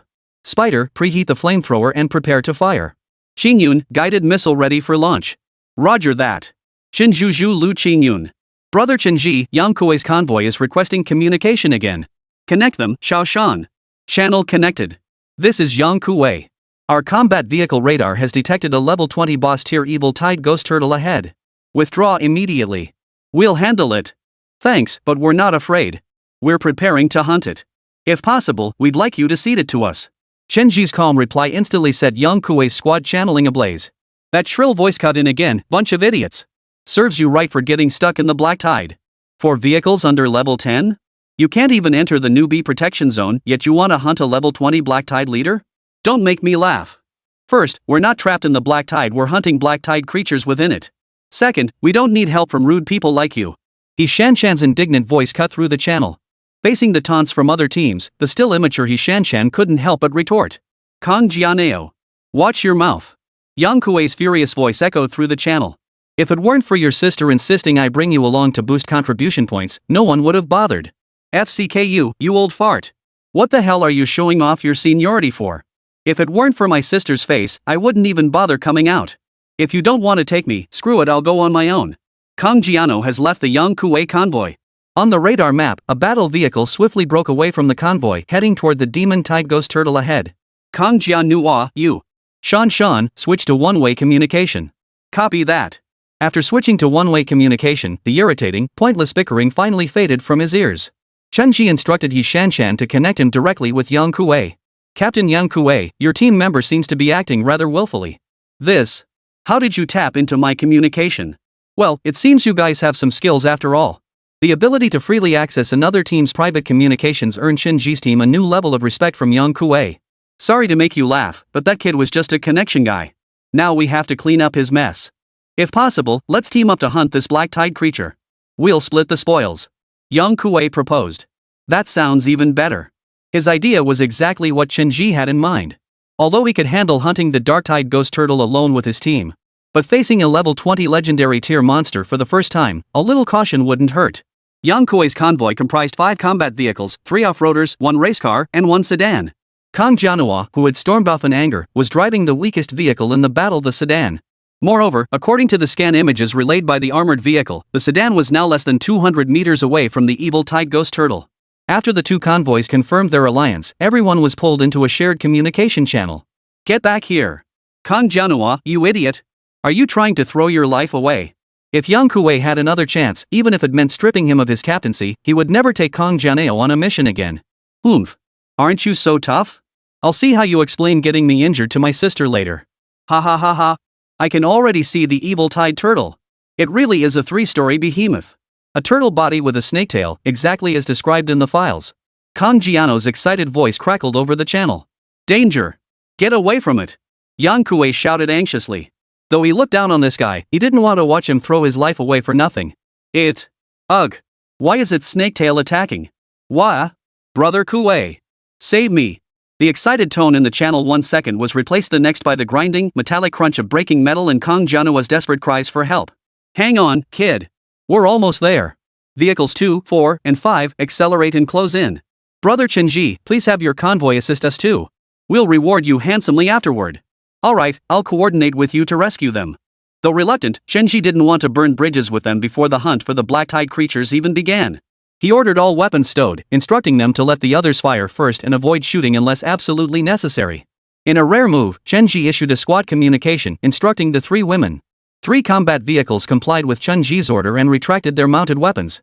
Amidst the black tide, the 8 armored vehicles couldn't see each other at all, relying solely on radar to track their teammates' positions. Xingyun, Xiaoshan, Zhuzhu, you 3 bring up the rear. Do not engage without my explicit command. Roger. Captain Yang Kuei, leave the monster's front to me. I want to test its strength. What level is your tank? Level 7. Level 7. Even my level 21 off-road vehicle wouldn't stand a chance against this thing head-on. You'll just get killed by it. It's good to be young and eager, kid, but overconfidence will get you killed. Only then did Yang Kuei realize he shouldn't have suggested teaming up with Chen Zhi's convoy. A squad with an average level below 10 hunting a level 20 boss monster if they didn't slow them down, that would be a miracle. 4 and 5, set up your repeating crossbows and harass it from the flanks. Brother Chen Zhi, engage when the situation allows, but above all, protect yourselves. They were finally closing in on the demon Tide Ghost Turtle. Chen Zhi piloted the 100-ton king past it. It was the most intimidating monster he'd ever seen. Its massive crocodile turtle head, nearly 5 meters tall, stretched its long neck to match the 100-ton king's front end. Its sharp, blood-stained jaws clamped down on a human body, leaving only the struggling legs dangling outside. From the shell, as large as 2 basketball courts, wisps of thread as thick as arms continuously emerged. Black flames licked from the tip of its tail, and a python-like head emerged from the black flames, fixing its gaze on Chen Zhi's 100-ton king. It sensed danger. Chapter 33, The Terrifying Impact of the 100-Ton King. A wrecked, smoking car lay motionless beneath the tail of the demon Tide Ghost Turtle. Could crossbow bolts truly fell such an immense and monstrous creature? Yang Kuei ordered his teammates to set up repeating crossbows to deal with this creature. But would repeating crossbows truly be effective? 8 battle vehicles formed inner and outer circles, circling relentlessly around the evil Tide Ghost Turtle. Fire! As Yang Kuei's voice echoed through the channel, 2 flaming, 2-meter-thick cylinders illuminated the murky black tide. They shot toward the ghost turtle's thick legs. These weren't crossbow bolts, they were clearly 2 battering rams. True to their reputation as high-tier chariot survivors, though still lacking firearms, such massive arrows. Anyone caught in their path would suffer. The battering rams slammed unerringly into the ghost turtle's thick hide, sinking nearly half their 3-meter length into the flesh. Thick, black blood flowed from the wounds torn open by the battering rams. The evil Tide Turtle, which had intended to swallow the human whole, opened its mouth in agony and shook its head violently. It flung the short, stout Kang Jianhua like trash far away, slamming him hard onto the ground. Like a dead pig, its fate unknown. Unit 5. Rescue the casualty. Copy. A race car broke formation and sped toward Kang Jianhua. Cover fire. Retreat. Retreat? Captain Yang Kuei, weren't we supposed to hunt it down? Chen Zhi's patience was wearing thin. This demon Tide Ghost Turtle is too massive, it's a mutant. If it were an ordinary ghost turtle, those 2 crossbow bolts would have pierced its shell and killed it. Then why not try firing a few more arrows? Brother Chen Zhi, do you think weapons this powerful just grow on trees? Is it that powerful? 3 question marks slowly appeared above Chen Zhi's head. Isn't it? Brother Chen Zhi, no time for small talk now. That kid's been rescued but his condition's unknown, we need to get him back to the sanctuary for treatment ASAP. So you mean we're not hunting anymore? It's not that I don't want to hunt him down, but with our current combat strength, we simply can't kill him. We might even lose a few more brothers in the process. Yang Kuei's tone grew increasingly urgent. Alright, let's take him back, get some heavy-duty gear, then come back and hunt down this beast. Great. So after all that, we ended up doing someone else's dirty work for free. Then you go ahead. My convoy will hunt it down ourselves. You hunt it? Don't be ridiculous. If you don't want to die, come with us. The enraged evil tide turtle thrashed its massive body, its serpentine tail lashing like a steel whip.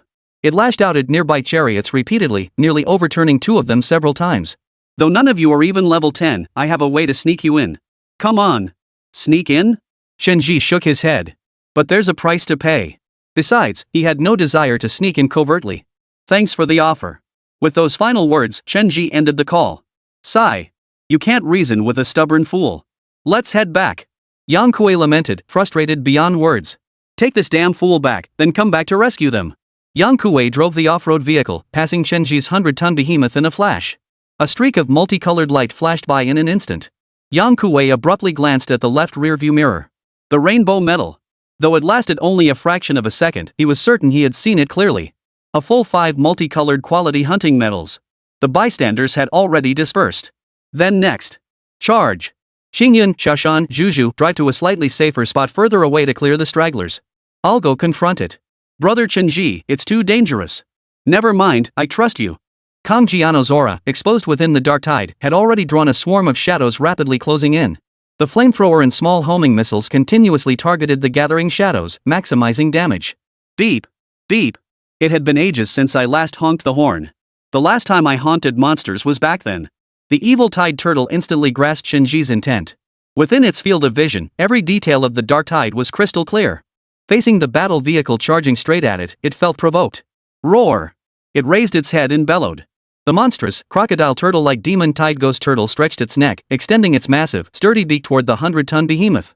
Brother Chen Zhi, I'm boosting your speed. He Shanshan's encouraging voice crackled over the comlink. With the engine pushed beyond its limits and the super boost activated, the 90-ton 100-ton king reached a terrifying speed of 244 km/h. That equated to 68 meters per second. Boom! This was the true siege hammer. Propelled by its own weight and extreme velocity, the spear-like front end plunged into the demon tide ghost turtle's skull with an impact force of 6.1 million newtons. As effortlessly as a doctor inserting a needle into a vein, a 100-ton king shattered its skull with ease. Like a spinning bullet, it sliced and shredded the ghost turtle's extended neck before plowing into its internal organs, smashing its insides to pulp. Seconds later, the 100-ton king backed out from a pile of mangled flesh and shell. Killed LV-20 Evil Tide Ghost Turtle Legendary 1, gained 200 EXP. Auto picked up, Fireseed Essence 600, Fireseed 200, Black Flame Snaketail Tissue Epic 1. Alloy Armor Sustained Attack Damage, Durability 500. Initiating Self-Cleaning. Activated, Cleaning in Progress. Staring at the mountain of rotting flesh before him, Chen Zhi was speechless. Killing such a massive monster yielded so little loot. If not for the 90% EXP reduction, this should have netted at least 200 EXP. While the number of fire seeds obtained was better than nothing, the Ghost Turtle Snaketail organization piqued his curiosity even more. A tail blazing with black flames, yet within the flames was the head of a python. Even in its miniature state, held in Chen Zhi's palm, its eeriness was undeniable. After asking the 3 women, they too were unaware of its purpose. He'd have to wait until entering the protected zone to find someone who knew. Sufficient fire seed essence to upgrade to LV3, proceed? Upgrade. Combined with the 300 essence gained from slaying the Black Tide werewolf earlier, he now possessed 900 fire seed essence. Consuming 300 fire seed essence, fire seed LV12. Consuming 600 fire seed essence, fire seed LV23. Fire seed burning. Remaining duration 3023 minutes. Visible range 5 meters 20 meters. Acquired ability, Fire Seed Barrier. Spark Barrier. When the pilot exits the battle vehicle, the spark will automatically follow and form a protective barrier around them. In the Black Tide, it's still a useful feature. At least now, when we disembark, the barrier will shield us and prevent the shadows from attacking. Brother Chen, where should we go next? Should we stick to the original plan and hunt monsters in the bear territory? No, we're heading to the reserve. Chen Zhi had changed his mind. Even a level 20 boss monster only dropped 200 EXP upon death. At this rate of experience gain, it'd take forever to get all 4 battle wagons to level 10. Better to hunt alongside the Shadow Pack at the vanguard of the Black Tide. That's where the highest efficiency lies. Chapter 34, First Steps in the Novice Sanctuary, Unexpected Trouble. Shaoshan, plot a new route. Destination, the outskirts of the newbie protection zone. Roger that. Brother Chen, I'm sending you all the map routes recorded by the battle vehicle so far. The 100-ton king quickly received the map data transmitted back by the pulse armored vehicle. Since obtaining the battle vehicle from He Xinna, all maps of the Human Bear Territory, Hot Hope Town, and the Spider Nest and Spider King Territory had been consolidated onto the 100-ton king. Planning routes. Planning complete. 200 kilometers to the Novice Protection Zone. Estimated arrival in 3 hours. The view within the Black Tide remained persistently dim, like the light after sunset when the moon is obscured by clouds. The journey passed in silence. Warning! Approaching Black Tide Town levels 10-15. Monster type, Vengeful Shadows. Prepare for combat. A new area? Chen Zhi distinctly remembered that ahead should be the town of Fervent Hope they had entered just hours ago. How did it become Black Tide Town? It seemed the Black Tide's power extended far beyond merely strengthening monsters and causing cold snaps. Brother Chen, should we go in? Liu Qingyun asked over the comlink. No. Chen Zhi shook his head. We'll bypass it and keep moving forward. Chen Zhi drove the 100-ton king past the town gate, now engulfed by the Black Tide. The unfamiliar roar of a battle vehicle's engine reached his ears. Chen Zhi abruptly looked toward the town gate. Besides several shadowy figures, there was actually a battle vehicle engulfed in black flames. The human-shaped shadow's eyes glowed a blood-red light. Though their eye contact lasted only a fraction of a second, he fully sensed the malice emanating from the shadows. It felt as though he had seen them somewhere before. The shadow of malevolent resentment. Could it be the vengeful spirits of survivors corrupted by the Black Tide after death? Chen Zhi shook his head. Whatever it was, it had nothing to do with him. His current target wasn't them. But if they dared to leave the town and attack him, then he'd show them what a grand impact felt like. Brother Chen, the radar detects 4 tanks approaching us from ahead. He Xinna reported immediately upon noticing the anomaly. Spider, prepare the flamethrower. Roger. Brother Chen, it doesn't seem like strangers. It's Captain Yang Kuei's convoy. Should we open the channel? Yeah, connect them. Brother Chen Zhi, it really is you guys. Glad you guys made it out alive. The demon tide ghost turtle didn't chase after you, right? Escaped? I already killed it. Whoa. Yang Kuei's gasp echoed through the channel. A team averaging under level 10 ambushed a level 20 legendary demon tide evil turtle? What a terrifying newbie team. Or, did they just run away and are lying to save face? Yang Kuei clearly found it hard to believe. A mutated Black Tide creature that even veterans struggled to kill, how could a handful of them have slain it? So Captain Yang Kuei, after delivering that guy back, did you plan to come back specifically to rescue us? Yes. I'm so glad you're all safe. As I mentioned earlier, I have a way to get you all into the protected zone. Moreover, the leader of the Convoy Alliance has heard about you and is quite interested. If you're willing, you're welcome to join the Wolfpack Alliance. The Wolfpack Alliance? Forget it. Just thinking about Kang Jiana's whiny, high-pitched voice like a giant baby eunuch made Chen Zhi feel repulsed. If someone like that could have a sister who became the leader, this racing alliance probably wasn't much to write home about either. Uncle Yang Kuei, on the other hand, was actually pretty easy to get along with. Joining you back wouldn't be a problem, it's on my way anyway. But as for joining the alliance, let's see. With Chen Zhi's window half open, the human scent wafting out steadily drew shadowy figures along the road. Killing these shadowy figures was a nice little side income. An hour and a half later, the shadows began to multiply. Units 2, 4, and 5 prepare to defend against the Shadow Tide. Copy that, Captain. Yang Kuei's team members responded over the channel. Brother Chen Zhi, we're approaching the newbie protection zone. Though the Black Tide's advance has accelerated abnormally, it can only reach the outer perimeter of the newbie protection zone constrained by the world's rules. Therefore, this area currently has the highest concentration of shadows. Our convoy will breach the defenses you just follow through. Alright, no problem. Chen Zhi had intended to decline Yang Kuei's offer to lead the way, planning to clear out the shadows himself to reach level 10 sooner. But since there was a way to enter the newbie protection zone early, he didn't mind checking it out. Crossbows ready. Clear a path ahead. Ready, Captain. Fire. Massive, sharpened wooden cylinders like battering rams shot out at a 10-degree angle to the left and right. The dark figures blocking the path were torn apart like fragile ants, forcibly clearing a passage. Of course, upon reaching the vanguard of the monstrous Black Tide numbering in the tens of thousands, Chen Zhi wouldn't forget to collect a toll. Spider, you drive to the rear. Keep the flamethrower blazing full blast to incinerate the shadows. Shut it off only when we're almost out. Got it, Brother Chen. Minutes later, 2 convoys abruptly emerged from the shadowy Black Tide. Bright sunlight flooded the cab, lifting Chen Zhi's spirits considerably after being deprived of daylight for nearly half a day. But what truly delighted him was the toll collected. Over nearly 3 kilometers of Shadow Tide, the flamethrower had incinerated close to 900 shadows. Over 900 experience points in just minutes, something Chen Zhi had never dared imagine before. Brother Chen Zhi, the newbie protection zone is up ahead. Chen Zhi spotted a towering steel wall stretching from left to right, spanning both ends of the horizon. Countless battle vehicles in the distance were divided into dozens of lines, passing through different checkpoints to enter the sanctuary. Do we have to queue too? Of course not. We'll go this way. Following Yang Kuei's convoy, Chen Zhi arrived at an intersection where no tanks were queuing. After a brief exchange with Yang Kuei, the checkpoint guard waved them through. To Chen Zhi's surprise, the sentry was armed with a rifle he'd assumed only he possessed such a weapon. This heightened his vigilance. At that moment, a female AI voice suddenly appeared in Chen Zhi's mind. Welcome to the newbie protection zone. Detected that you do not meet the requirement, battle tank level 10 or possession of an advanced battle tank permit. Please exit the protection zone within 5 hours, or your battle vehicle will automatically disassemble. Disassembly countdown, 4 hours 59 minutes 59 seconds. He hadn't expected this world's rules to include such a rigid screening mechanism. Yang Kuei had mentioned there was another way to help them enter the newbie protection zone. It must refer to the or condition acquiring an advanced tank permit. No sooner had the two convoys' tanks passed the checkpoint than over a dozen tanks surged out from all directions, blocking and surrounding them. Chen Zhi frowned. Captain Yang Kuei, what's going on here? Don't worry, I'll get out and ask. They must have the wrong people. Qingyun, no matter what happens, you 3 girls must not get out of the car. Chen Zhi said in a low voice. They have guns. These guys mean business. Chapter 35, Guerrilla Li Ziliang. You driving that 100-ton monster, get your ass out of that car. Chop off both hands and apologize to my brother Kong Jianeo. Even with the windows rolled up inside the 100-ton king, Chen Zhi could hear the thunderous roar piercing through the glass, clear as day. Chen Zhi remained unmoved, merely activating sentinel mode to monitor the conversation outside. Deputy Alliance Leader Li, this is a new recruit the Alliance Leader is interested in. He specifically ordered me to bring him back. Yang Kuei stepped down from the lead vehicle. Hearing the name Kong Jianeo, he knew trouble was brewing. After all, he had personally recommended Chen Zhi's convoy for entry into the protected zone. He hadn't expected such an inexplicable incident to occur immediately upon arrival.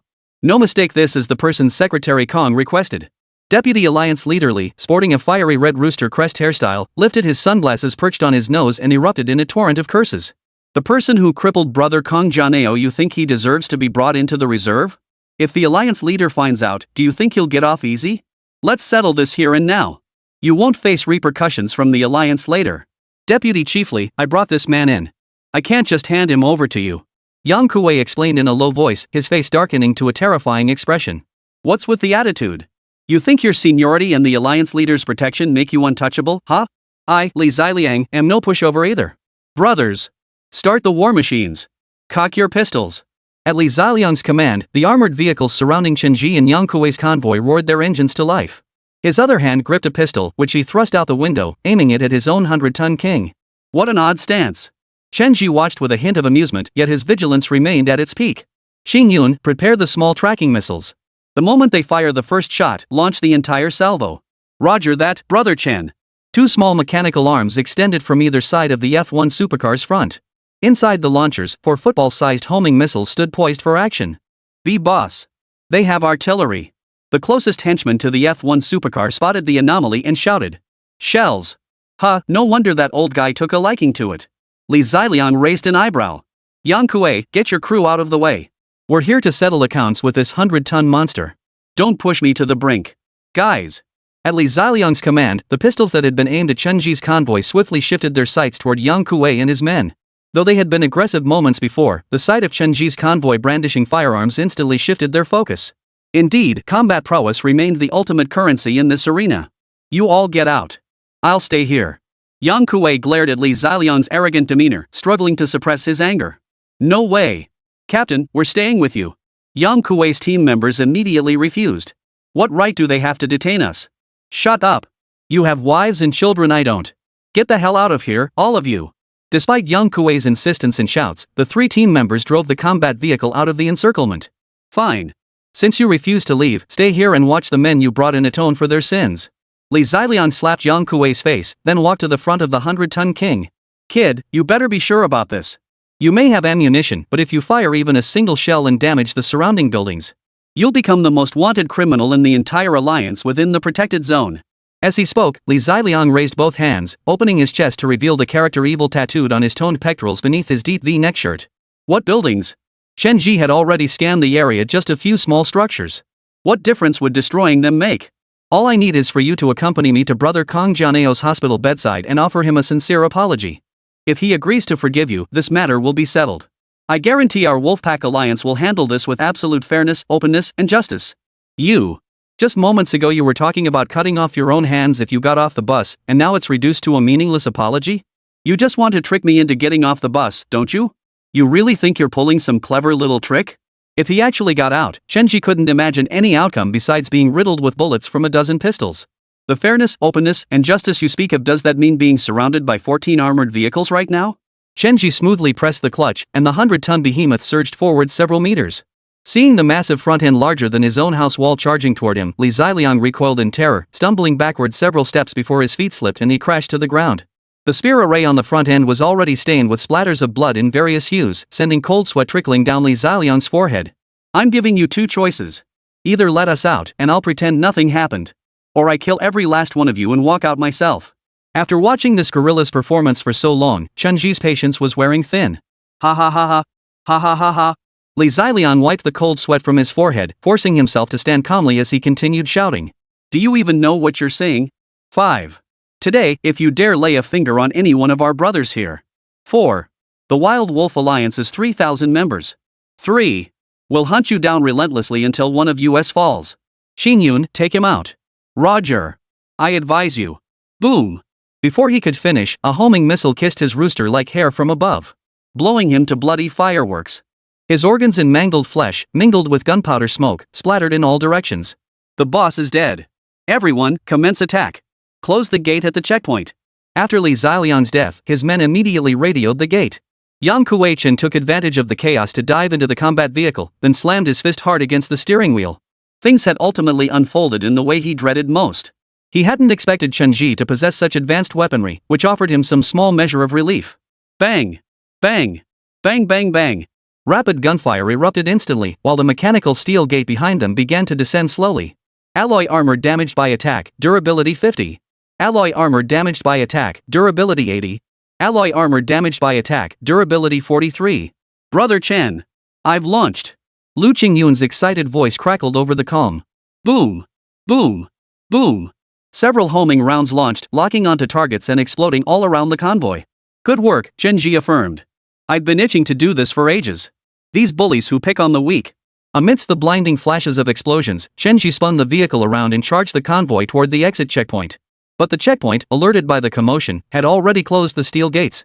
At a solid 2 meters thick, even Chen Zhi's 100-ton behemoth might not be able to ram it open. Launch the hive missiles. Initiating. Initiated. Lock onto that damn gate and blast it open for me. Chapter 36, The End of the Line. The 100-ton king charged toward the checkpoint gate. A honeycomb launcher slowly rose from the vehicle's roof. Fire. Launched. A missile approximately 5 meters long and 1 meter in diameter, trailing blue flames from its tail, shot straight toward the gate. Boom! Chen Zhi could distinctly feel the ground tremble beneath the vehicle's chassis. Such a tremendous commotion naturally alerted many nearby. War vehicles from other alliances began converging on the scene. As the explosion smoke cleared, not only had the gate been completely blown apart, but even the steel sentry towers standing over 10 meters tall on either side had been utterly destroyed. Full throttle. We're entering the Black Tide. All 4 battle vehicles surged forward, bursting through the gap created by the explosion and racing toward the Black Tide several kilometers away. What happened at entrance 13? Did they catch the murderer who left my brother paralyzed? A middle-aged woman wearing a thick gold chain sat with her legs crossed outside the hospital room, her face dark as she dialed a number. Sis Kong, Li Ziliang is dead. On the other end, the messenger stammered timidly, afraid to provoke this fierce tigress. Dead? Yes. He and everyone in his convoy were killed. Then tell me who killed them. Do I have to spell it out for you? Sister Kong parted her thick lips, unleashing a shrill scream like a pig being slaughtered down the hospital corridor, drawing stares from passers-by. But upon recognizing the source, they all quickly looked away, afraid to meet the gaze of this fierce tigress. It was a convoy brought back by Captain Yang Kuei. I heard the convoy leader was driving a 100-ton king. Negotiations with Li Ziliang broke down, so he killed them and fled. They let them get away. Are the checkpoint guards just eating their paychecks? Sister Kong suppressed her rage, lowering her voice to avoid another outburst. She raised her phone, swinging her arm back with all her might to hurl it at the window before her, but halted the motion at the last moment. The checkpoint and gate? They blew them to smithereens with heat weapons. According to distant witnesses, they seem to have large missiles. Large missiles. Hearing those words, Sister Kong pressed the phone back to her ear, her thirst for revenge instantly cooling by half. Forget missiles, even rifles and mortars were shared assets exclusive to the Alliance. Even as another deputy leader of the Wolfpack Alliance, she needed the leader's approval to deploy such weapons. Sis, what are you shouting about out there? A weak voice drifted from the hospital room behind her. Nothing, just some Alliance matters. Did I disturb your rest? I'll keep my voice down, okay? The moment she opened the ward door, she switched to a smiling expression. She looked at the man in the hospital bed, who was just as obese and bloated as she was. Sis, that guy who turned me into this, the one driving the 100-ton king? Did you find him? This is all thanks to him. Sis, you have to avenge me. Seeing Kong Jianeo weeping uncontrollably, Sister Kong felt her heart wrench in agony. Don't worry, little brother. The Alliance has issued a warrant. We'll find him soon. She forced a smile. The Alliance has matters to attend to. You rest well. She closed the door softly, her teeth chattering violently as she fought back the pain. You have received a text message. Please check it promptly. Sister Kong trembled as she opened the message. Investigation complete. The driver of the 100-ton king is Chen Zhi. Known details, currently operating a level 700-ton king. The convoy includes 3 other women, he is the leader. Also, Yang Kuei escaped with him. Yang Kuei. Yang Kuei. Yang Kuei. This guy caused all the trouble. If he hadn't dragged his younger brother around recklessly, would we have run into that gang?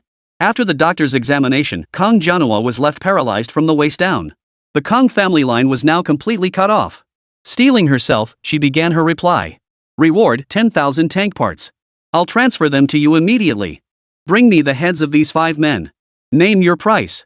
Within minutes, she received a reply. New intel says they've entered the Black Tide. It'll be tricky, especially since they're armed with heavy weapons. 200,000 common tank parts, 50,000 rare tank parts, plus 1 legendary great engine core. After over a decade in the Alliance, though her tank level had stagnated at 28 for 4 or 5 years. But over these years, as the deputy leader of the Wolfpack, she'd accumulated quite a fortune. She replied swiftly, no problem, deal. Then she dialed another number. Post 2 bounties on the black market for me, dead or alive. One is named. Captain Yang Kuei, why did you come out too? After driving 4 or 5 kilometers into the Black Tide, Chen Zhi finally began to slow down. He wasn't afraid of pursuers. No matter how formidable the pursuers, he could take them out one by one with a single shot. I've run out of options. That bastard Kong Shangnan was already planning to team up with Li Ziliang to take me out. Even though Li Ziliang is dead, this just plays right into their hands. I'm sure we're already on the most wanted lists of both sides. Yang Kuei said with a bitter smile over the communication link. Kong Shangnan? Given the scale of the commotion, being hunted down was entirely within Chen Zhi's expectations. But the name Kong Shangnan felt unfamiliar. She's Kong Ji's older sister, the other deputy leader of the Wolfpack Alliance. Brother Chen Zhi, I've been kicked out of the Alliance and my original convoy. Can I join your team? No. Chen Zhi replied without hesitation. Since he'd named the team Beauty Paradise, Chen Zhi's sole purpose for founding it remained unchanged. That was, recruit only beauties. But rest assured, brother Yang Kuei, this won't affect our partnership. We're still teammates. Faced with Chen Zhi's refusal, Liu Qingyun and the other 2 women raised no objections. After all, this whole mess had been caused by Yang Kuei's insistence on bringing them into the newbie protection zone. It was a case of good intentions gone wrong. No one could blame anyone else. Brother Chen Zhi, where should we head next? To Hot Hope Town to grind monsters. Chen Zhi opened the map while driving. We passed that town earlier and just realized it's been contaminated and mutated by the Black Tide too. If we're going to farm monsters, I actually know a better spot. And there's a chance to get top-tier loot, though it's pretty risky. Top-tier loot? Chen Zhi perked up. Brother Yang Kuei, tell me more. Head to the Black Tide core and take down the high-level monsters guarding it. What exactly is a Black Tide core? After the Black Tide descends, a special Black Tide core zone forms every 100 kilometers. The monsters there are incredibly fierce and stubborn, guarding the core that sustains the Black Tide. Moreover, this core can fuse with battle tanks, granting powerful tank components or combat skills. Chapter 37, Rookie Protection Zone 7. So according to you, where is the nearest Black Tide core to us right now? Chen Zhi asked Yang Kuei. It's Hot Hope Town. I spent 8 years in the Rookie Protection Zone and experienced 8 Black Tides all right here. 8 years? Why didn't you keep moving forward? Chen Zhi asked, puzzled. You can't leave the sanctuary until you reach level 30. Our sanctuary is known as Novice Sanctuary number 7. There are countless such zones across this world. Only after your battle vehicle reaches level 30 can you leave the sanctuary and venture into higher level zones. Otherwise, you're stuck living here forever. It's part of the world's rules, a form of protection for low-level tank survivors. I guess I'm stuck here. Yang Kuei chuckled wryly over the calm. When I first arrived in this world, I reached level 10 within the first 3 months. By April of the second year, I reached level 21, but the battle vehicle hit its level cap and hasn't progressed an inch since. He spoke slowly, his voice thick with melancholy. I once met an old man stuck at level 9 too. But he broke through the level cap lock using a legendary quality boss soul. Perhaps you could try a similar approach. Chen Zhi analyzed. I didn't expect a newbie like you, not even level 10 yet, to know so much. That's right. My level cap can be broken too. But the materials required are a chaos-grade engine core. A chaos-grade engine core. Chen Zhi couldn't help but chuckle wryly. Never mind whether such a rare grade material could even be found. Even if someone did find it, they'd use it for their own battle vehicle first. No one would be foolish enough to trade such a priceless item for battle vehicle parts or survival supplies. Brother Chen, path calculations indicate it should be right in Hot Hope Town, now corrupted into Black Tide Town. Amidst the brief silence in the communication channel, He Xinna interjected, sharing the data with all the battle tanks. Alright, then we're heading to Black Tide Town. Calculating route. Route generated. Oh, Captain Yang Kuei, could you give me a rundown on the factions within the newbie protection zone? On the way to Black Tide Town, Chen Zhi didn't want to waste a single moment.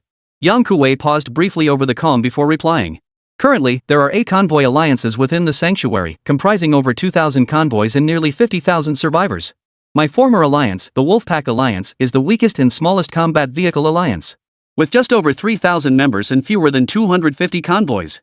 That's why we were assigned to guard the reserve's entrance, a thankless job with little reward. By the way, Captain Yang Kuei, do you have a map showing the territorial divisions within the sanctuary? Of course. I'll send it to you now. The reserve map quickly appeared on the 100-ton King's screen. The entire reserve formed an irregular circle. From the perspective of territorial division, the area controlled by the Wolfpack formed a strip. This essentially covered the area extending several kilometers inward from nearly 100 newbie zone entrances. Of course, the map also carefully marked the location of the Alliance headquarters. This saved Chen Zhi the trouble of later seeking targets for retaliation. However, there was another alliance called Blade whose control spanned nearly 60% of the reserve's total area. This naturally drew Chen Zhi's attention. By the way, Brother Chen Zhi, how many missiles did you use to blast that steel gate earlier?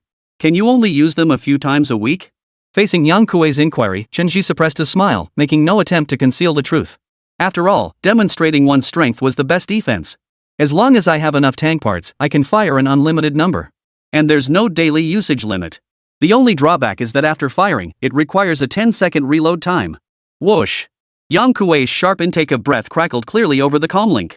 Brother Chen Zhi, is all this true? You're not joking with me, are you? Of course I'm not joking with you, Chen Zhi replied solemnly. With a weapon of this scale, once you hit level 10, you'll be able to roam the protected zone freely. Just avoid that group.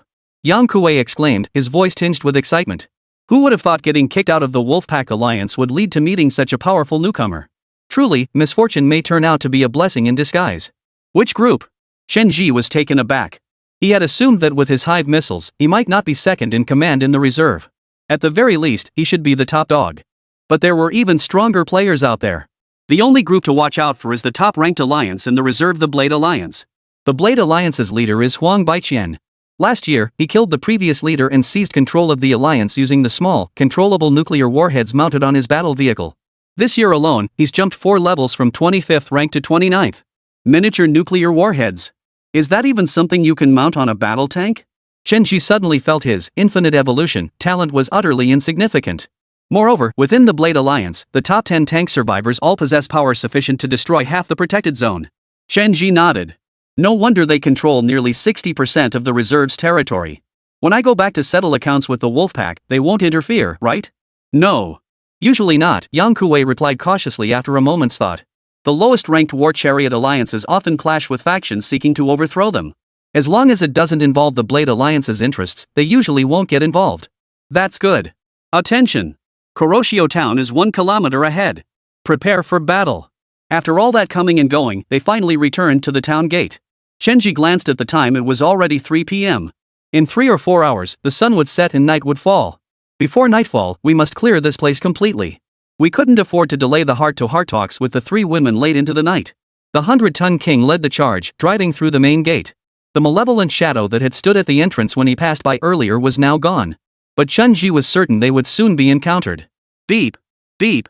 In the dimly lit Black Tide Town, a piercing horn shattered the silence, its echoes reverberating through the streets. Eroded and reshaped by the black tide, the road once barely wide enough for 2 vehicles was now pitted and broken. Yet it had grown wider, now accommodating 3 war machines. The reason for this expansion was that the sidewalks and buildings lining both sides of the road had been reduced to ruins. It resembled a war-torn wasteland after enduring artillery bombardment. The thunderous horn of the 100-ton king drew countless shadowy figures peering out from the rubble. Pairs of bloodshot, hollow eyes stared fixedly at the approaching convoy.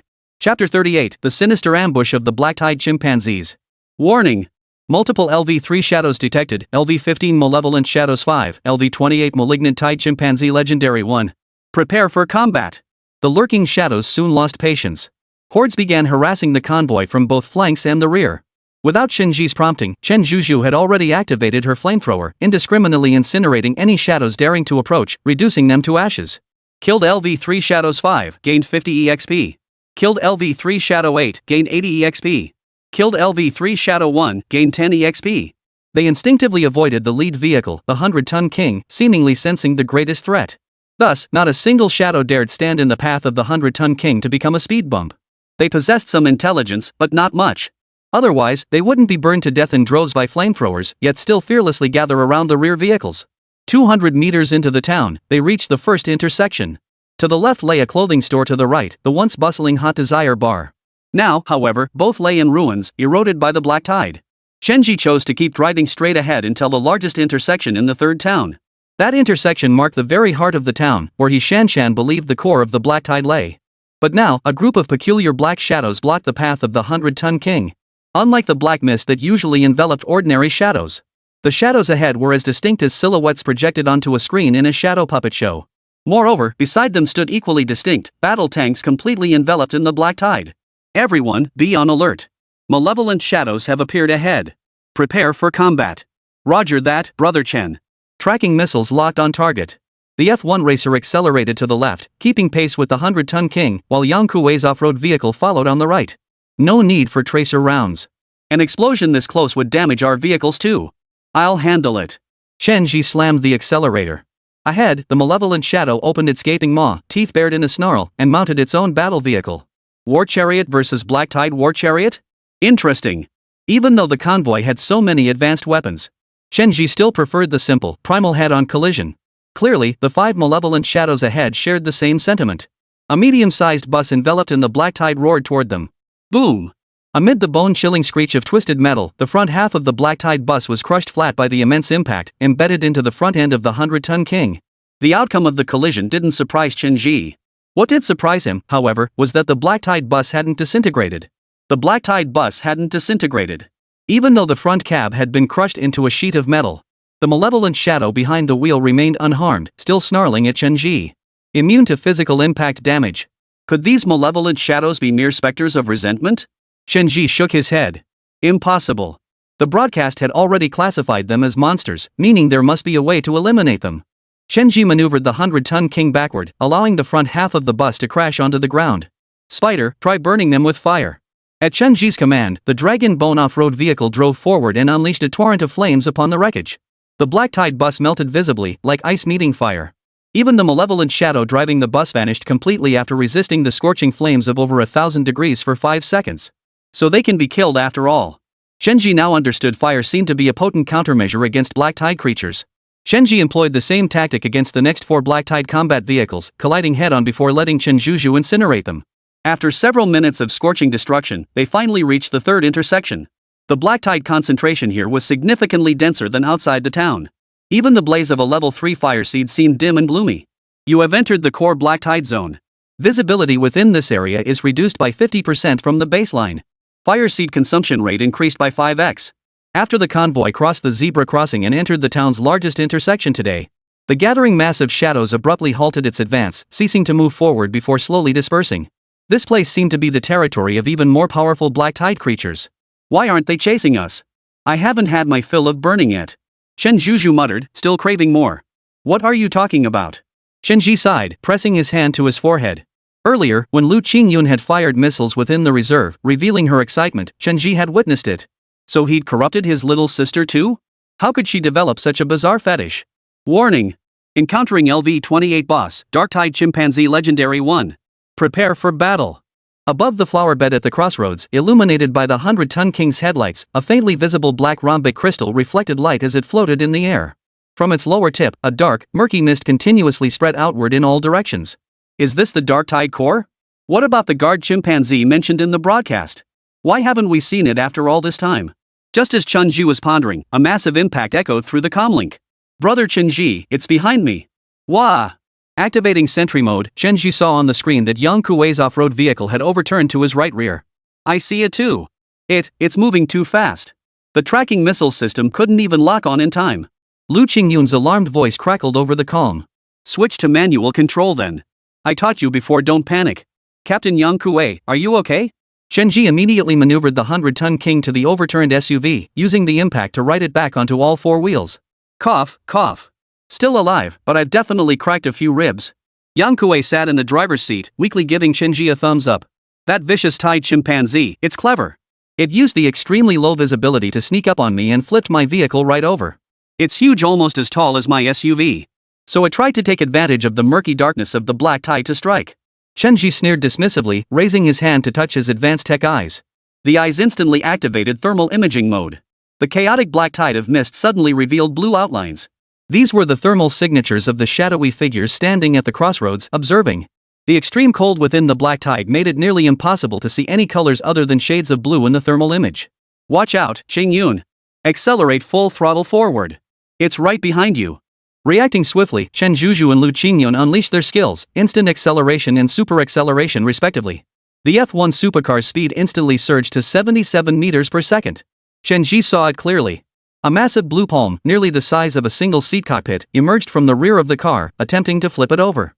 But the F1 supercar dodged the attack with its top-tier acceleration. Chapter 39, Your soul is filthy, so die quickly.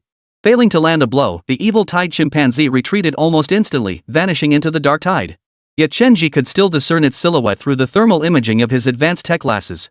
He shared the image from his eyes with everyone. Qingyun, lay down suppressive fire. Use the homing rounds to blow it to bits. Roger that, Brother Chen. Seconds later, four football-sized homing missiles shot skyward, hurtling toward the location of the evil tide chimpanzee. Roar! But unexpectedly, the black ape's reflexes were equally swift.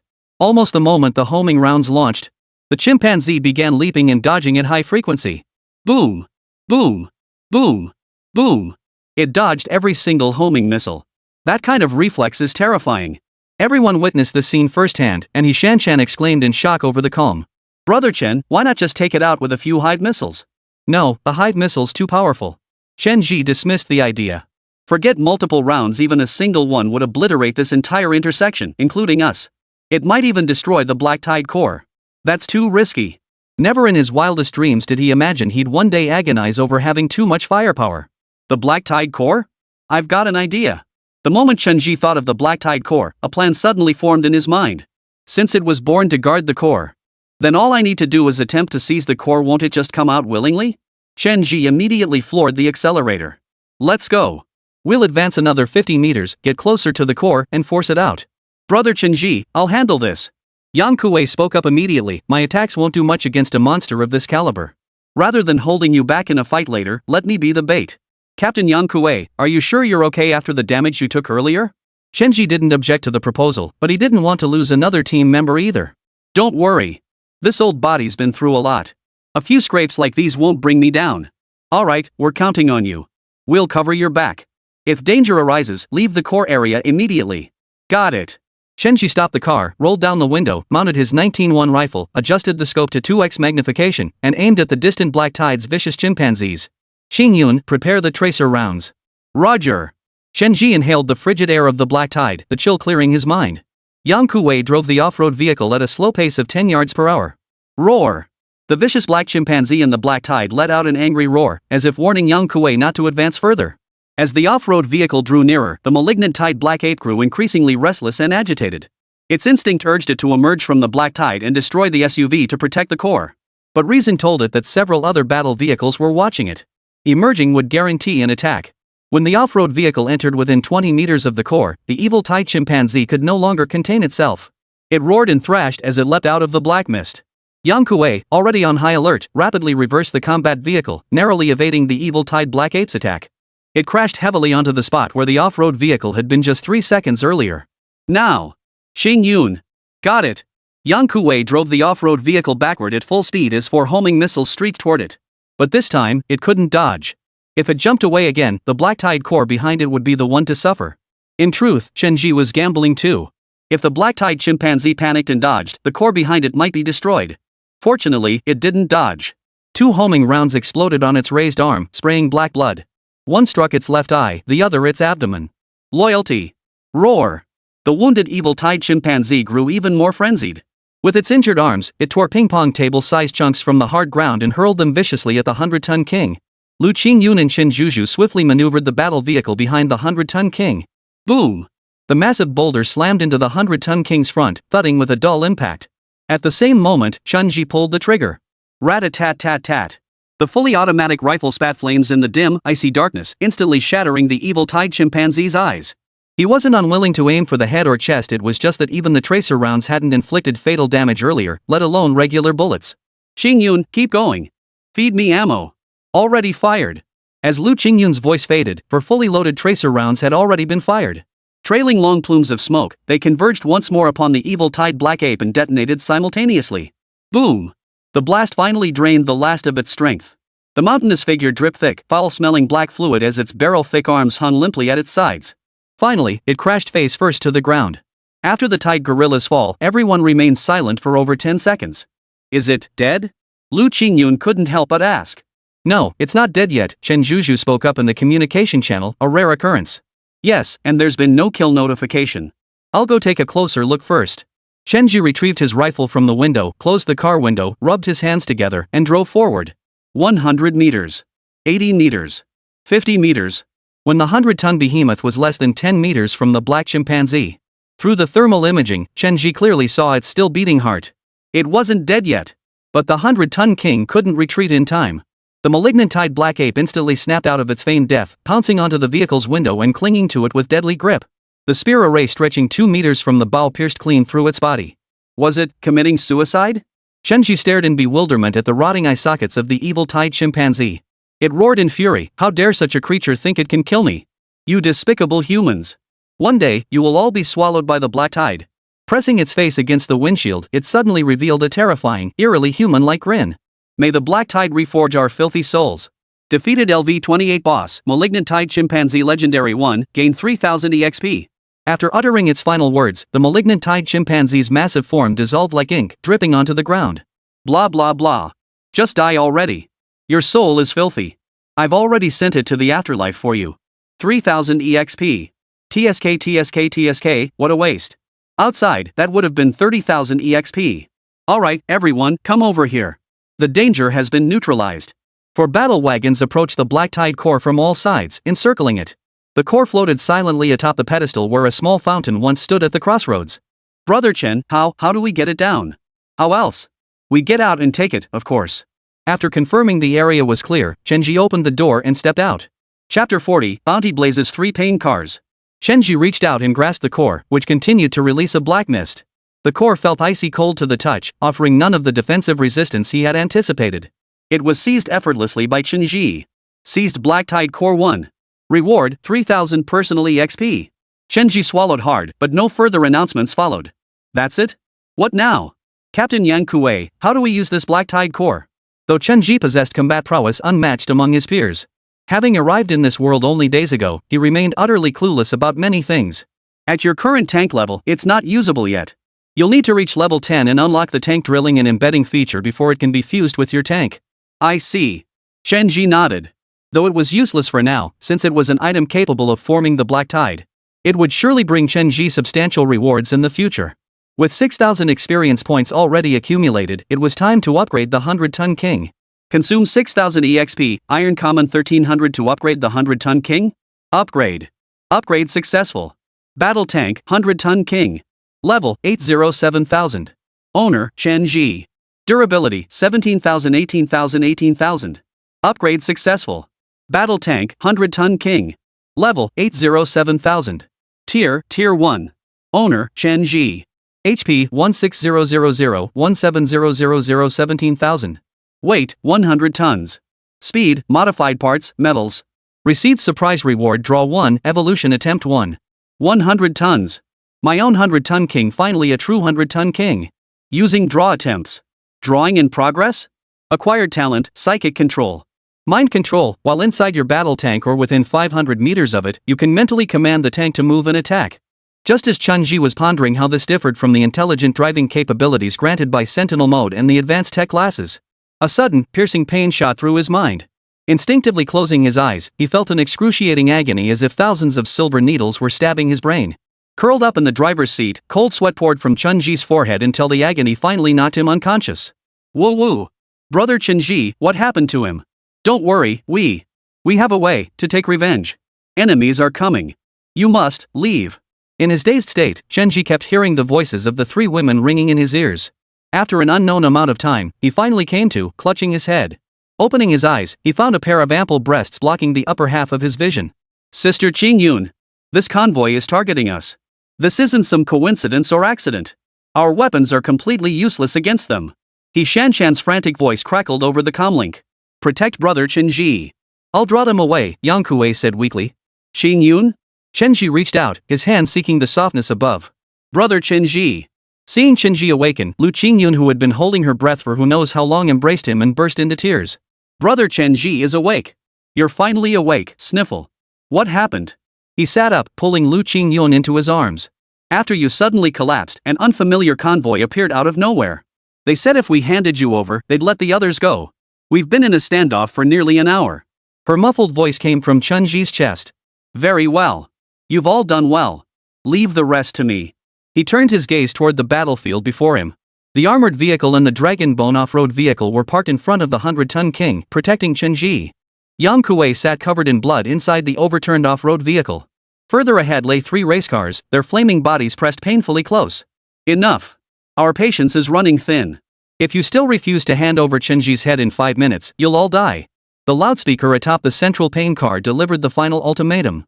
Shu Shu, Xiaoshan, leave the rest to me. Brother Chen Zhi, you just woke up. Are you sure? We can hold out a little longer. He Shanshan asked with concern. Why don't we just leave? If you get hit again and lose consciousness, it'll be even more dangerous. Though the enemy had rifles, He Shanshan's armored vehicle boasted impressive durability. As long as she stayed inside, they couldn't do anything even if they emptied their magazines. It's fine. Leave it to me. If they want my head, let them come and take it. Chen Zhi closed his eyes, and the high-altitude third-person perspective of the 100-ton king appeared in his mind. The price he paid for this excruciating feint was mastery over his new talent, mental control. He was now practically one with the 100-ton king. The vehicle moved as he willed it. Though Chen Zhi made no conscious effort, his hand still caressed Liu Qingyun's soft, flowing hair. But the 100-ton king's engines had already begun to roar. You want my head? Then come and take it yourselves. Xu Zhu and Xiaoshan maneuvered the battle vehicle toward Yang Kuei, shielding him in the center. Oh? You finally dared to speak up? I thought you were just a coward hiding behind women. Will you come down willingly to meet your end, or shall we have to put in the effort to kill you? The wheels of the 3 blazing pain chariots began heating up, kicking up clouds of dust from the ground. You sure talk a lot. If you want to fight, let's fight. Hey, you. Before the other could respond, Chen Zhi revved the engine beyond its limits. With Chen Zhu's super acceleration aura boosting him, the seemingly massive and cumbersome 100-ton behemoth rapidly closed in on the 3 pain cars at 80 meters per second. Mortar. Fire. The 2 side-by-side custom cars reacted swiftly, yanking their steering wheels to dodge the oncoming collision. But the flame-themed car in the middle wasn't so lucky. The poor driver hadn't even finished his command before the vehicle's spear array pierced the front end. The custom car's wheel screeched wildly against the asphalt, sending thick plumes of acrid smoke billowing upward. Yet even so, it was relentlessly pushed backward by the 100-ton king.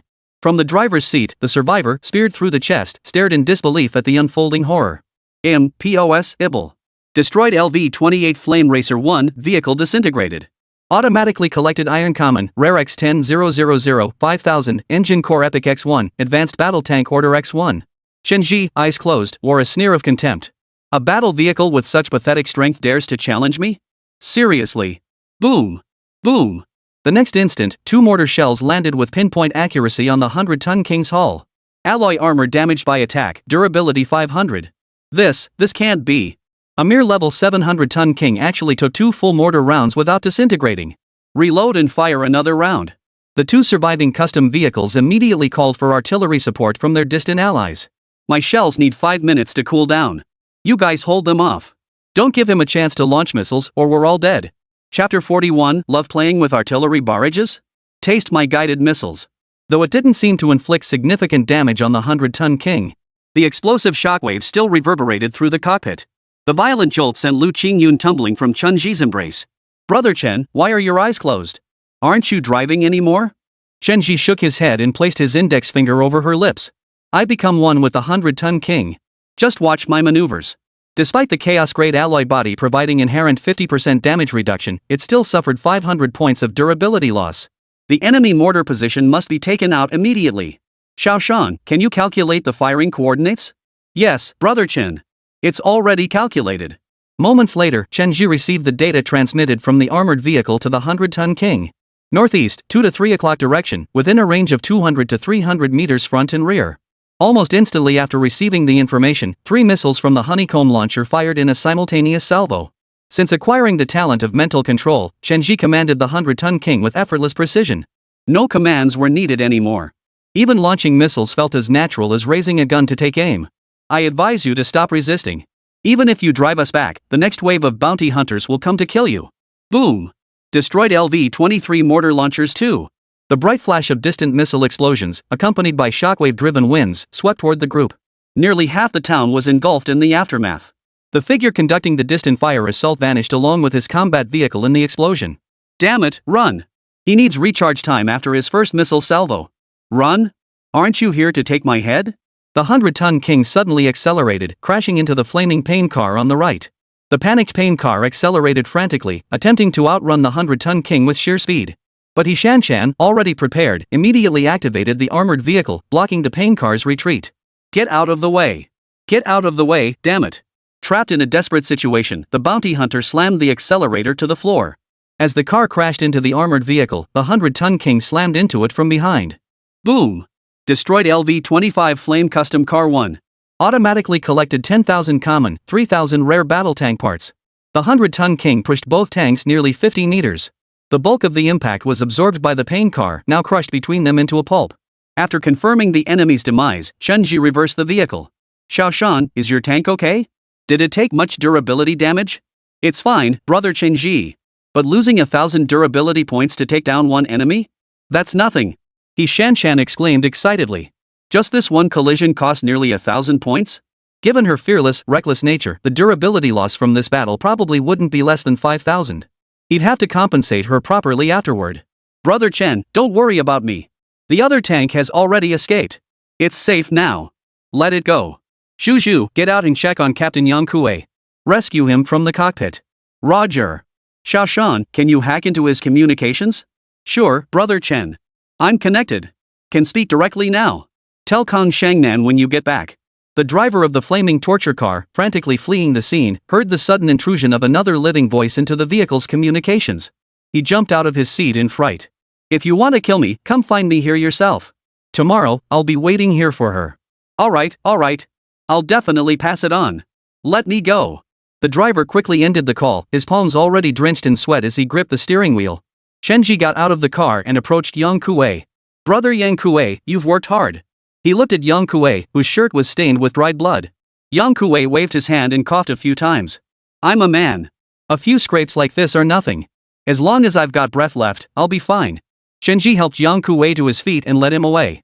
Liu Qingyun maneuvered the combat vehicle, wedging its front end under the overturned SUV. She lifted it back upright, all 4 wheels firmly on the ground. Brother Yang Kuei, I promise you this, once we take out those guys from the Wolfpack Alliance, the position of deputy leader is yours. Alright. I believe you. Had he just met Chen Zhi, Yang Kuei would have dismissed it as a joke. But this time, Yang Kuei fully trusted Chen Zhi's promise, for he knew Chen Zhi possessed the capability to deliver. Using 20,000 ordinary battle vehicle parts, Chen Zhi had fully repaired Yang Kuei's nearly wrecked off-road vehicle and helped him into the driver's seat. Xingyun, your battle vehicle. Chen Zhi saw the badly damaged front end of her vehicle. It got hit by mortar fire. The tracking system's completely destroyed. It's okay. We'll get a new one later. He pulled the tearful Liu Qingyun into his arms. Bounties, bounty hunters. Chen Zhi had anticipated a bounty being placed on his head. But he hadn't expected bounty hunters to show up and launch an assault within just a few hours. By the end of the battle, Yang Kuei's combat vehicle was nearly scrapped. He Xinna's electromagnetic pulse armored vehicle suffered nearly 4,000 points of durability damage. Liu Qingyun's vehicle had its homing missile launcher destroyed and its front end was nearly blown apart. Fortunately, Chen Zhi's battle vehicle avoided priority targeting due to the limited range of the enemy's flamethrower attacks. Chen Zhi used 80% of his reserve vehicle parts to fully repair all the damage and durability losses. He had thought his reserves were ample. But when it came time to actually use them, he felt the urgency of resources. "Brother Chen Zhi, are we really going to clash head-on with them here?" He Xinna asked with concern. "Yes, we do." Chen Zhi nodded, gazing at the dim sky under the glow of the fire seed. Evolved Hive Missile. Evolution successful. Hive Missile Miniature Nuclear Launcher Ultimate, non-evolvable. Miniature Nuclear Launcher mounts a nuclear warhead launch system atop the vehicle. Effective kill radius 1 kilometer. Each launch consumes 1,000 rare tank parts. Reload time 10 minutes. Acquired rare evolution component. Vehicle mounted heavy machine gun ultra rare evolvable. Mounts a heavy machine gun on the vehicle. Each bullet fired consumes 1 common vehicle part. No water cooling required. "Brother Chen, your 100-ton king seems to have changed again." Liu Qingyun clearly saw that the honeycomb missile pods on the 100-ton king's roof had multiplied into a single, massive unit. The original 5-meter-long missile now completely dominated the entire length of the vehicle's roof, stretching a full 10 meters. But this single camouflaged missile, in length, size, and destructive power, appeared far more formidable than the previous 10 combined. "Not only has my 100-ton king changed, but your race car is about to change too. Survivor Chen Zhi of the battle tank offers you his vehicle-mounted heavy machine gun. Accept?" Chapter 42, A Nuclear Bomb Erases All Grudges. "Accept. Absolutely accept." Liu Qingyun wiped the tears from her face and pressed her lips to Chen Zhi's cheek for a quick peck. The 4-seater F1 supercar had been transformed into a 2-seater, with a heavy machine gun now mounted on the rear. "Let's go. We'll check out the enemy's mortar fire position from earlier." With that, Chen Zhi waved the token in his hand. An advanced combat vehicle order. Yang Kuei recognized the item instantly. "Exactly. Those two might have one too. That way we can all enter the protected zone together." Unfortunately, upon reaching the fire point, they found nothing but scattered chariot parts, no other valuable items. Moreover, seemingly because Chen Zhi carried the Black Tide core, the shadowy figures no longer approached his convoy to attack. Instead, they roamed the area as if he were invisible. These bounty hunters sure know how to pick a spot. This little hill overlooks the central crossroads while also. Plus, there's a road nearby that leads straight out of town. We'll rest here tonight. Though the azure sky was obscured beneath the Black Tide's shroud. The clock system inside the 100-ton king had begun reminding everyone that evening at 6 o'clock was just 10 minutes away. No survivor in a battle vehicle would ever step out at night outside the human safety zone created by the world's rules. That would be suicide. "Brother Yang Kuei, here's some aged liquor and smoked meat for you. Get a good night's rest tomorrow, you won't have to lift a finger. Take care of your injuries. I can handle it alone." At Chen Zhi's instruction, Chen Zhi obediently stowed some survival supplies in the backseat of Yang Kuei's off-road vehicle. "All right." Yang Kuei nodded. "If anything unexpected happens tomorrow, I'll be there to back you up." As night fell, Liu Qingyun led Xiaoshan and Zhu aboard the 100-ton king. A crimson blossom bloomed silently in the dead of night. From now on, the late-night confidants would have one more member. Youth truly radiates vitality. By the flickering light of the fire, Yang Kuei gazed thoughtfully at the constantly swaying hull of the 100-ton king. Amidst the swirling smoke, he took a sip of aged liquor, lit another cigarette, and drew a deep drag. The next morning. "Brother Chen Zhi, I want more." Chen Zhi stared with wide, clear eyes. Chen Zhi tossed her an open bottle of mineral water. "Here, drink this. It's morning now. Save the rest for next time." "Can't I have it in the morning?" "Silly girl, hurry back to your battle vehicle and prepare for today's fight against that group." Chen Zhi ruffled her hair, then kissed Liu Qingyun and He Xinna goodbye one after the other. "Oh." After the three women left, Chen Zhi revved the engine of the 100-ton king and honked at Yang Kuei's off-road vehicle. Yang Kuei honked back in response, signaling all was well. "Hey, Xiaoshan, does your armored vehicle have any portable speakers or similar equipment? We have a battlefield audio-visual system, including 2 large speakers." "Great. I'll ride with you. The 2 of us will head to the intersection to set something up." "Sure. Qingyun, you guys leave town first. Once you're out, drive another 2 kilometers south. I'll join you after I finish setting things up." After everything was set up, Chen Zhi and his group waited outside the town, lying in ambush. "Brother Chen Zhi, a convoy is entering the town." He Xinna shared the surveillance feed she had set up with Chen Zhi. In the lead vehicle, a middle-aged, fleshy woman with a menacing expression gripped the steering wheel as she drove into Black Tide Town. "That must be Kong Jiano's sister, Li Shangnan, right?" "That's her," Yang Kuei confirmed. The convoy comprised 15 combat vehicles, 2 of which, like Liu Qingyun's, were equipped with heavy machine guns. Quite the display of force. "Well, I suppose I'll have to accept it. Chen Zhi murmured as he watched the surveillance feed. Chen Zhi. Get your ass out here now. Kang Shangnan, her plump figure clad in a pair of green high heels, stepped down from the armored vehicle. She yelled at the empty intersection before her. What? You lured me here just to hide like a coward? Kang Shangnan sneered with a cold smile, her eyes narrowed. No matter how you deceive me, I will personally slit your throat. To avenge my Kong family and that worthless younger brother. Two men stepped down from the chariot following Kang Shangnan, scanning their surroundings warily. Deputy Alliance Leader, be cautious. There might be traps set by the enemy here. We've got 5 battle wagons. You think some trash who hasn't even hit level 10 could set a trap for us? Kang Shangnan spat venomously at his two subordinates. Since the Black Tide core is gone, it means they've already taken it. They suffered heavy losses yesterday, they might still be recuperating nearby. Everyone, spread out. Kill every shadow and flush them out. Just as Kang Shangnan gave the order and the group prepared to fan out, Chen Zhi's voice came from behind the stone platform of the small fountain. No need to search. I'm right here in the town. Oomph. You finally dare show yourself. And you're just a speaker. Kang Shangnan followed the voice to the stone platform, only to be utterly disappointed. Still trying to play tricks on me here. Put. She pulled a pistol from her small red handbag and fired 5 shots in rapid succession, reducing the speaker to a mangled mess. Mark my words, I've rallied every available force in the reserve to hunt you down. I'll capture you alive and drag you before my brother. I'll chop off your hands and feet and make you serve him as a slave for the rest of your life to atone for your sins. You, all, live. Get ready to say goodbye. True to its military-grade quality, the speaker still managed to transmit Chen Zhi's intermittent voice despite such destruction. Gazing at the 15 armored vehicles on the surveillance feed, Chen Zhi let out a soft sigh. Since there was no turning back now, he could only show no mercy. The roof of the 100-ton king rumbled with the constant hum of mechanical movement. A 10-meter-tall launcher slowly rose into position. Upon it, a massive cylindrical camouflaged nuclear warhead prepared for its final launch sequence. Xiao Shan, report enemy positions. Roger that. Position confirmed. Enemy located 2,100 meters due north. Copy that. The massive nuclear missile's tail expelled a torrent of white gas as it slowly lifted with a thunderous roar, then accelerated rapidly upward. Except for Chen Zhi, who remained unaffected, Liu Qingyun and the others covered their ears as they witnessed the launch of this formidable weapon. 5, 4, 3, 2, 1. A blinding white light erupted over the small town. After the flash, thermal imaging systems clearly showed a fiery red mushroom cloud rising from the ground. Small nuke destroyed LV-28 heavy crossbow truck 1. Small nuke destroyed LV-29 machine gun sedan 1. Small nuke destroys LV-23 pulse SUV 1. Listening to the continuous stream of destruction reports, Chen Zhi exhaled a long breath. I suppose you could call it that. A single blast to settle all scores. Chapter 43, The Position of Deputy Alliance Leader. Leader. The subordinate hurried into the office, his expression frantic, and blurted out. The projections of Deputy Alliance Leader Kang's battle vehicle token and those of several other core alliance members in the vault. All turned gray simultaneously just now. The brown-haired man seated in the executive chair nodded, tapping his desk lightly with his knuckles. Why are you so nervous? It's not like you're the one who died. The alliance leader shot him a disapproving glance. Heh, it's just concern for the safety of our alliance. Pfft, you're just worried about your own skin, aren't you? The subordinate swallowed hard. It's possible. After all, even a 15-man convoy above level 20 was wiped out.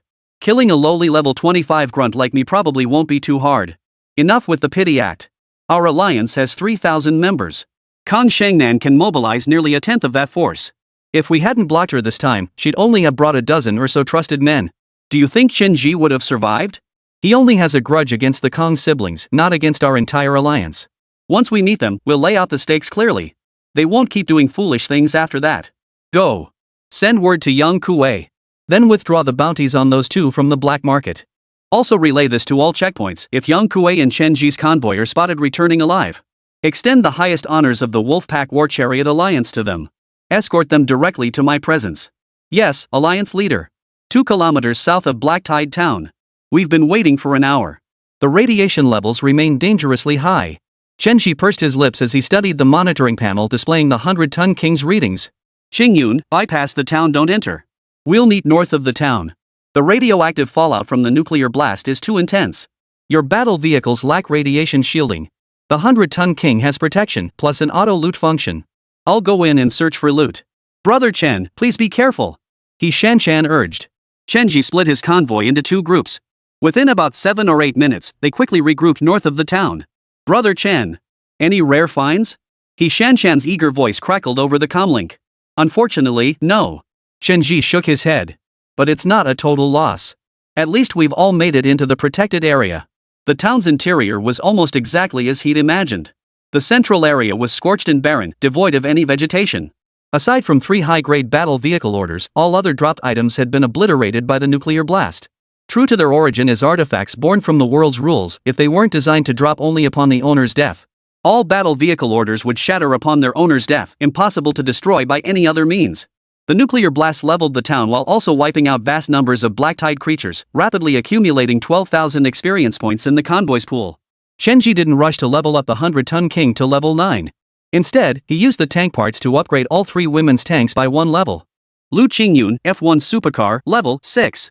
He Xinna, electromagnetic pulse armored vehicle, level 6. Chen Zhi, dragon bone off-road vehicle, level 6. Let's go. Since the Black Tide creatures won't respawn, we'll head to the spider nest to clear out the human face spiders. Zhu, would you mind?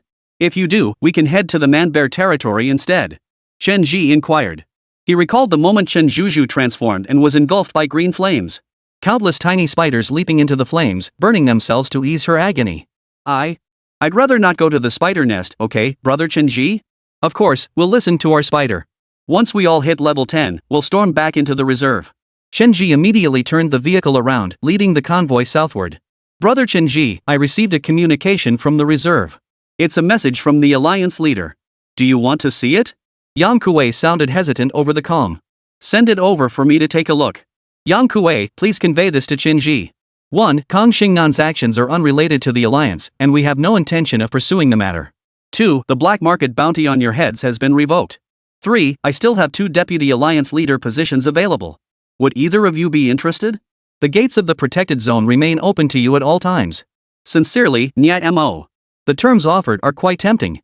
Chen Zhi pursed his lips. But who knows if this isn't just bait he's setting out? Just waiting for us little fish to take the bait? Small fish? Brother Chen Zhi, don't be ridiculous, you're the fiercest shark around. Back to the point, I'd say it's 90% genuine. Why do you say that? Chen Zhi slowed the car to a stop and asked, halting the entire convoy. Because before you appeared, the Wolfpack Alliance was under the control of its leader, Mo. It was practically an empty shell. Both deputy leaders, Li Ziliang and Kang Xingnan, were operatives of the 7th Alliance's evil ghost faction. Through years of maneuvering, they've co-opted nearly half the Alliance's factions. Word has leaked that the evil ghost faction might soon move to swallow up the Wolfpack's holdings. And I suspect the Alliance leader likely intervened to thwart Kang Xingnan this time. Otherwise, with her power, she wouldn't have come seeking revenge with just a dozen or so loyal followers. I thought the Wolfpack was nothing special, but hearing Yang Kuei's explanation made me realize the hidden currents beneath the surface. No matter how many she brought today, they're all coming to die. But hearing your analysis, it does make sense. Since arriving in this world, most of my time had been spent dealing with its monsters. Now, as I gradually approached the survivors' community, the human underworld was slowly becoming more prominent. You eliminated Li Ziliang and Kang Xingnan, removing the Wolfpack's most toxic elements. With only Mo left at the helm, the Wolfpack's leadership is at its weakest. If I were the leader of the evil ghosts, now would be the prime moment to swallow up the evil wolves. The Alliance leader desperately needs powerful forces to secure his position. He won't have the resources to target us. And as he stated in his message, we have no grudge against the Wolfpack. From start to finish, it was only the Kang siblings and Li Ziliang courting their own doom. Yang Kuei's words plunged Chen Zhi into deep thought. Alright, I'll listen to you one more time, brother Yang Kuei. Chen Zhi reset the destination and turned the vehicle around once more. If they dare set another trap, we'll just detonate another nuclear bomb. Hours later, Chen Zhi's convoy arrived at the reserve checkpoint. After verifying their identities, the sentry post showed utmost respect, granting immediate passage and escorting them to a small Western-style villa. To build a villa in a place like this, Mo sure knows how to enjoy himself. Chen Zhi remarked with admiration. The Alliance leader awaits you in the courtyard ahead, Mr. Chen Zhi. Please proceed. I won't get out of the car. If there's anything, just communicate via the device. Though he hadn't sensed any hostility from the checkpoint guards during the journey in. Stepping off the combat vehicle without confirming safety would be no different from walking into a death trap. Chapter 44, The Alliance Honorary Convoy. No need to come in. Then allow me to formally introduce myself. My name is Mo, leader of the Wolfpack Battle Vehicle Alliance. Currently level 26. My battle vehicle, like yours, is a 100-ton king. A 100-ton king, huh? Chen Zhi had seen nearly every type of vehicle on his journey, but this was the first time he'd encountered someone with the same model as his own. But even as a level 2600-ton king, I wouldn't dare claim I could wipe out the group Kong Shangnan brought out. Leader, are you here to lay down the law? Ah, not at all. Nyamo roared with laughter. Brother Chen Zhi, you're my benefactor. I've never looked down on you just because you're new to this world. On the contrary, you've eliminated two of our alliance's greatest threats. I can't thank you enough. Then let's get straight to the point. Summoning us into the sanctuary can't just be to shower me with empty praise, right? Of course not, Brother Chen Zhi. I wish to invite you to join our Wolfpack Alliance and serve as deputy leader. You'll help me manage our 2,986 members, and we have ample battle vehicle resources. Are you willing? This might be the most absurd thing Chen Zhi had ever heard. You just killed their right-hand man, yet instead of holding a grudge, they were rushing to recruit you. Yet faced with Nyamo's offer a position second only to the leader, commanding thousands, Chen Zhi felt no inclination. I have no interest in administration or management, nor do I intend to join any alliance within the protected zone. If that's all you came to discuss, let's call it a day. Chen Zhi started the engine. But Brother Yang Kuei, you might want to consider keeping him around. He's a reliable guy. It seems we're on the same page. Even if Brother Chen Zhi hadn't mentioned it, I was planning to keep him here. Nyamo shifted his focus to Yang Kuei. Brother Yang Kuei, would you be willing to advance from captain of the 114th Fleet to deputy alliance leader? Since alliance leader Nyamo holds me in such high regard, I won't hesitate. I accept the position. Yang Kuei's voice was solemn. Yesterday afternoon, Chen Zhi and I were ambushed by bounty hunters. I sustained significant injuries, cough cough. Nyamo immediately understood his implication. Effective immediately, Brother Yang Kuei is the deputy alliance leader. Issue the official announcement shortly. Additionally, have someone escort Brother Yang Kuei to the hospital for treatment and recuperation. All subsequent expenses will be covered by the alliance. Understood, alliance leader. The subordinate received the order and immediately took action. Yang Kuei apologized to Chen Zhi and Nyamo before heading to the hospital.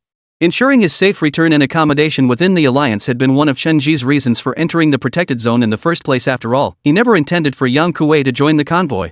Now that everything is settled, we'll be taking our leave, alliance leader Nyamo. Chen Zhi had no intention of wasting time here. His priority was to hurry to the outskirts of the protected zone to grind monsters and level up. Wait a moment, Brother Chen Zhi.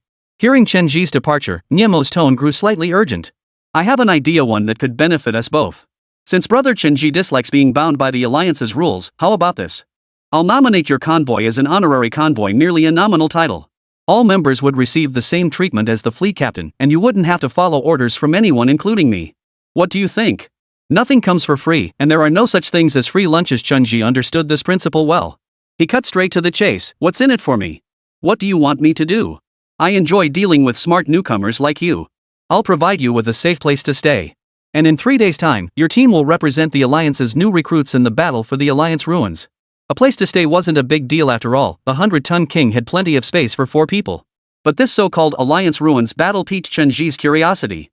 What exactly is this battle for the ruins? It's an alternate dimension generated by the world's rules within the protected zone, opening only once a year. It contains extremely rare materials and vast amounts of experience points. The current leader of the Blade Alliance obtained a nuclear fission construction machine by entering the ruins.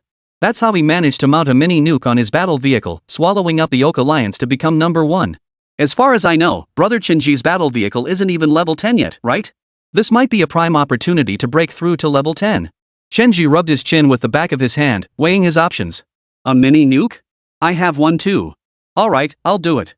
But my goal isn't just to gain tons of experience and hit level 10. But if you have any ulterior motives later on, I'll be out the door in a heartbeat. Of course, I'll never restrict your freedom. Nyamo finally let out a satisfied smile.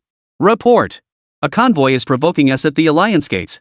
They demand we grant them rookie convoy status to enter the ruins in 3 days, or else they'll ram their vehicles into this place. Newbie convoy qualification? That's rather unfortunate.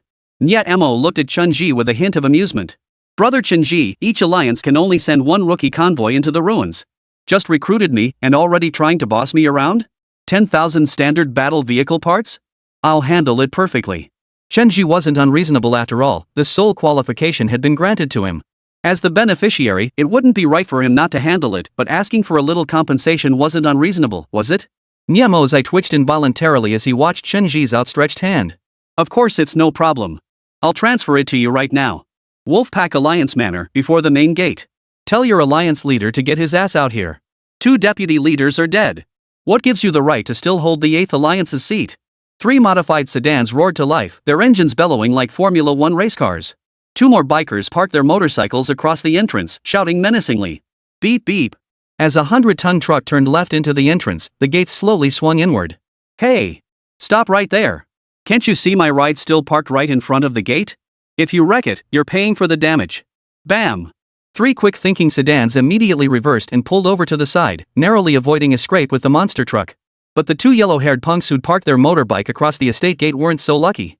One of them was now embedded in the asphalt, flesh and all, alongside his beloved bike. The other punk managed to dodge, but his bike was smashed to pieces by the 100-ton behemoth, automatically disassembling into materials. Automatically collected, battle vehicle parts common 500. What a piece of junk truck. Only drops 500 parts? Not even a dog would want it. Chen Zhi rolled down his window in disgust, raising his 19-1 rifle. You blind fool. Do you have any idea what you did to my motorcycle? Before the yellow-haired punk could finish scrambling to his feet, Chen Zhi blew his brains out with a single shot, ending his life. The other 3 modified sedans immediately reversed, preparing to flee. The plan was just to have them cause a disturbance, test the waters. Whoever saw anyone kill on a whim like this. Chapter 45, Forcing the Hand. Bang! Bang! Bang! Chen Zhi switched his 19-1 to burst fire mode, unleashing 6 rapid shots that blew out the front and rear tires of each modified car. The fleeing drivers slammed their accelerators, the scorched tires screeching on the asphalt, filling the air with a pungent, acrid smoke. The Alliance manor guards finally arrived, 4 or 5 armed with pistols racing on 2-wheeled scooters to the vehicles. They subdued the 3 surviving troublemakers. Get out!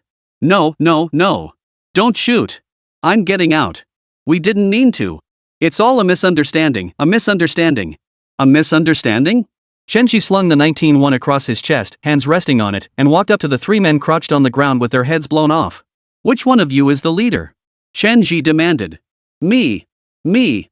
The redhead crouched in the middle raised his hand excitedly, his eyes gleaming with hope for survival. Boss, you can ask me anything. I won't lie. Bang! The redhead who called himself boss fell backward dead, the muzzle of a gun pressed against his forehead. I hate people who try to steal my stuff. I don't care if it was a misunderstanding. If you dare cause trouble here, you'd better be prepared to pay with your life. The shot sent the red-haired man's henchmen on either side cowering to the ground. The one on the left even wet himself, a pungent stench rising from his crotch. Now it's your turn. Who sent you? It's the demon. The Demon Alliance. The right-hand man blurted out, terrified that another second's delay would earn him a bullet from the Grim Reaper before him. More details. What else? They found us this morning, gave us 5,000 tank parts, and ordered us to cause trouble here, to probe the Wolfpack's defenses. We never really wanted the Ruins qualification. Boss, please, spare us. Chen Zhi shifted his gun barrel, aiming it at him. Forget it. Take them away. Hand them over to the Alliance for punishment. Yes, sir. Seconds later, Chen Zhi still lowered his gun. A vibration emanated from Chen Zhi's upper pocket. He pulled out a transparent glass plate about half a centimeter thick and the size of a palm. This was the communicator Nia Mo had given the 4 of them before they came here, claiming it was an item only held by high-ranking Alliance officials. Its function was nearly identical to a mobile phone on Blue Star, with the sole difference being that it could only send messages. No video calls or voice calls were possible. Alliance system loading. Loading complete. Affiliated Battle Vehicle Alliance, Wolfpack. Access level, Deputy Leader. Latest update, Yang Kuwei has been personally promoted to Deputy Leader by the Alliance Leader. Latest update, Chen Zhi's fleet has been granted Alliance honorary fleet status by the Alliance Leader. Deputy Leader? Wasn't it supposed to be about some honorary fleet? Looks like Nia Mo is dead set on tying me to this ship. Buzz. The communicator vibrated, popping up several message windows in quick succession. Yoon. Brother Chen, Nia Mo assigned us a 2-story house with a courtyard. It's pretty nice. I'll send you the location. Wrap up your business and head back early, okay? Location sent, Newbie Protection Zone 7, 18, South Chariot Road. Luo Kun Shan. Brother Chen Zhi, I'm cleaning the new place with Xu Zhu. Sister Qingyun is cooking. Come back soon. Chen Zhu. Brother Chen, I'll need to stay up late tonight. The 2 sisters said I should go first. I'll wait for you at the new place. Reading the messages on his phone, Chen Zhi felt a pang of emotion. He was someone people waited for to come home for dinner now. Chen Zhi changed his nickname to Still Waters Run Deep, then created a group chat and added all 3 girls. Group chat, Paradise of Beauties. Yaduyan, Luo Shan, and Zhu have joined the group chat. Still Waters, 1, I've wrapped up my business here and will be back soon. Yaduyan, alright, I'll wait for you to come home for dinner. Luo Kun Shan, yay. Chen Zhu, got it. After briefly instructing the guards to clean up the mess at the entrance, Chen Zhi prepared to drive back when a message suddenly popped up. Fugue Huakai. Brother Chen Zhi, it's Yang Kue. Are you free right now? I'm surrounded by 3 convoys at the hospital entrance. It's a bit of a mess. 1 car Stillwater, where's the hospital? I'll be right there. Beauty Paradise group chat, 1 car Stillwater, something unexpected came up. I'll be back after handling it. Over a dozen armored vehicles were haphazardly parked at the hospital entrance. Fortunately, most patients arrived on foot. Those who did drive in, seeing it was an alliance internal matter, dared not speak up. Yang Kue, what on earth did the alliance leader see in you? You just fled and became a wanted fugitive, barely escaped death, and now not only is the warrant dropped, but you're promoted straight to deputy leader? In terms of strength and seniority, how am I, Okai, inferior to you? The self-proclaimed Okai, a convoy captain, twisted his neck in irritation, tugged at his thick gold chain, and spat a thick glob of phlegm onto the ground. Put. Why should you be the deputy leader and not me? Yang Kue, his chest and head bound in bandages, looked extremely weak and had no desire to waste time with this group. Move aside. Take any grievances directly to Nyamo. This is his decision. Don't bother me. Ignoring Okai's obstruction, Yang Kue started walking away, only to be forced back by a sudden leap from a lanky figure. Only when he saw the cold gleam of the dagger in the skinny stick's hand did Yang Kue realize something was terribly wrong. What exactly do you want? What do we want? What we want is actually quite simple. The stick-thin figure raised the dagger, licked the blade's edge with his tongue, and fixed him with a menacing stare. This matter doesn't require, nor is it necessary to involve Alliance Leader Nyamo. All you need to do is step down from the position of Deputy Alliance Leader. Understand? Impossible. Yang Kue shook his head repeatedly as he backed away, retreating into the hospital gates. I cannot simply hand this position over to any one of you. I have a responsibility to the Alliance. Yang Kue, what are you backing away for? If you've got the guts, come out here. O'Keefe shouted angrily. Outside the hospital, they could still pressure Yang Kue.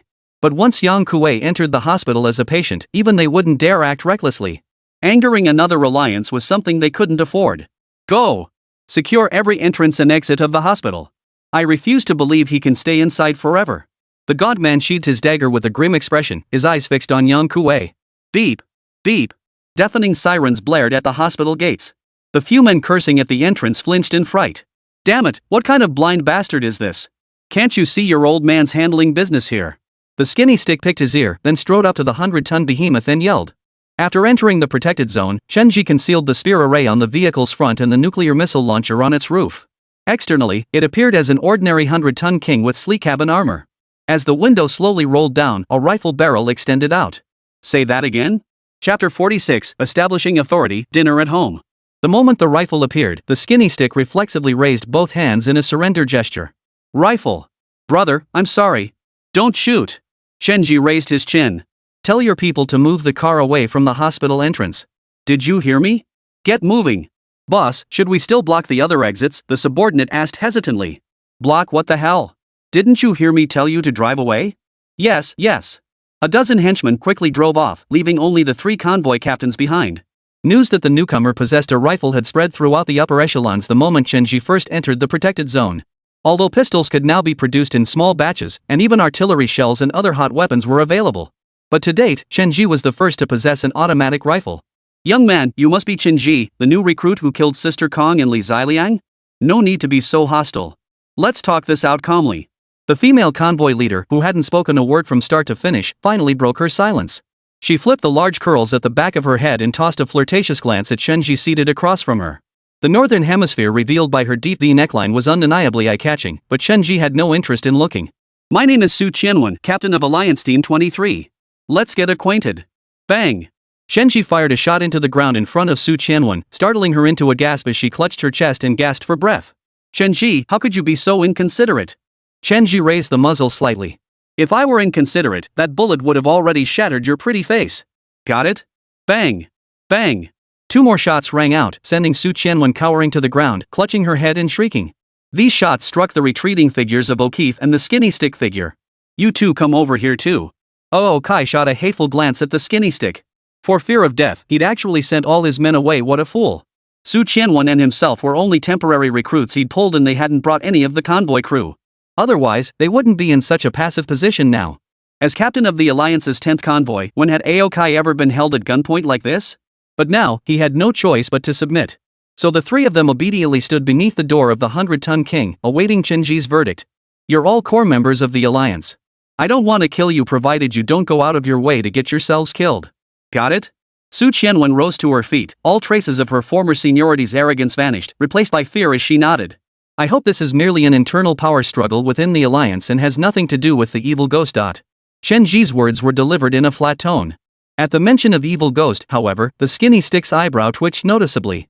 Do with me as you will, kill or torture, but don't trample my loyalty to the alliance with such base slander. O'Keefe roared angrily. Very well. Your suspicion is cleared. Chen Zhi nodded. Chen Zhi was satisfied with this reaction. It confirmed he wasn't the mole. I was only dragged in by Mao Go to save face. I'm perfectly content within the alliance. I wouldn't do something so self-destructive. After confirming Chen Zhi wouldn't harm him, the beautiful eyes gazing down at the short, skinny stick of a man named Mao Go also held a hint of suspicion. What are you all staring at me for? Aren't we all on the same side? You clearly want Yang Kuei out too, don't you? Mao Go instinctively took a few steps back. We did consider it, but only because we believe he's incompetent. But if you're colluding with outsiders, we'll have to investigate thoroughly. Aokai strode forward, easily subduing Mao Go with a swift takedown. Brother Chen Zhi, I admit I was blinded by ambition just now. I'll accept whatever punishment you deem fit. But if he really is colluding with outsiders, he deserves to die. Dogs fighting among themselves? Interesting. Let the alliance decide who is right and who is wrong. I've already contacted the alliance. None of you will get away. As for you thinking brother Yang Kuei isn't fit for the position of deputy alliance leader, once he's recovered from his injuries, I won't interfere even if you sign a life or death dual contract with him. But if you try to take advantage of his vulnerability, I, Chen Zhibao, will protect him. 10 minutes later, the alliance's security squad finally arrived, escorting the captain back to headquarters. Seeing the matter resolved, Yang Kuei, who had been watching from the hospital for quite some time, finally emerged and thanked Chen Zhi. Brother Chen Zhi, you've saved me again. No trouble at all, Chen Zhi shook his head. As long as you're okay, old buddy. These past few days, the evil ghost alliance's underhanded schemes have been repeatedly thwarted by me. I expect more trouble to follow. I suspect they instigated this incident too. You must be cautious. Right. Once my injuries heal a bit, I'll work with the alliance leader to root out the cancer within our ranks. The two parted ways, and Chen Zhi finally set off for home. After parking the 100-ton king in the courtyard, He Xinna and Chen Zhuzhu came to greet him as he stepped out. Brother Chen Zhi, you're finally back. Sister Qingyun has already reheated the prepared meals and is about to reheat them again. Well, I had to handle something unexpected. Chen Zhi wrapped his arm around He Xinna and kissed her smooth cheek. Chen Zhuzhu followed behind with a hint of envy, her hand held by Chen Zhi's other arm. By the way, Shan, did you scan this courtyard with the armored vehicle? Chen Zhi entered the small Western-style house, asking as he changed his shoes. Yes, I've already run a full-spectrum scan with the armored vehicle. No surveillance or listening devices detected. Good. Chen Zhi nodded. Entering the dining room, the 7 dishes and 1 soup, all visually appealing, fragrant, and delicious, made Chen Zhi rub his eyes in disbelief. Did we hire a chef? All of this was made by Sister Qingyun herself. You're back. The food's been reheated just in time. Wash up and let's eat. Liu Qingyun untied her apron and flashed Chen Zhi a sweet smile. This scene suddenly made Chen Zhi feel a bit dazed. The once unapproachable ice queen of Blue Star, who could only be admired from afar, was now cooking a delicious meal at home, waiting for him to come back and eat. Chen Zhi stepped forward and pulled Liu Qingyun into his arms. Looks like I'm in for a treat from now on. Who knew our school beauty was also a master chef? Liu Qingyun giggled softly. It's just that we were out in the wilderness before, without access to fresh meat or vegetables. If you like it, I'll cook for you every day from now on. Of course I do. The 4 of them enjoyed their first warm meal together in perfect harmony. After the meal, Xiaoshan and Zhuzhu volunteered to wash the dishes. Chen Zhi received a message from Niamo, confirming that the suspicions of collusion between Aokai and Su Qianwen had been ruled out. It was Mao Go's recent communications that seemed unusual and somewhat suspicious. Chen Zhi turned off his communicator as night deepened. A new round of heartfelt conversation, unique to the 4 of them, began once more. A spring night truly priceless, a good man does not disappoint, let's cherish the joy while we can. Chapter 47, Ruins Unlocked, Speed Rally Prop Race. 3 days later, before the gates of the ruins in the eastern wilderness of the reserve. 16 teams from the top 8 alliances stood poised before the 30-meter-tall, 10-meter-wide stone gate of the ruins. Only after they had entered for 1 hour would the teams from other factions in the War Chariot Alliance gain access, otherwise, they would be immediately ejected from the relic space. Hey, don't you guys have any usable new recruits in the wolf pack? You're actually sending the 100-ton king to compete for relic rewards? Get ready to eat our exhaust. A figure clad in a uniform dark green outfit sneered at Chen Zhi. Upon closer inspection, their chests all bore the emblem Evil Ghost. None of your damn business. Chen Zhi crossed his arms, leaning against the 100-ton king's hood, his retort blunt and to the point. You. The fiend member, who had already planned his next taunt, was enraged by Chen Zhi's blunt retort. Let's see how long that mouth of yours can stay tough. Even if you have a rifle with heavy firepower, the first stage explicitly forbids any weapon attacks. When it comes to speed, can you even match mine? Want to race? Come on then. Liu Qingyun stepped beside Chen Zhi, her beautiful eyes glaring angrily at the evil ghost members. He Feng, this beauty's battle vehicle is an F1 supercar. Your modified sports car might just be no match for it. Yang Kuei walked over with a smirk. Looks like losing to me last year didn't teach you much. Yang Kuei, you old bastard. If I hadn't been careless last year, would you even have seen my taillights? Never mind you. This beauty here, she's truly exceptional. He Feng smacked his lips as he shamelessly eyed Liu Qingyun's curvaceous figure from head to toe. Hey, gorgeous, why not come with me? I'll make sure you've got unlimited resources and never have to worry about food or clothes. Sticking with a rookie who's so sharp and outspoken. That's like a tree standing tall in the forest, the wind will surely break it. Just as Chen Zhi made a move, Yang Kuei pressed down on his shoulder. Don't make rash moves. Any conflicts can be resolved inside. He scanned the area. All the other alliances are watching us. If we make the first move, they'll have reason to gang up on us. Chen Zhi nodded. Understood. Outside, such a bastard would have been sent packing with a bullet to the head. He Feng patted his battle vehicle. Check this out, your big bro spent 200k on standard battle tank parts to build this beast. Pretty badass, huh? Even if that kid by your side is a genius, could he possibly afford to support you with that much resources? He Feng's words filled Liu Qingyun with nothing but disgust. You're not even worth a single finger of my Chen Zhi. With that, Liu Qingyun made no effort to hide her affection as she leaned in close to Chen Zhi and planted a kiss on his cheek. I'm getting in the car first. These people make me sick. All right. Once we're inside, I'll take care of them. Chen Zhi nodded. In his eyes, He Feng was already a dead man. Put. What a waste of beautiful flower stuck in cow dung. He Feng spat contemptuously. He's the captain of the 8th Squadron of the Evil Ghost Alliance, the backbone of their combat strength. Yang Kuei lit a cigarette and blew a smoke ring at him. Don't worry, brother Yang Kuei. I won't let him walk out alive. As administrators of the alliance, Niamo and Yang Kuei were barred from participating in the relic contest. He was merely accompanying them inside this time. The ground began to tremble as the relic's massive stone doors creaked open, their heavy slabs grinding against each other. A colossal, deep purple teleportation vortex spun slowly. Relic entrance activated. Please enter in an orderly fashion. According to the alliance rankings, Chen Zhi and another convoy from his faction were the last to enter. Kid, I guarantee you won't make it past the first stage. A roar loud enough to shake the streets late at night echoed as He Feng pulled up in front of Chen Zhi, his heavily modified sports car barely recognizable. We'll see about that. Hope the one who doesn't make it past the first stage isn't you. Pfft, all talk. Chen Zhi climbed into his vehicle and started the 100-ton King. The 100-ton King led the charge, followed by the F1 race car, armored vehicle, and Dragon Bone off-roader as they entered the teleportation vortex one after another. Chen Zhi drove into a chaotic, pitch-black void. Seconds later, the space ahead abruptly opened up. All the combat vehicles were lined up in a row, halted before the crimson starting line. Drivers kept pressing the accelerator, the distinctive roar of engines rising and falling. Welcome to the first stage of the ruins. Speed rally item race. The first to reach the finish line wins. Throughout the race, no offensive tactics may be used against other players except for collision-based attacks or items picked up during the race. Violators will be instantly eliminated by the system. Note, only the team captain can pick up and use items. Their effects apply to the entire team. Plan your strategy accordingly. Current map, Route 22, difficulty, length 350 kilometers. Prepare, everyone. 3, 2, 1. Race begins. Holy crap, did I just get transported into some racing game on Blue Star? The question marks kept popping up in his mind. Chen Zhi had already activated the countdown and synchronized the launch of the 100-ton behemoth. 16 teams, 75 battle vehicles, launched simultaneously. The roar of engines and sky-obscuring dust immediately put the slower starters at a disadvantage. The display on the 100-ton King flashed 2375. The numerator fluctuated constantly as surrounding vehicles overtook and were overtaken. Item slot, none. I'll lead the way. Xingyun, you take second position, it'll be easier for you to overtake later. Xiaoshan, you're third. Monitor the surrounding tanks at all times. Zhu, you bring up the rear. Roger that. Liu Qingyun, he Shanshan Chen Zhu. After driving straight for 500 meters, they approached the first turn. Drawing on his extensive racing game experience on Blue Star, he immediately chose to slow down. The dozen or so battle vehicles in the first echelon drifted into the turn one after another. However, since the road gradually narrowed, it was impossible for so many vehicles to navigate the curve simultaneously. Thus, the most classic scene unfolded. Two vehicles in the lead pack were too close together, and their drifting speeds differed. Their front bumpers collided with the rear of the other vehicle. The front vehicle's wheels began a death-defying wobble.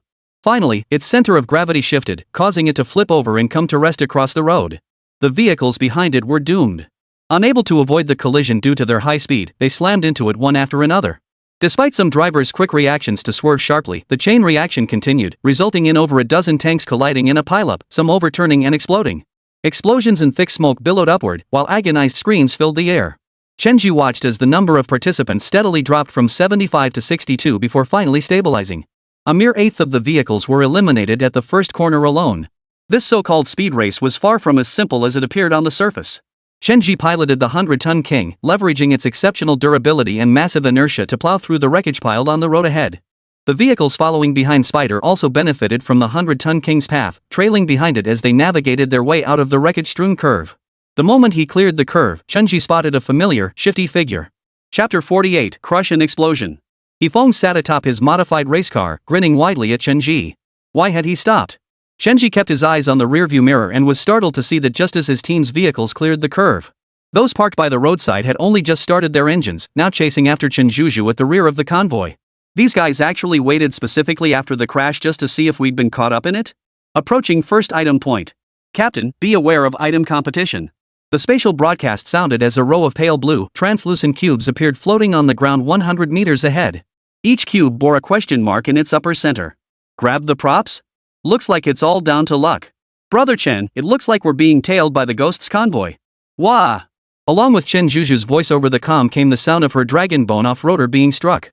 Damn it! This little girl's car is surprisingly sturdy. He foam cursed under his breath as his modified race car lost balance from accelerating too hard in such a short time.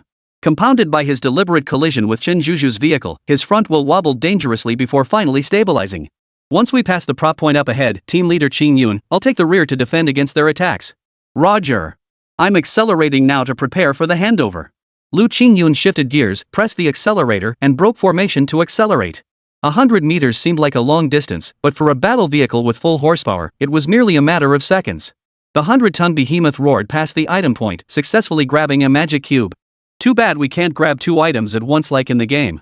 Chen Zhi had driven between two item cubes earlier.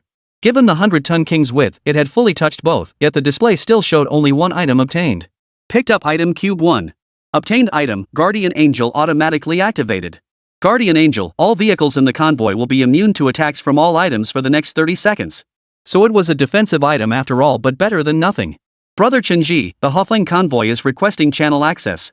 Should we connect? Connect. As the Huffling squadron joined the communication channel, Chen Zhi and Liu Qingyun completed their position swap. Ha ha ha ha. Never thought you'd dare connect. I'll give you credit for having some guts. Since that's the case, I won't beat around the bush. I just picked up a homing missile. Get ready to die.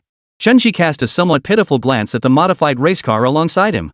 Do you even realize how dangerous it is to drive alongside the 100-ton King? For homing missiles launched from the Huffing team flew unerringly toward the four combat vehicles of Chen Zhi's team. But the scenario He Feng imagined explosions and wreckage didn't unfold. Instead, an angelic apparition materialized in the air, intercepting every single missile. Oomph. Lucky for you lot, you actually got a guardian angel. Wait until we reach the next item point. I'll see if you still have. Before He Feng could finish, the 100-ton King abruptly swerved right. This threw He Feng, who was still fantasizing about forcibly marrying the beauty, into a panic. You think you can crush me to death? He Feng reacted swiftly, instantly accelerating. At the cost of his trunk being severely crushed by the 100-ton King, he sped away. But escaping one danger only led him into another. The 100-ton behemoth used its sheer bulk to forcibly separate He Feng, the lead vehicle, from his teammates behind him. Having accelerated past the danger, He Feng now drove side by side with Chen Zhi's dragon bone off-road vehicle. But unexpectedly, He Shanshan's armored vehicle suddenly changed lanes ahead, blocking his path completely. He Feng, ever played Go? What do you think you're doing? You've lost all your breath now. You're about to be captured. I warn you, I'm the backbone captain of the evil ghosts. If I die, the Evil Ghost Alliance won't let you off the hook. You should worry about yourself. The Huffing team members in the rear finally caught on to Chen Zhi's squad scheme, but by the time they accelerated to pull alongside, it was too late. Xiao Shan, ease off the gas. We'll squeeze this guy to death. Roger that. You filthy scoundrel, dare to speak disrespectfully to Sister Qingyun. As the red taillights of the camouflaged armored vehicle flashed, Huffing, driven by desperation, didn't ease off the gas, he rammed forward instead. Because if he slowed down, the inevitable outcome would be being crushed into scrap metal by Chen Zhi's 100-ton behemoth behind him. What are you all standing around for? Hurry up and save me. The two standoff fleets drove out of the city and onto a cross-sea bridge. The armored vehicle on the left jerked the steering wheel right, attempting to ram into Chen Zhi. But the Dragon Bone off-road vehicle's durability and weight weren't so easily crushed. Ugh! Are you blind? Stop ramming me. Can't you see I'm on the right? Keep ramming me and I'll get pushed off the bridge by her SUV. What are we supposed to do then, boss? We're stuck too. He Feng's men sighed helplessly. No way? Use your pig brains. Crash. Just as He Feng cursed his idiotic subordinates in a rage, the 100-ton behemoth slammed into the rear of his vehicle. The violent jolt sent He Feng into a complete panic. In desperation, he rolled down the window. But outside the window lay the sea. He was being slowly crushed between the vehicles in front and behind him.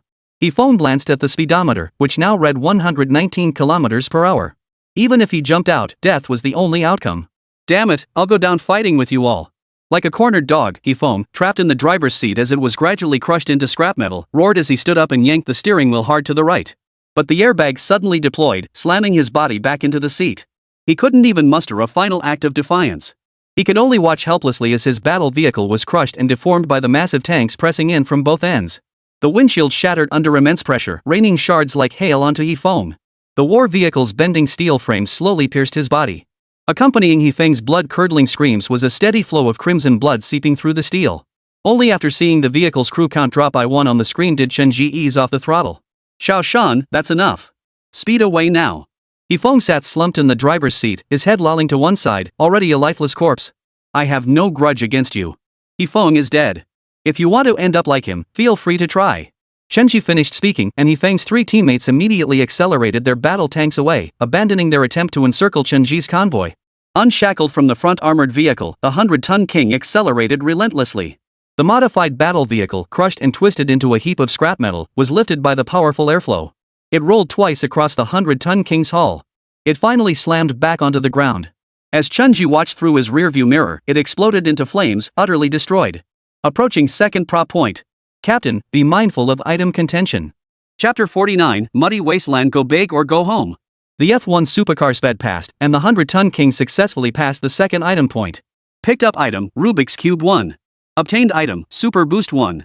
Super Boost increases speed of all team vehicles by 3x for 30 seconds. Automatically activated. Hold on tight, everyone. A powerful jolt pushed him back into his seat. Chen Zhi, who had never experienced such acceleration before, let out a startled cry. Not only did their speed increase, but Chen Zhi's four vehicles entered a translucent rainbow bridge. Looking down, they kept overtaking one battle vehicle after another.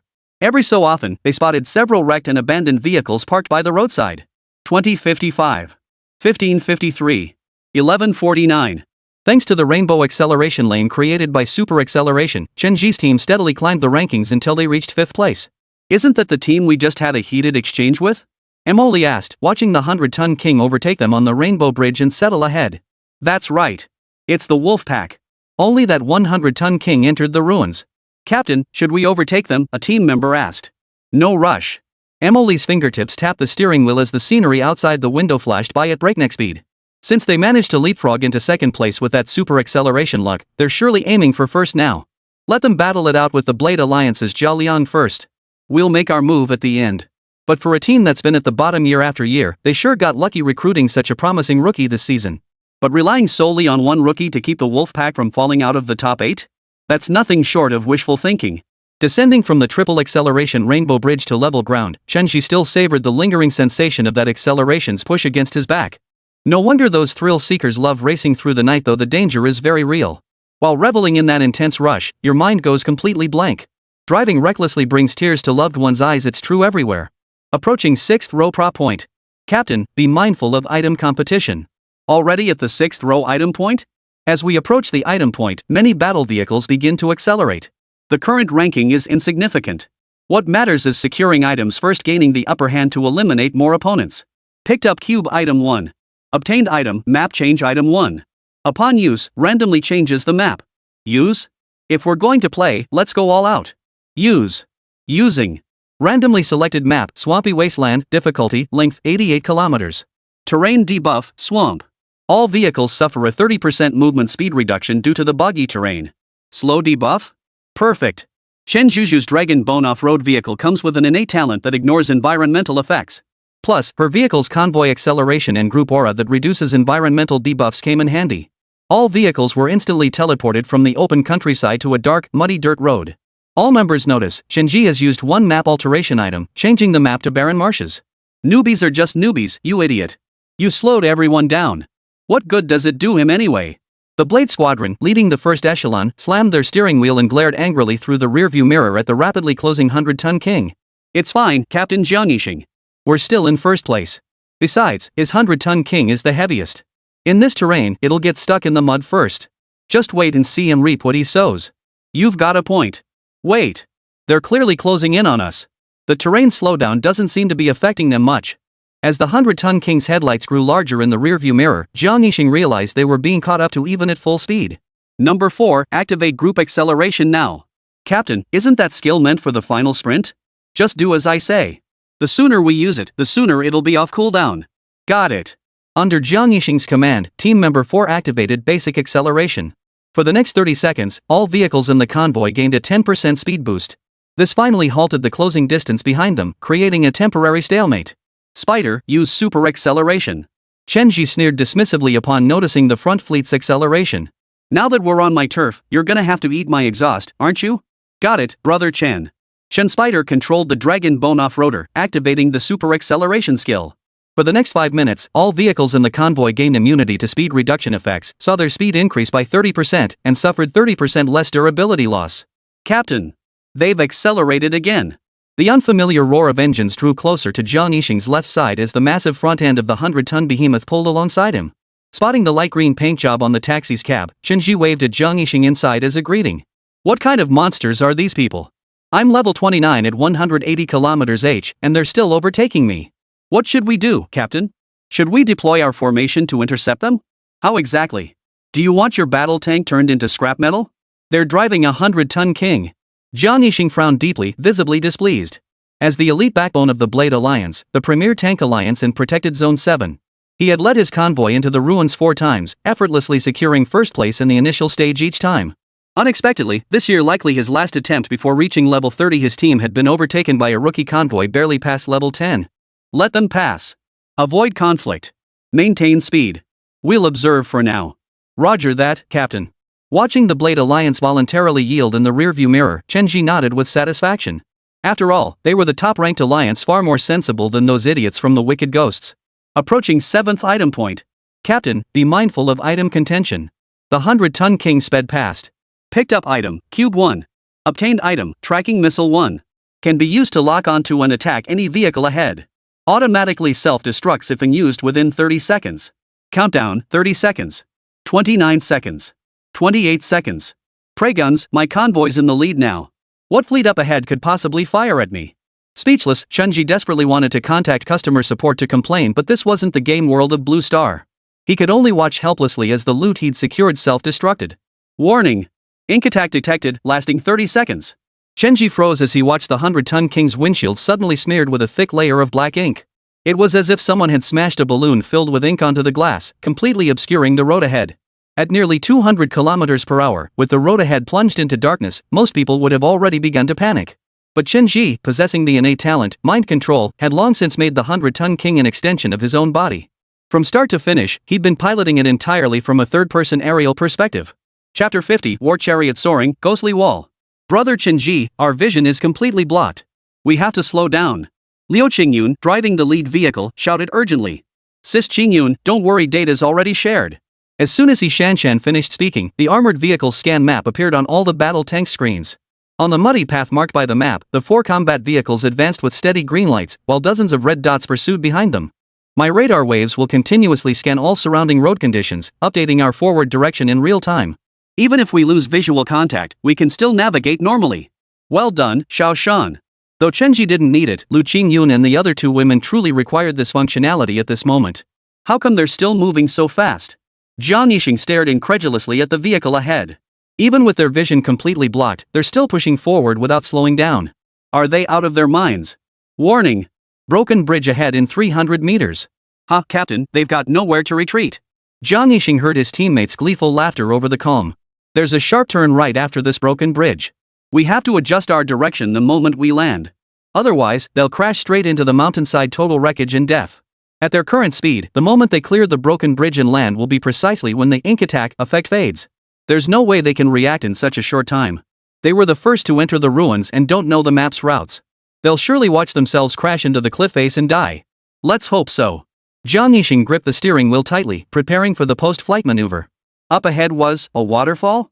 Chen Zhi had imagined the view after clearing the broken bridge, but hadn't anticipated a roaring waterfall cascading between its ruins. The white mist from the cascading waterfall spread everywhere, nearly obscuring the view beyond the broken bridge. Behind the waterfall lies a sharp turn requiring an emergency maneuver.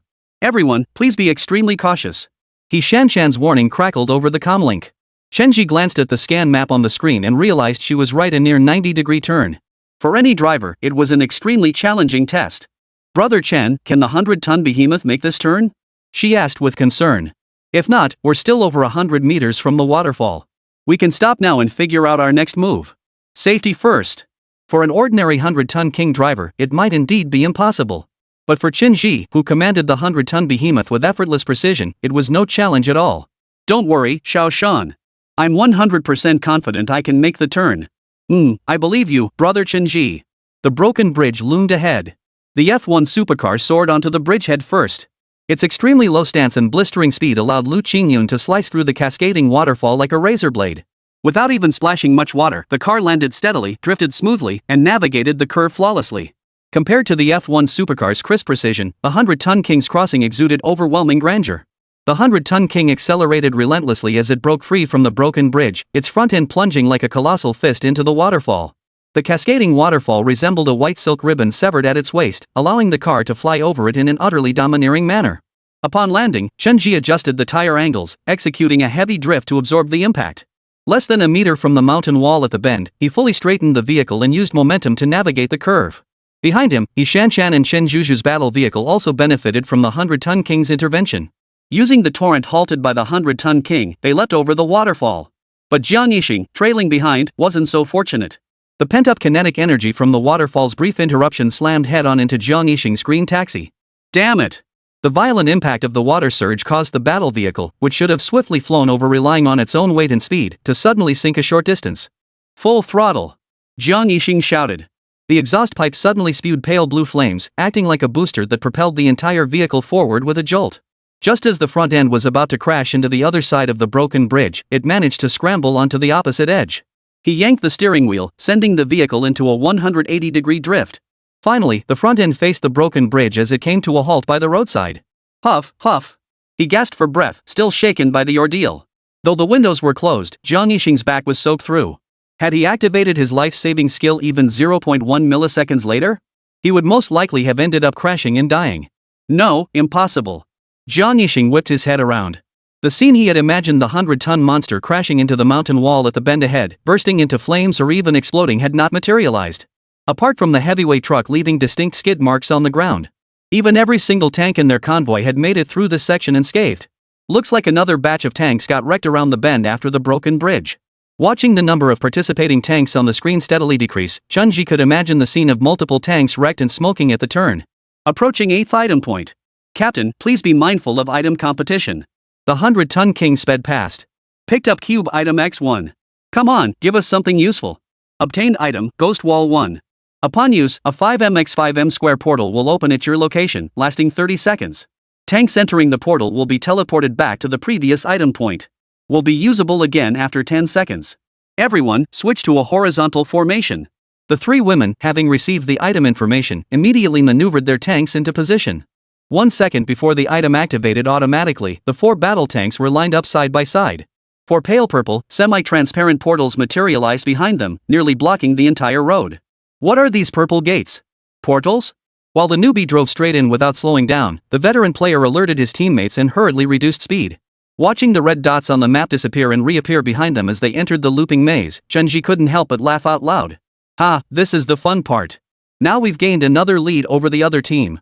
After over 10 minutes, Chen Zhi's convoy had covered more than 30 kilometers, passing the halfway point of the race's third stage. 1/3 of the race has been completed. Entering the second phase. All teams will collectively receive a random effect every 30 seconds. Phase 2 has begun. Acquiring random effects. Chen Zhi was eagerly anticipating a favorable effect when, in the next instant, the entire 100-ton king was completely encased in ice. All 4 battle vehicles transformed into massive ice blocks, coasting to the roadside by sheer momentum. Holy crap, what the hell just happened? Chapter 51, The Terrifying Speed of Left Foot Stepping on Right Foot. The temperature inside the cab plummeted instantly, a thin layer of frost quickly coating the inside of the windshield. Fortunately, the vehicles were equipped with heating systems, so Chen Zhi wasn't left shivering uncontrollably. Effect acquired, freeze. All vehicles in the convoy are instantly frozen for 30 seconds. During this period, they will not take any damage but cannot perform any actions. Damn it! Damn it! Damn it! He'd only managed to create distance from the rear vehicles using Ghost Wall for a mere 10 seconds before they rapidly closed in. What should we do, Brother Chen Zhi? Are we really helpless? He Xinna peered through the ice, watching the distorted exterior view caused by refraction. Don't panic. It's only 30 seconds. We can catch up. If we break the rules for such a small amount of time and incur harsher penalties, that would be a huge loss. Watching the red dot on the screen steadily close in and overtake them, Chen Zhi could only silently count down the seconds in his mind. 30 seconds later, the ice encasing the battle vehicle melted into water with a soft crackle. The 100-ton colossus landed once more, shaking the leaves from the roadside trees with a rustling fall. Effect refreshing. Effect acquired, blank, no active effect, lasts 30 seconds. Well, at least it's better than getting a debuff. Just as he started moving, Zhang Yixing's green taxi sped past Chen Zhi. Watching the arm waving out the window and that glaringly raised middle finger, Chen Zhi slammed his foot down on the accelerator. After the setback, the team's ranking quickly dropped to 3rd place. Zhang Yixing's Blade Alliance team and Mo Li's Savage Bears team both overtook Chen Zhi. Approaching the 9th item drop point. Captain, please focus on item acquisition. Please, no more broken props. Chen Zhi closed his eyes as he guided the 100-ton king through the item zone. 30 seconds elapsed, triggering a new effect refresh. Effect refreshing. Effect acquired, basic acceleration increases speed of all vehicles in the convoy by 5% for 30 seconds. Item obtained, effect reversal. Select one previously acquired effect to apply to the designated convoy. Automatically applied. Finally, something worthwhile. As he acquired the new effect, Chen Zhi watched the tanks of the Bear Clan fleet ahead suddenly turn into blocks of ice, sliding to a halt by the roadside. Brother Chen, they got the freeze effect too. Guess we're not the unluckiest after all. Absolutely, Xiao Shan. This time, I'll lead us all to victory. Chen Zhi declared with unwavering confidence. Yeah, take 1st place. Chen Zhuzhu spoke up clumsily over the comm, a rare occurrence. It seemed Zhang Yixing's earlier taunting gesture had finally gotten under her skin. Compared to the tracking projectile obtained earlier, the greatest advantage of the reversal item was that it didn't require sighting or aiming at the target. Chen Zhi directly targeted the air and successfully applied the reversed freezing effect to the top-ranked Blade Squad. Within mere minutes, the top 3 teams had all been forcibly frozen for a round. In the end, Chen Zhi's team had the last laugh. Beep. Beep. As the Blade Squad thawed, the 100-ton king honked its horn as it sped past the taxi. Seeing the middle finger extended from the window, Zhang Yixing felt utterly humiliated. He was always the one mocking others when had he ever been mocked himself. And by some noob below level 10. Go full throttle. From now on, any damage to your battle vehicles is on me. Use your skills if they look good. Zhang Yixing was now completely enraged. As they raced back and forth, the race quickly passed the halfway point. 2/3 of the race is complete. Entering the final stage, mass hysteria. During the final stage, all item points disappear and random effects vanish. Team leader's vehicle speed increases by 50%. Base speed cap rises by 1% per second. All team members' vehicle skills become usable until reaching the finish line. Mass celebration activated. Oomph. You've had your share of luck so far. Zhang Yixing glared at the taillights of the Dragon Bone off-road vehicle, muttering resentfully. I refuse to believe that in a speed contest, your clunky 100-ton behemoth could ever be my match. A 1% per second increase to the speed cap this contest isn't just about the base speed of the survivors' vehicles. It also tested the vehicle's durability and sturdiness. Chen Zhi's level 800-ton behemoth had already reached 110 km/h. This meant Chen Zhi would gain an additional 1.1 km/h per second. It might not seem like much, but as time stretches onward, after 60 seconds, the 100-ton king's speed will reach 176 km/h. After 600 seconds, it will hit a terrifying 770 km/h. The final 40 kilometers might decide the outcome in mere minutes. Brother Chen, though our speed is increasing too, more and more tanks are about to overtake us. And according to the onboard system's calculations, the first tank will cross the finish line within 460 seconds. Brother Chen, we don't have much time left. He Xinna's urgent voice crackled over the calm. When it came to speed, lower-tier battle tanks had inherently slower base speeds, while higher tiers gained greater speed bonuses.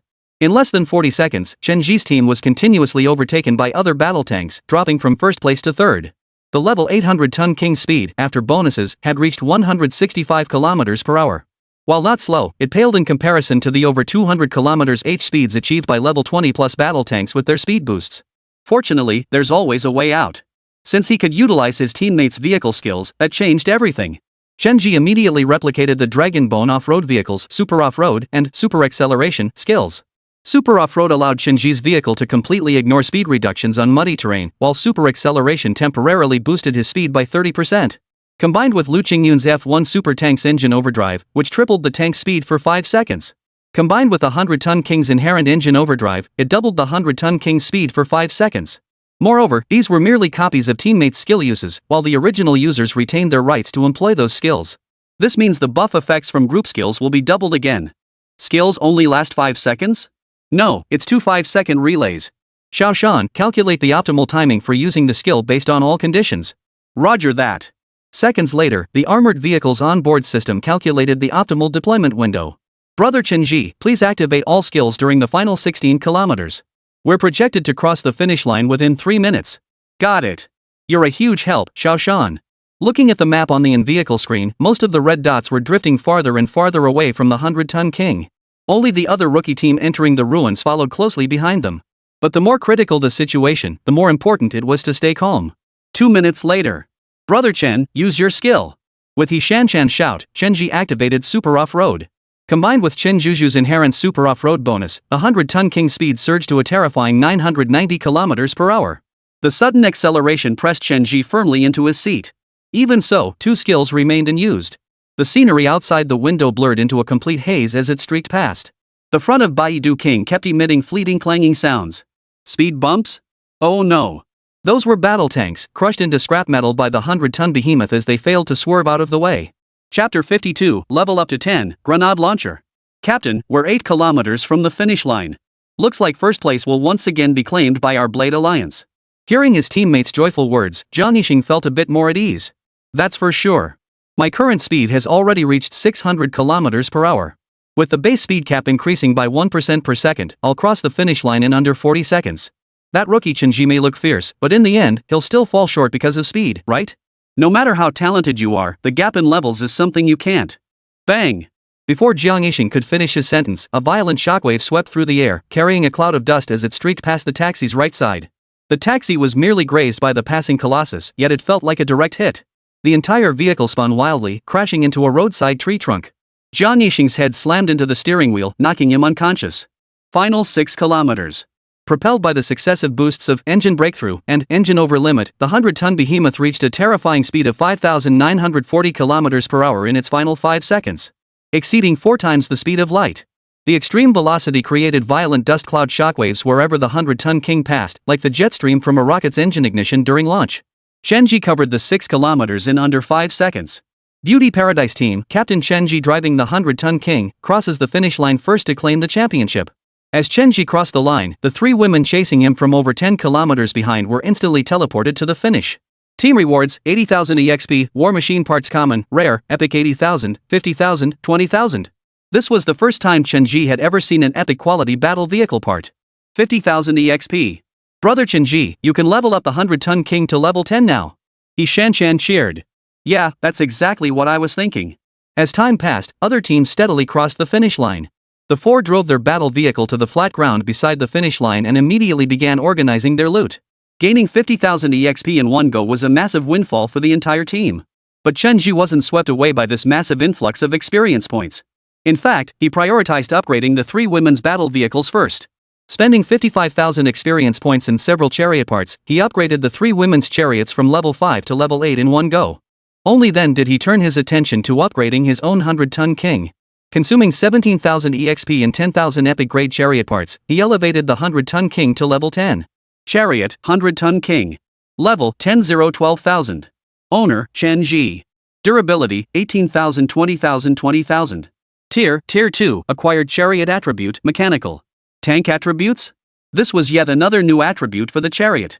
He suddenly recalled the items dropped by the Dark Tide ghost turtle he had hunted earlier in the Black Tide. Chen Zhi took them out. Black Flame Serpent Tail Epic 1. He attempted to equip it, only to have the 100-ton king display an attribute mismatch error, preventing installation. It seemed he could only wait until the 3 girls' battle tanks reached level 10, obtained the corresponding attributes, and then attempt the assembly. Weight, 100 tons 120 tons. Length, 18 meters, width, 6 meters, height 6 meters. Increased cabin space. Gains 2 3mx3m onboard rooms, freely configurable with room attributes. Top speed, 110-130 km/h. Modification parts. Medals. Receive 2x surprise reward draws and 2x evolution attempts. Brother Chen, your battle vehicle seems to have gotten bigger again. He Xinna watched in disbelief as the 100-ton king's cabin visibly lengthened and rose. Sis, drop the seams like. Haven't you gotten used to it yet? This is exactly why Brother Chen Zhi is so formidable. Liu Qingyun patted his shoulder. She didn't care how Chen Zhi had grown stronger. All she needed to know was that her man was absolutely dominant, that he could guarantee her safety. Xiaoshan, do you like it when Big Brother gets bigger? Chen Zhi patted He Xinna's cheek, his mood light and cheerful. Using lottery chances. Drawing surprise rewards? Rewards obtained, Grenade Launcher Epic, Evolvable, Unmanned Reconnaissance Drone Ultra Rare, Evolvable. Evolve the Grenade Launcher and Unmanned Reconnaissance Drone respectively. Evolution successful. Grenade Launcher Legendary, Non-Evolvable, obtain a launcher capable of firing high explosive grenades. Each grenade explosion has an effective kill radius of 10 meters at its epicenter, consuming 200 ordinary vehicle parts. A 5-second reload time applies after each launch. Unmanned Reconnaissance Drone Epic, Non-Evolvable, upon installation, gains a drone launch landing platform and 1 unmanned reconnaissance drone. Each deployment consumes 500 vehicle parts common. Control range extends 5 kilometers radius from the platform, with a 60-minute endurance. Requires 10 minutes to recharge after each use. Not bad, not great. Chen Zhi nodded to himself. These are all strategically significant items. Xiaoshan, mount this unmanned reconnaissance drone on your battle vehicle. It'll be a perfect fit. From now on, you'll be the eyes of our convoy. Thanks, Brother Chen. He Xinna happily accepted the drone. The previously empty space at the rear of the EMP armored vehicle instantly transformed into a retractable hatch. A 2mx2m lift platform slowly rose, revealing an unmanned reconnaissance drone resting quietly upon it. Spider, this grenade launcher is yours now. Got it. Chen Zhu took the grenade launcher from Chen Zhi's hands. Give it a try. She nodded, narrowed one eye, aimed at the open space ahead, raised the barrel, and fired. With a loud boom, an elongated, oval-shaped black grenade shot out of the barrel. The explosion detonated over 30 meters away, startling nearby tanks that had crossed the line. They halted to look around before driving away. Excellent. That's exactly what I wanted to see. Chen Zhi was satisfied, confident that under his training, they would all become battle queens in the future. Finally, there was the new room created by expanding the 100-ton king's compartment. Chen Zhi converted the 2 rooms into a shower area and a bedroom. Though they were currently within the protected zone, where bathing facilities were never an issue. But when hunting monsters in the wild, having access to a bath was another matter entirely when it came to mental comfort. Alright, no more pretending. Chen Zhi simply wanted to be thoroughly clean wherever he was, so he could talk heart to heart with the 3 women on the big bed in the bedroom.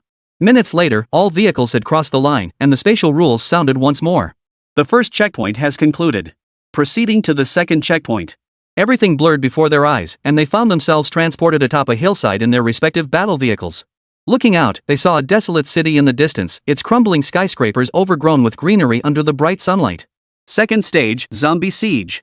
You have 3 hours to establish your base within the city and withstand the next 10 waves of the undead. All attack restrictions will be lifted once the official start begins. Chen Zhi, I'm gonna kill you. A furious voice suddenly erupted from the crowd. Chapter 53, Raccoon City, Central Fortress Conclusion.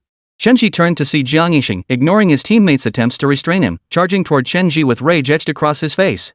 Question mark. As a fist swung toward him, Chen Zhi shielded the 3 women behind him with one arm while catching Jiang Yixing's punch with the other. What do you want? What did I ever do to you? He noticed Jiang Yixing's red and white team uniform, adorned with a blade medal pinned to his chest. He had no desire to antagonize the Blade Alliance just yet. But if these people pushed him too far, Chen Zhi wouldn't hold back any longer. What do you want? Do you realize you nearly ran me over? His teammates laughed as they stepped forward, pulling their captain away. Earlier, someone tried to blow me up with a tracking bomb. Another used ink to attack, deliberately causing a car accident to kill me. You think it's funny to accuse me of nearly killing you in a place like this? Jiang Yixing's anger didn't stem from the multiple close calls he'd faced. Rather,